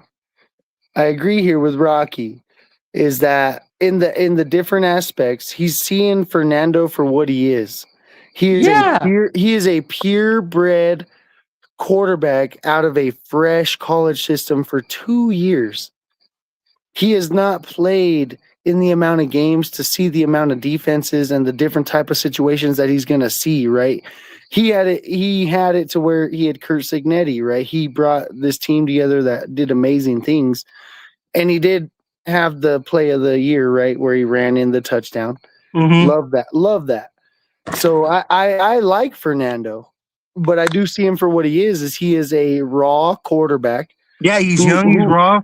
He only played 2 seasons. He needs at least a year, like Rocky said, at least a year. That's what I'm saying.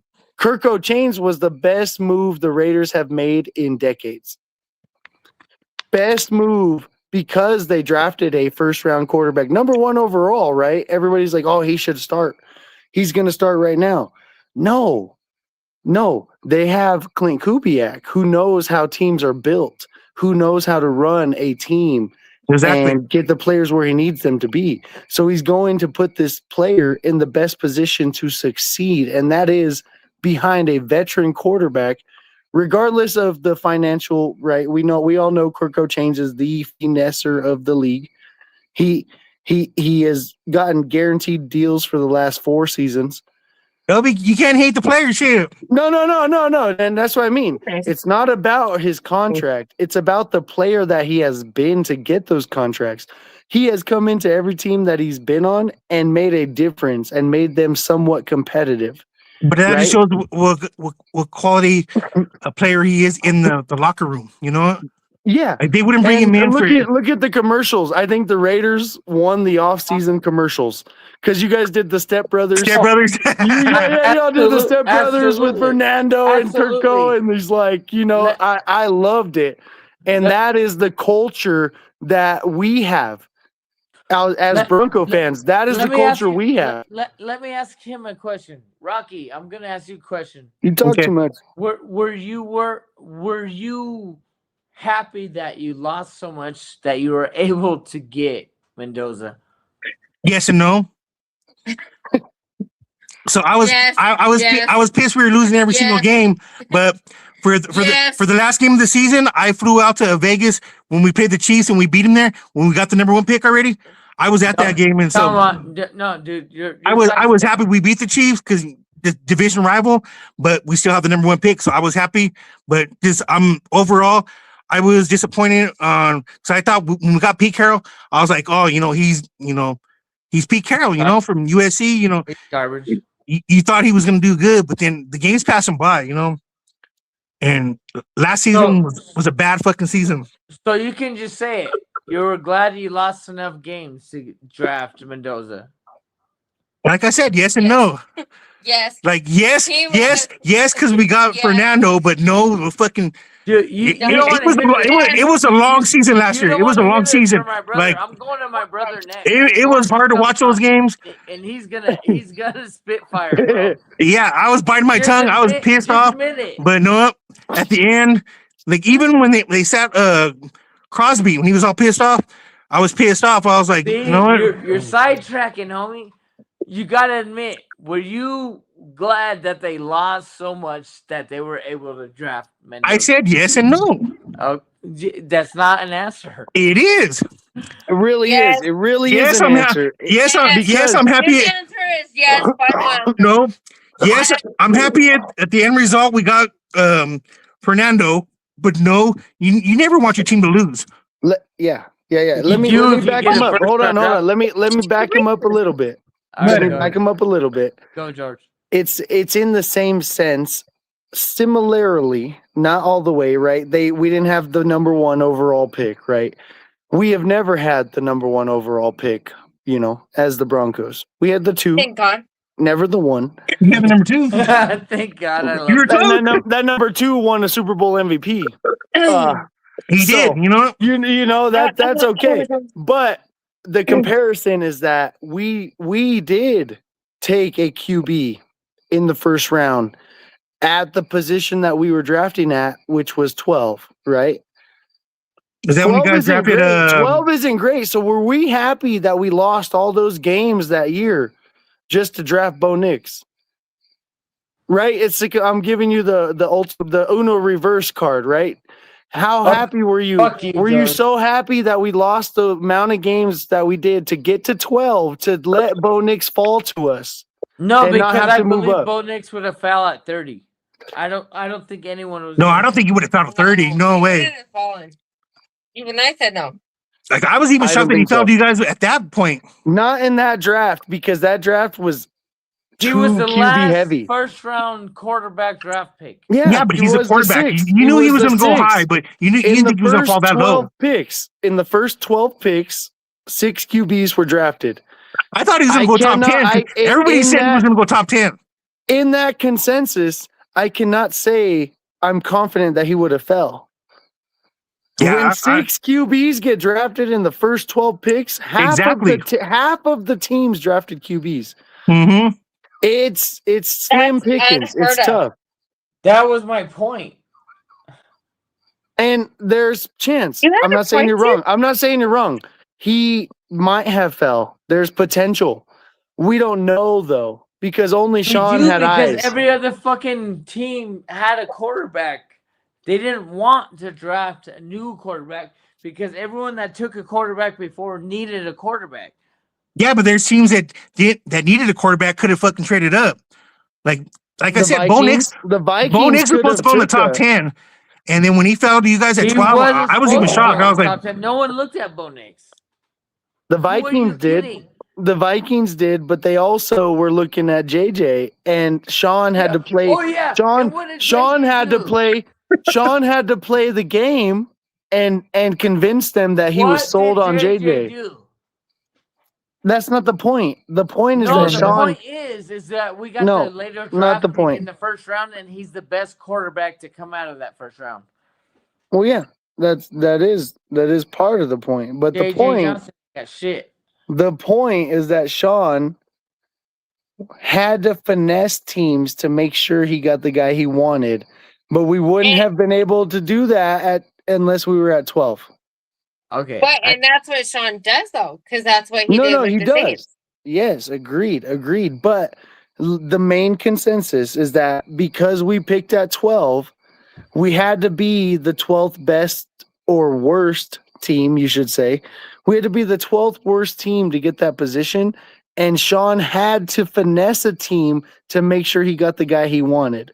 I wouldn't call it finesse. I would call it jokester. I would call whatever. It literally NFL into position into just the brain that comes out of it. But know what though? It's also the quarterback that falls into a good system.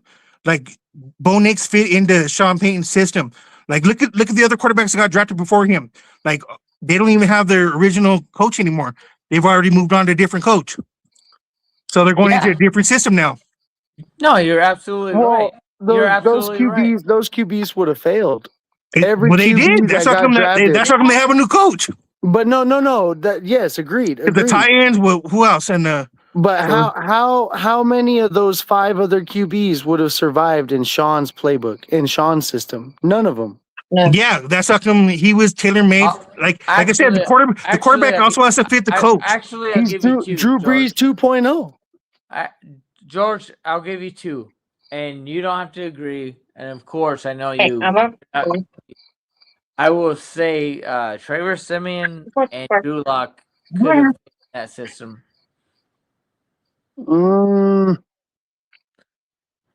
See, you're thinking about it because you know it could be real. Not all the way. Not all the way. Maybe not. Siemian, I had a little more faith in, I say, but Drew Lock was a little more too unorthodox. He was too unorthodox as a QB. Siemian, no, he's a stand-up guy who he will do everything you tell him to. He'll do it well. He'll do it well. Yeah, he'll do it well. So I'll give Siemian the slight edge on Locke as far as being able to do that, but not at the caliber that Bo has done. No, I never said that though. I know, and that's my point, is that no QB, Jaden Daniels, Caleb Williams, Drake May, Penix, or no, not Penix. Shit, I can't think of the other one. Either way, the 5 that were drafted before him, the 5 that were drafted before Bo Nix are not better than him. That's just the facts. And everybody's all hype on Drake May. Everybody wants to be on Drake May's dick. Oh my God. He's so good. He had one good season. You realize that he had a horrible rookie season. Horrible. And all of a sudden he's getting more praise because teams all year long. Yeah, for 2 straight seasons. Also didn't have a schedule. Like they're gonna have a great. I can't wait for their awakening because they're gonna have to play a first place schedule, and they're gonna get rocked. Rocky, making me a drink, okay? Rocky, talk to me, brother. He's making me a drink. Oh, please. Oh, well, Macy, talk to me. Yes. Dre, he's back now. Everything happening in New England, it's not going to be the same this year. They got a schedule. Not like ours. Oh, our first 6 games, like, okay, preseason. But our first 6 games, I'm fucking scared. Your first 6 games toughest in the league. Why would you be scared? It's the toughest 6 games in league history. It is. It is. I don't care. I'm confident. I'm not worried about it. It just is. And that's going to be all the more reason why people should fear. But you know what? Okay, I will always stand up for my team, but I'm a realist. I hate it. It's hard. If we could come out, I think out of the first 6 games, you only have one home game. One home game out of the first 6. No, we don't. No, it's 2. We have 2. 2 out of the first 6.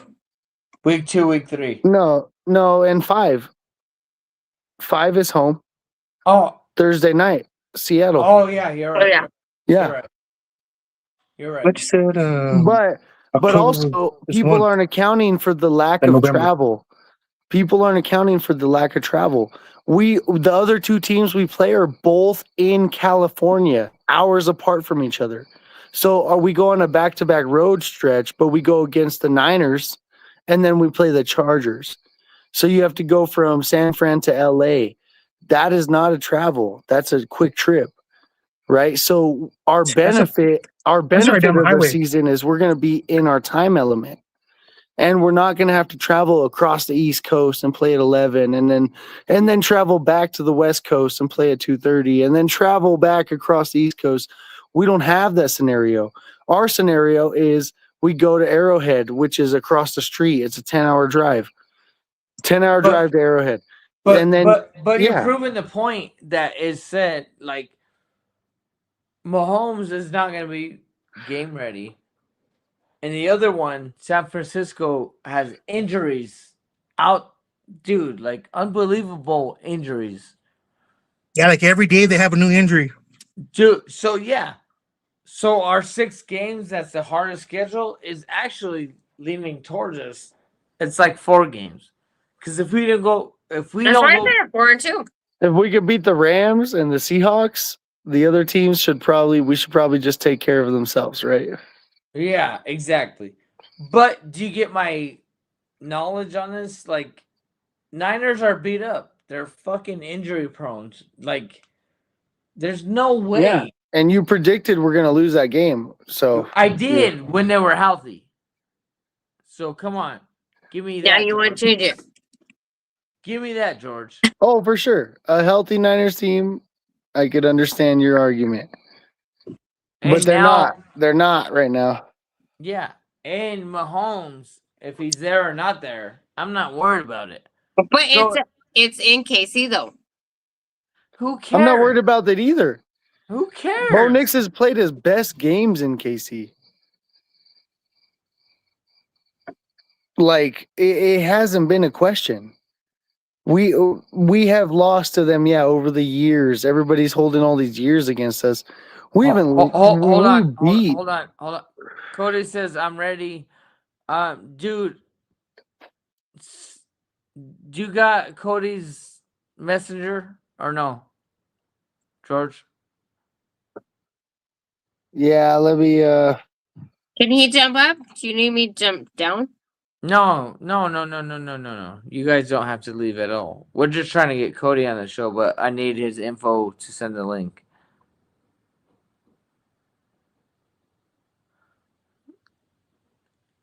Oh, George. Yeah, so he's handling it. Get on. My hi, Missy. Are you worried about the 49ers? 49ers, no. Elaborate. Why not? Why not? Because they're injured. Like, if they would have a healthy team, maybe. But who's, like, Kittle? Who's playing? Nobody. How do you beat the Broncos with no team? Exactly. Like, it's ridiculous. And then the Chargers, no. The Chargers aren't charging, just like the Raiders. I got the middle finger on that one. I'm sure you did. Rocky, dude, once again, I appreciate you for being a Raider fan, because you're not a Raider fan that is just a piece of shit that just goes against the Broncos. You stand by your team, and I will give you that respect, brother. Right. So out of the first 8 games, who do you think we'll lose to? Our first team.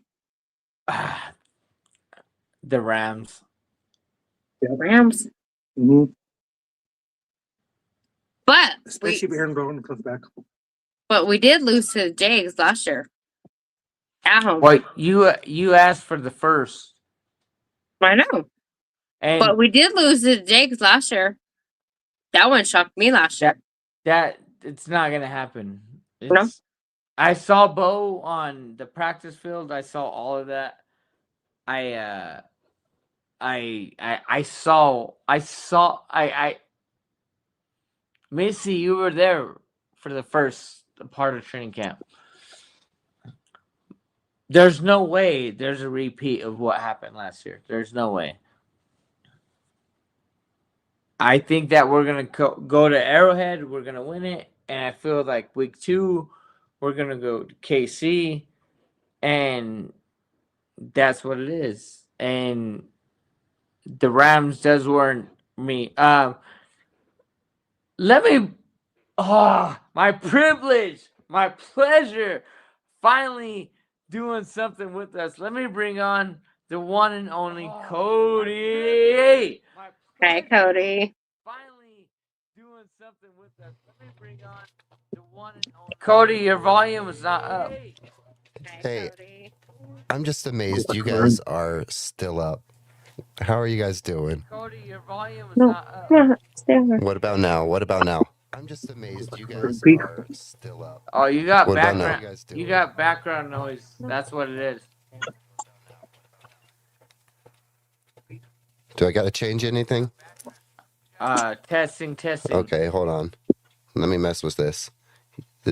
Put me aside. Bring me back in. All right. So, like I was saying, the Rams would be our first loss. Rocky, you want to chime in on this? Please let me know what you think. Well, he went potty. Oh, so are you worried about it? What? The Rams game? Rams? No, I'm more worried about the Jags. Oh no. What happened? What did you do? I didn't do anything.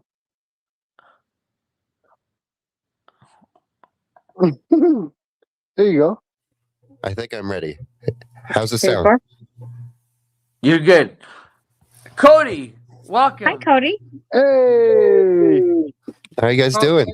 Cody, you already know George. You already know me. Let me introduce you to a special woman in my life, which is a great friend. Hi, Missy. Cody, Missy. Nice to meet you, Missy. Nice meeting you, Cody. Missy, you are killing it, by the way. You're Thank doing you. a great job. I appreciate I it. was going to say, I'm so grateful to the bros for having me on the show. It's great. That was my first nothing. appearance ever. First appearance ever on another show is awesome. And just this whole community has been super welcoming. Everyone really does have everyone's back. Everyone's super kind. Everyone's got each other's back. It's super cool. So I'm grateful to, if you ever need anything, I got you. Thank you. George, knock it off. Bro. Yeah. What happened? There you go. Stop it, George. But Missy, do you hear what he's saying? I do. Thank you. I'm gonna tell you this, Missy. I don't care if you guys collab together and do something, whatever. That's never my intention to keep people away from people. Cody's a great guy. He knows his stuff. Missy, you're my sis. You know that, right? Oh, of course. You guys collab, do whatever you guys got to do. One thing, Cody, thank you very much for making Missy feel so welcome. I appreciate that. You know what? Broncos country has welcomed me. So I say it all the time. I've told it to like Trav and to Dak that, just a few months ago, back in December, I was just a follower of all of you guys, just of Orange and Blue, of everyone's channels. I was just a fan. And as I slowly make this switch from a fan to like someone who covers the team, even though these are my stomping grounds and my late night hours, I think you guys are just prowling around late at night. I had to get in on this. I couldn't step aside from what was going on. I love it. I love it. I had to at least watch the 15-minute highlights on YouTube. I'm doing a recap show tomorrow so I can watch the whole game over because I was at work. I did a pregame show earlier today, just really quick. But, I got some stuff to talk about with the Broncos. But, yeah, I'm grateful to Broncos country. Broncos country is amazing, man. I'm less than 4 months into this, almost at like 150 on YouTube. It's crazy. Dude, and what you're doing is great content. And that's what Missy's trying to do. You know what I mean? And I got nothing but love for both you guys for doing what you're doing. And Cody, I think it was last Saturday when Jay was on your show, and I was commenting all night. I was like, hey, this and that. And you're like, hey, Tim Dog's in the house, blah, blah, blah. I really do appreciate it, man, because what you're doing, still sports, right, George? It's man, you're killing it. Anything for the late night sports fan. Anything for the late night sports fan. That's all I'll say. George, what do you got to say about Still Up Sports? Hey, man. Are you still up? Because we are. No, man. Cody, you the man, Appreciate you coming on when we had you on the Broncos Bros.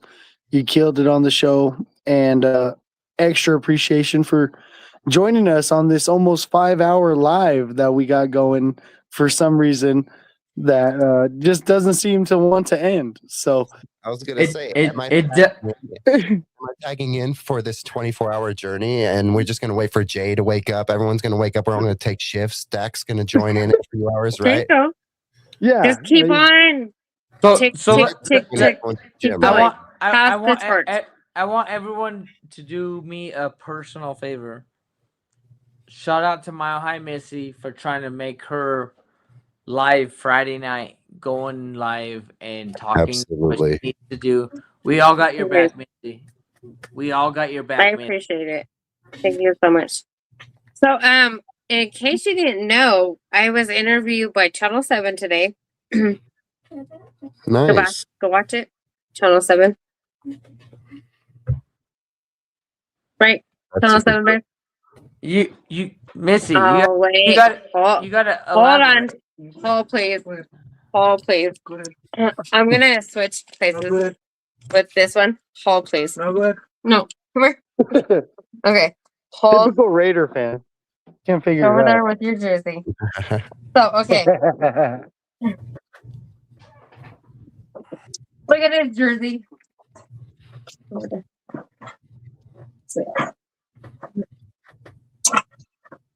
We're waiting. Live and direct, baby. Oh, Hey, is he there there? is. Is he He's in the there? flesh. Hey. Don't tell me, dude. Bro. We were friends 2 minutes ago, but right now. So, in case you didn't know, I'm gonna tell you this, Cody. My High Missy boyfriend, Rocky. Rocky, I got nothing but love for you. But I'm gonna tell you, Cody, he's a Raider fan. Oh, that's okay. You know what? I actually have. I do a show now with a Raider guy. I do a show once every 2 weeks, and I've come to appreciate Raider fans. I hopped in the chat of his show, and it was fun just being the only Bronco fan in that chat. Which Raider fan? Raiders. Raider Jeff 401, something like that. Let me check. It's let me double check. That's what it is. But him and then Superchargers Pod. We do something every 2 weeks now. And it's not like if you want great, intellectual AFC West talk, go to West War Room AFC Rivals. West talk. Go to those guys at West War Room Rivals. They got you with the best. Oh yeah.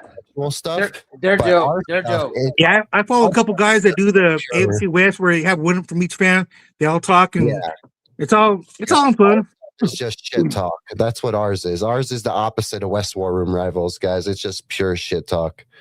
But yeah, That's awesome. let me double check. Yeah, That's awesome. It's all shit talk. Like fuck the Raiders, Rocky. Fuck the Raiders, exactly. Rockies.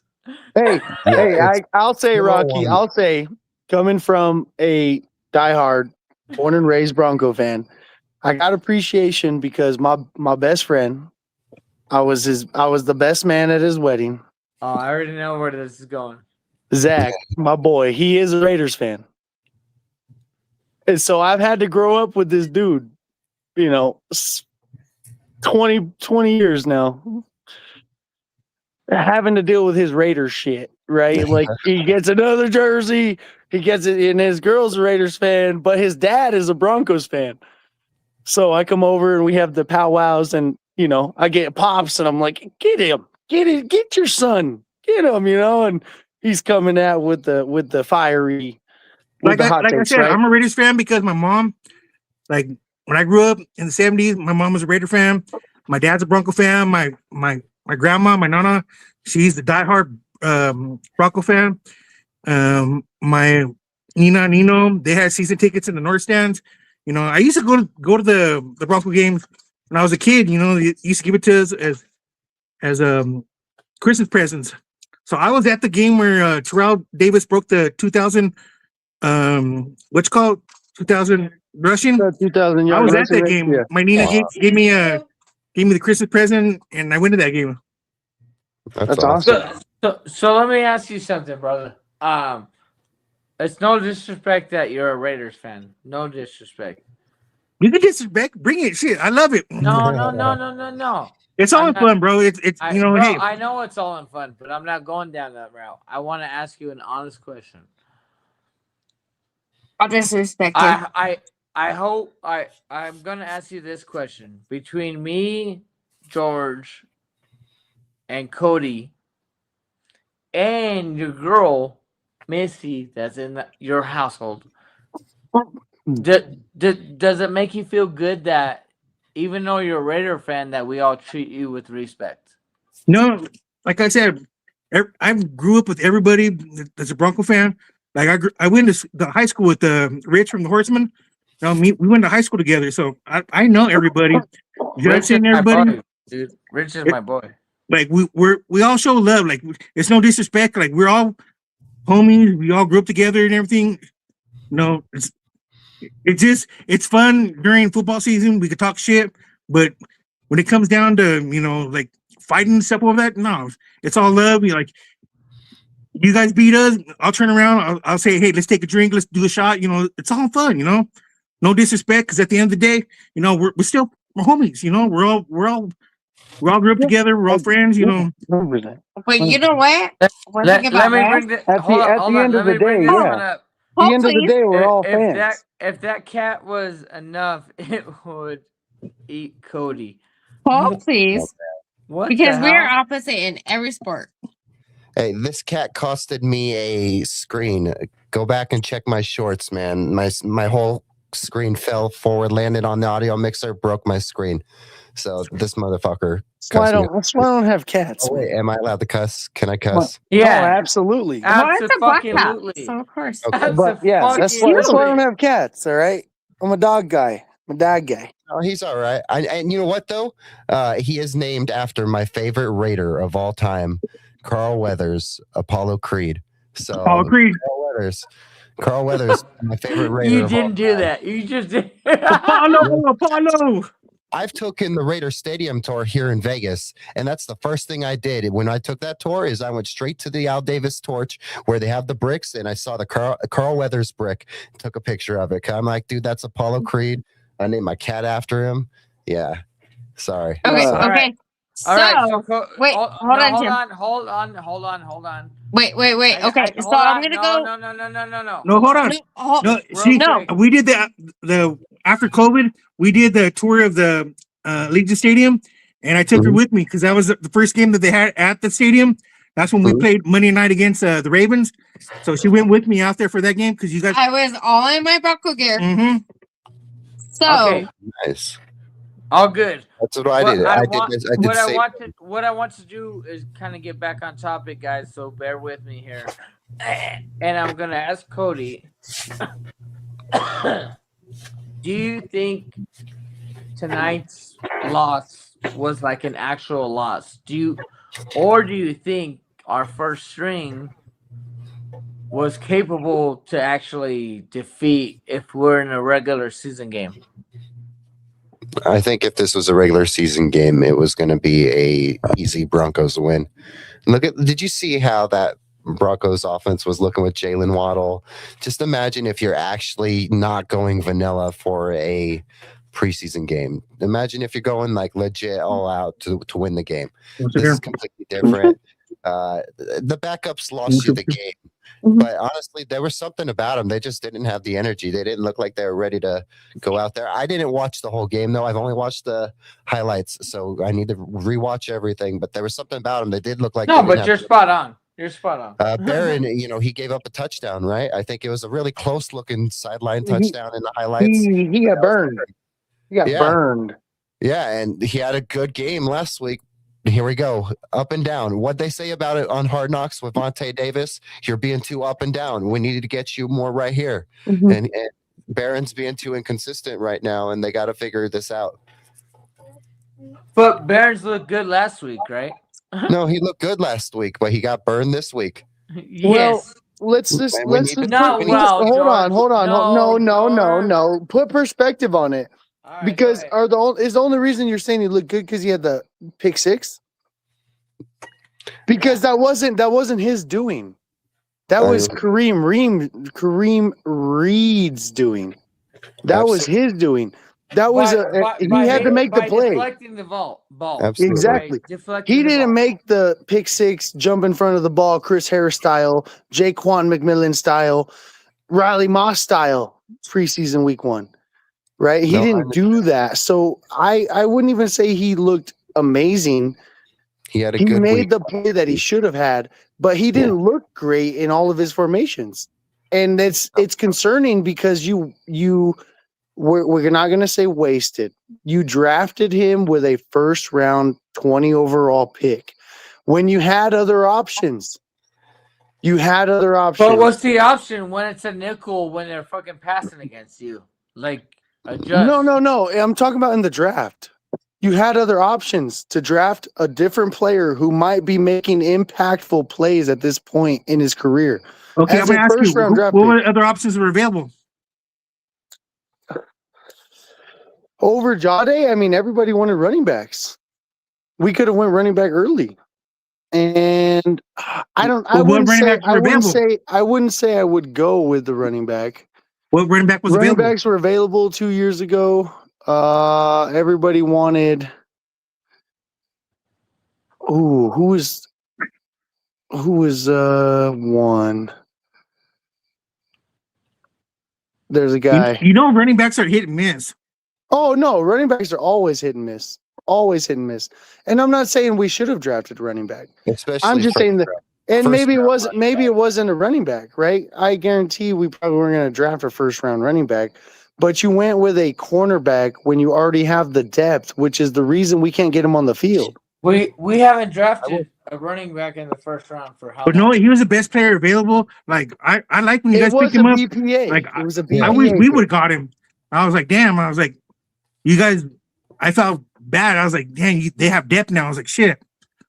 But he's a good player, but he's not on the field enough. Like he doesn't get the reps. It's a good problem. But see, with the Riley Moss getting injured, maybe he's gonna get the reps now.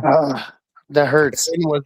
Barron was the best player available, and George Payton. If this goes wrong, this is just one of those little other things because he's gotten a lot of things right. But this will be, if this goes wrong, this will be one of those other things that didn't go right.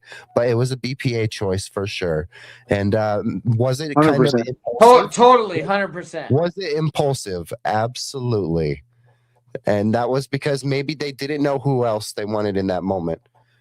And like I said, he was the best player available because I wanted the Raiders to draft him. But I was like, we needed him, and I was like, dang, you guys got him. I was like, shit.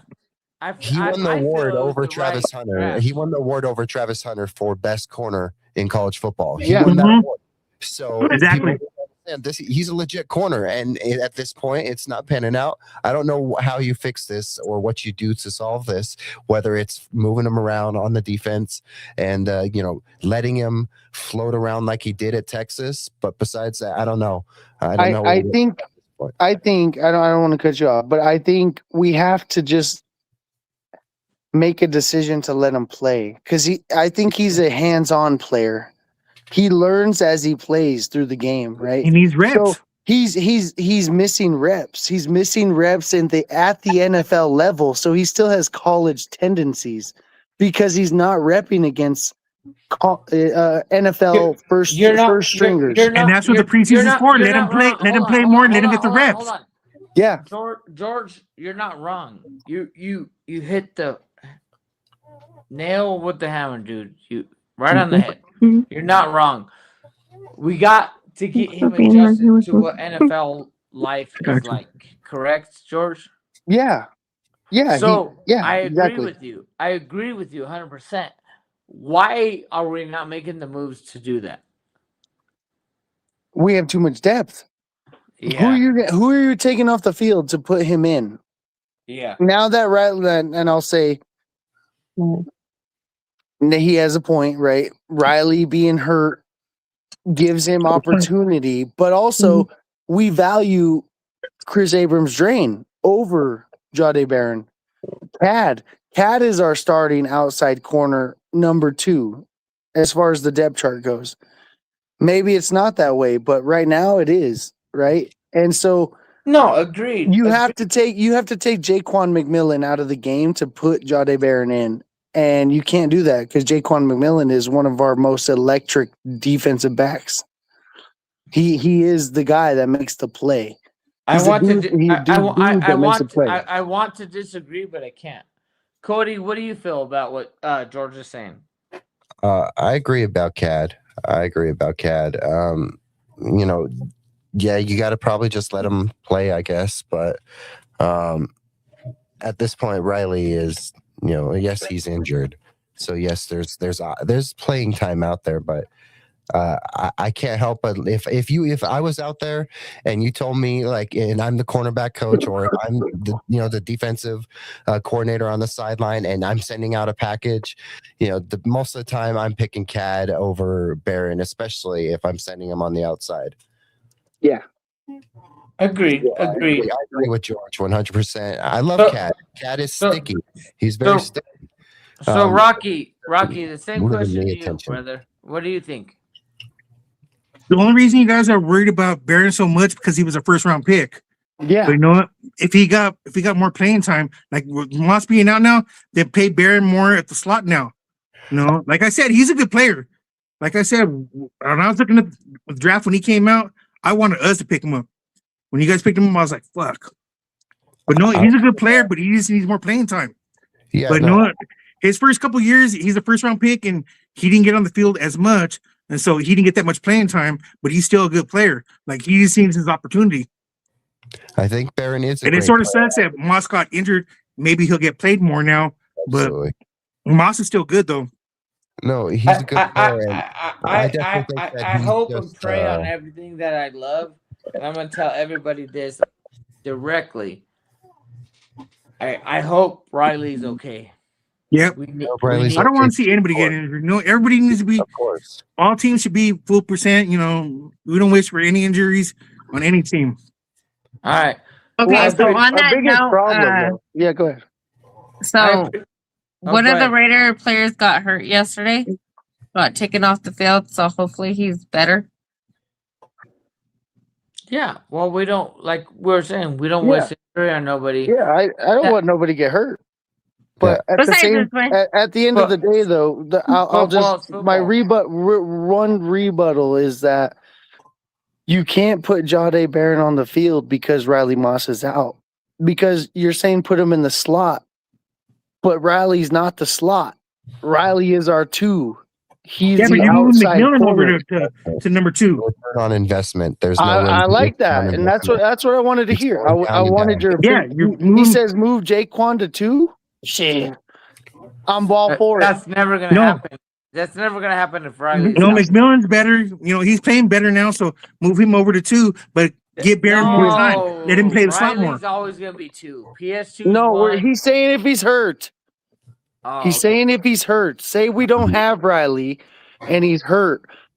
How do you get Jahdae on the field in the slot? Because McMillan's not coming off the field in the slot. He's saying move McMillan to outside. And put Jahdae in his comfortable position as a slot, because he did play at Texas. Texas, horns down always. He did play outside slot a little bit, but not. That's not the solution to the problem. You want Barron to either pan out or not. We're just worried about our return on investment. That's all we are. But how are you going to get return on investment if you don't play him? I don't know how he's going to get on the field. George is right. How's he getting on the field? There's too much talent better than him. They need to trade him. But that's what the preseason is for. Preseason, you play. You let your starters sit and let the young players play. Give him the opportunity to see what he has.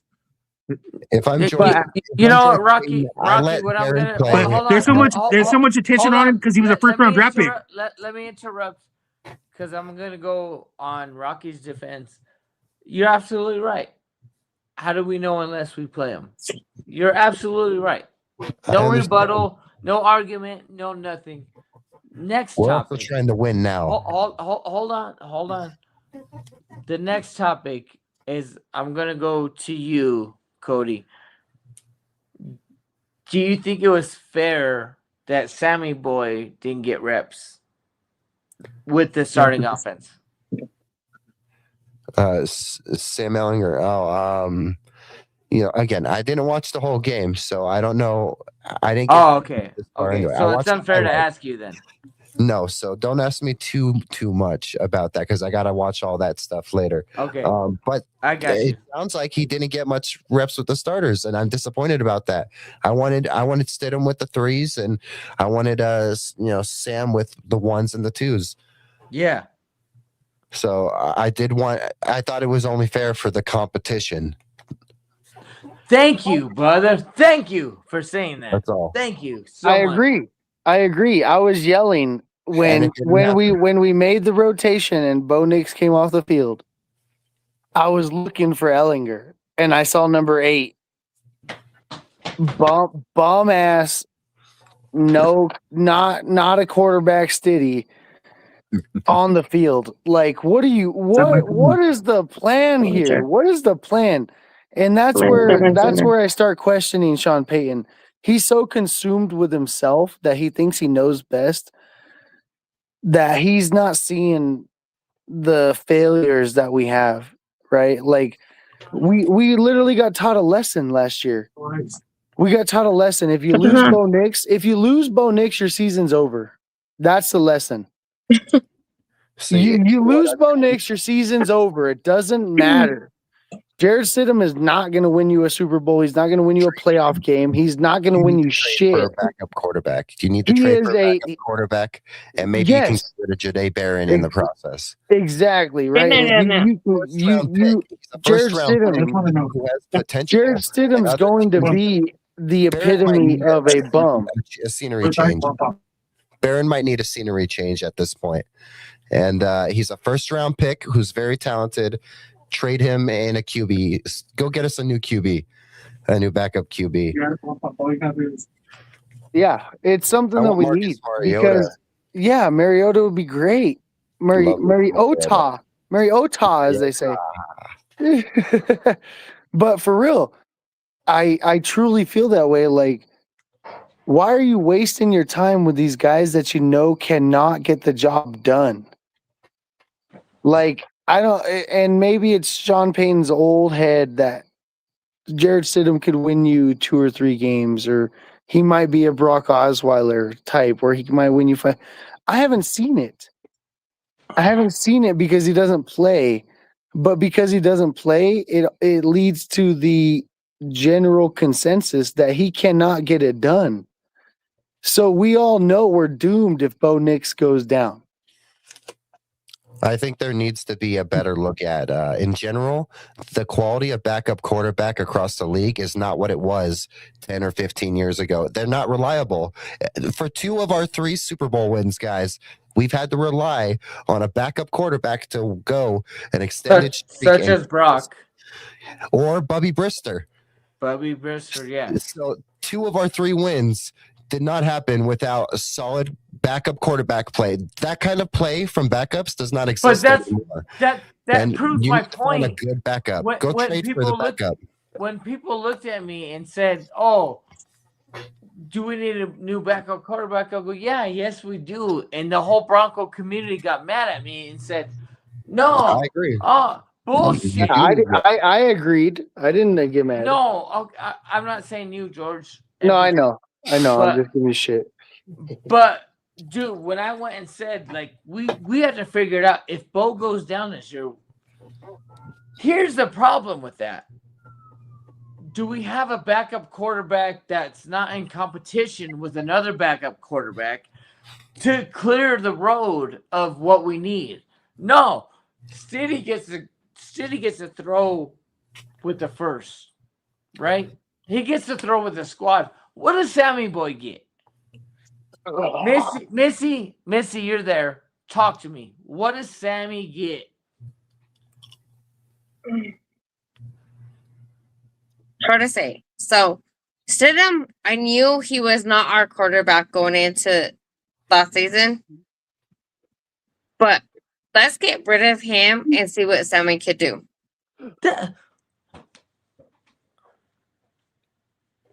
I want to trade for a quarterback. We could, dude. People were calling me crazy because I go, "Let's go sign Kirk Cousins as a backup," and they're like, "No." And now look at him; he's a starting Raider. come the fuck on. But they're going to get rid of him because they want Mendoza. Mendoza's not going to be a factor the first season. Wait and see who gets cut after camp and see if someone interesting name maybe falls out there. But why does Sammy Boy not? Okay, I'm going to talk to you particularly, Cody. Why does Sammy Boy not get that opportunity with the first? I think he deserved the opportunity with the first.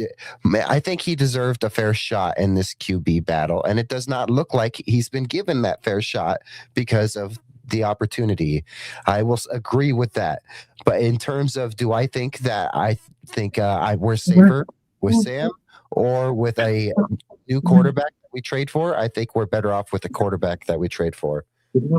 I think we need a higher level proven quarterback. Oh, I agree with you 100%. But if we don't have that opportunity, why not give Sammy Boy a chance? All right, if you don't have the opportunity, give Sam the chance. Then, of course, then cut Stidham, trade Stidham, get something. Thank you. Go ahead. I'm sorry. Go ahead.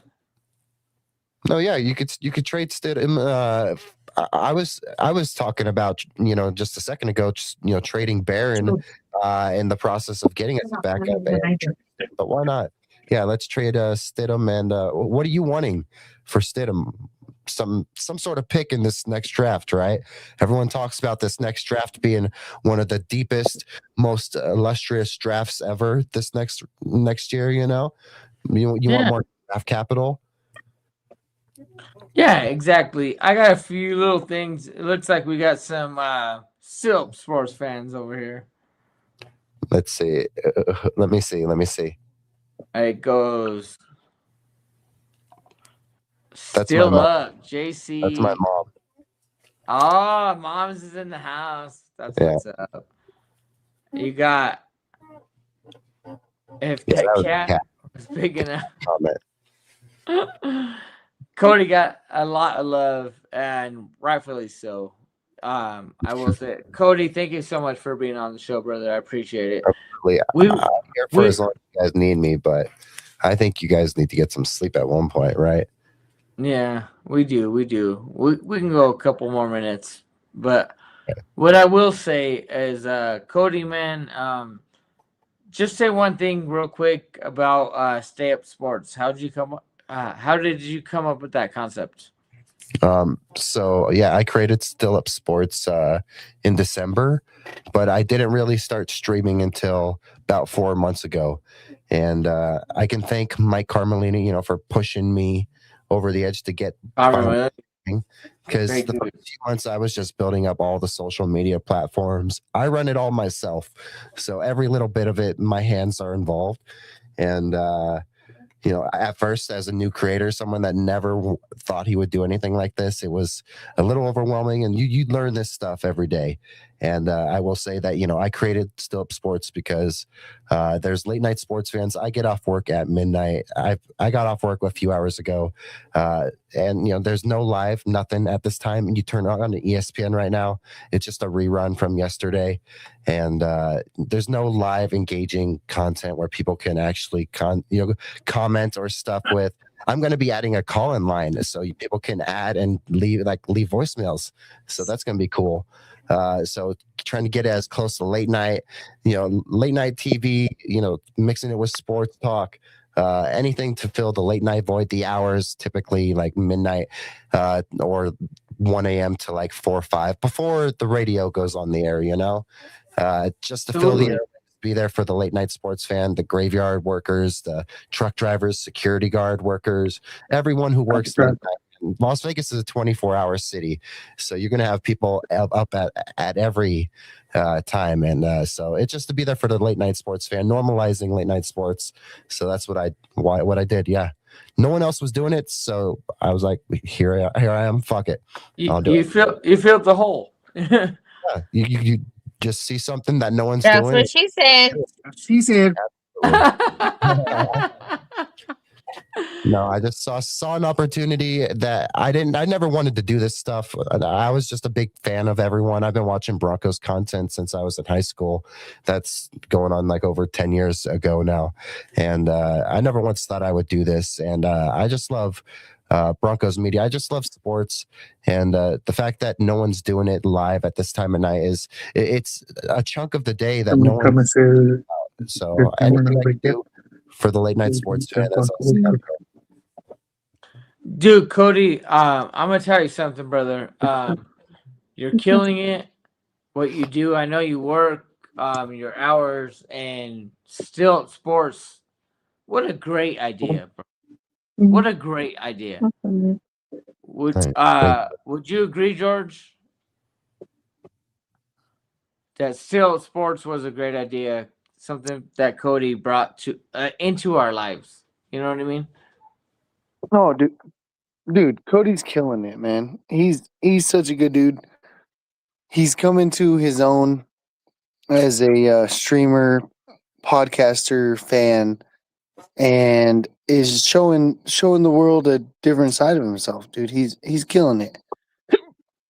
I love everything that he's doing. So to you, Missy, and Mr. Raider fan over there, you know who I'm talking to. Obviously, I'm just kidding. I got nothing but love for you, Rocky. To let you guys know, Cody does still sports, and it always happens after midnight. And he did like a 24-hour run for a couple weekends in a row. Four different weeks. What would you guys think about Cody's presence tonight's show? Amazing. Like he said, he wanted to like push it out. And so I do TikTok, and like that's where you get like, it's crazy because like people just scroll, like doom scroll, because they're laying in bed, whatever. And kudos to you for finding your people that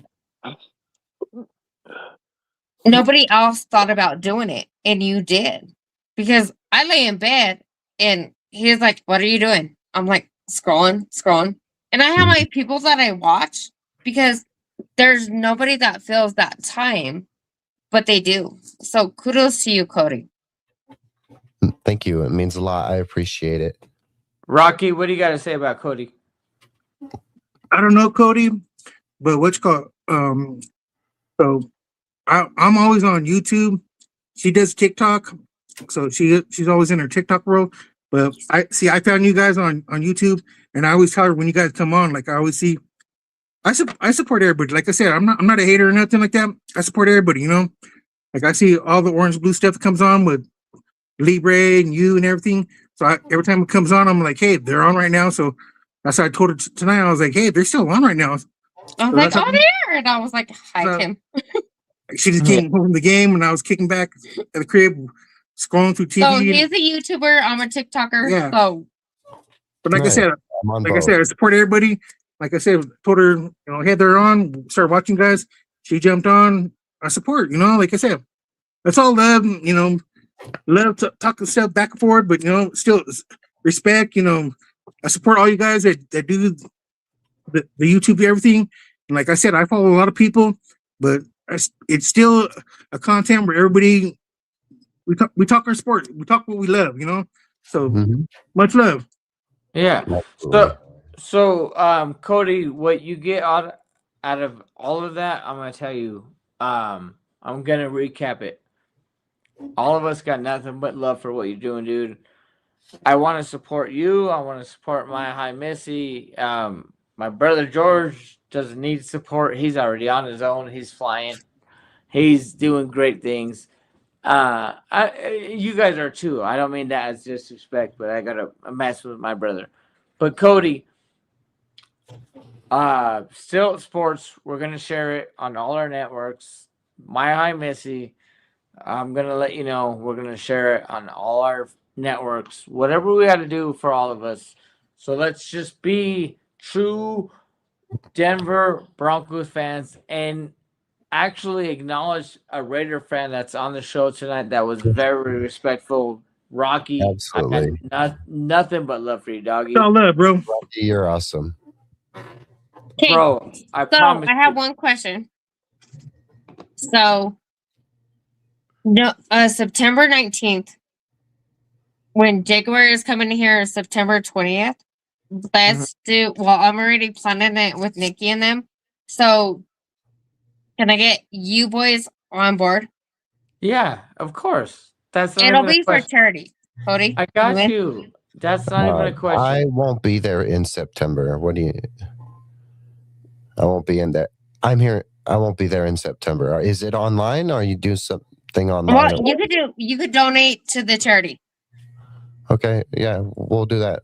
Yeah, I'm only going to be I'll only be in Denver from Halloween to leaving on the 12th. So Okay. I'll be there for about almost 2 weeks. Just send a link, Missy, and we'll all be on board. Okay, well, and Tim, I'll promote it and share it and all that stuff if I have to. Tim, call me on Sunday. All right, I'll give you a call. I'm gonna end this podcast. What I'm gonna say, I got Mile High Missy, and I got Rocky the Raiders fan. Raider Rock. Blah blah blah. But we also had Cody coming up on Still Up Sports. Thank you so much for coming on. My brother George, this mofo knows more sports than anybody that I know. This guy is incredible.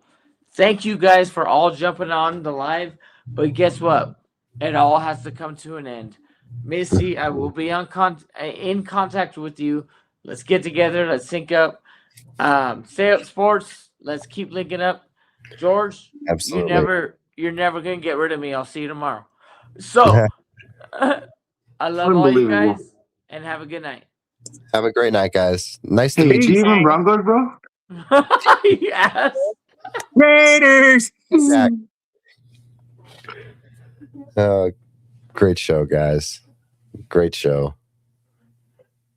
Hey, great show. Cody, appreciate you jumping on with us, man. I appreciate you, George. Go get some sleep, man. You guys had a long day.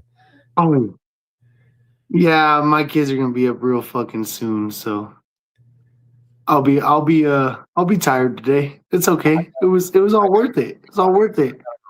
Right on, man. Yeah, I gotta rewatch this game and then watch all 22 and then do my post game later tonight. I'm gonna do one at like midnight Mountain Time, so I'll be up later. Midnight Mountain Time tomorrow? Well, it'll be what today? Is it? Well, it's already 4:00, so like. Yeah, it'll be Sunday. It'll be Sunday morning, technically. Oh, okay. Yeah. I feel you. Yeah. All right. Yeah, right. 100%. Well, hey, much love. We'll talk later. Still Up Sports, killing it, always in the house, and man. Do you even Broncos, bro? Do you even Broncos, bro? We out here. Yes, sir. Hey, let's go. Have a great night. All right, we'll catch you later. See ya. Fuck your feelings.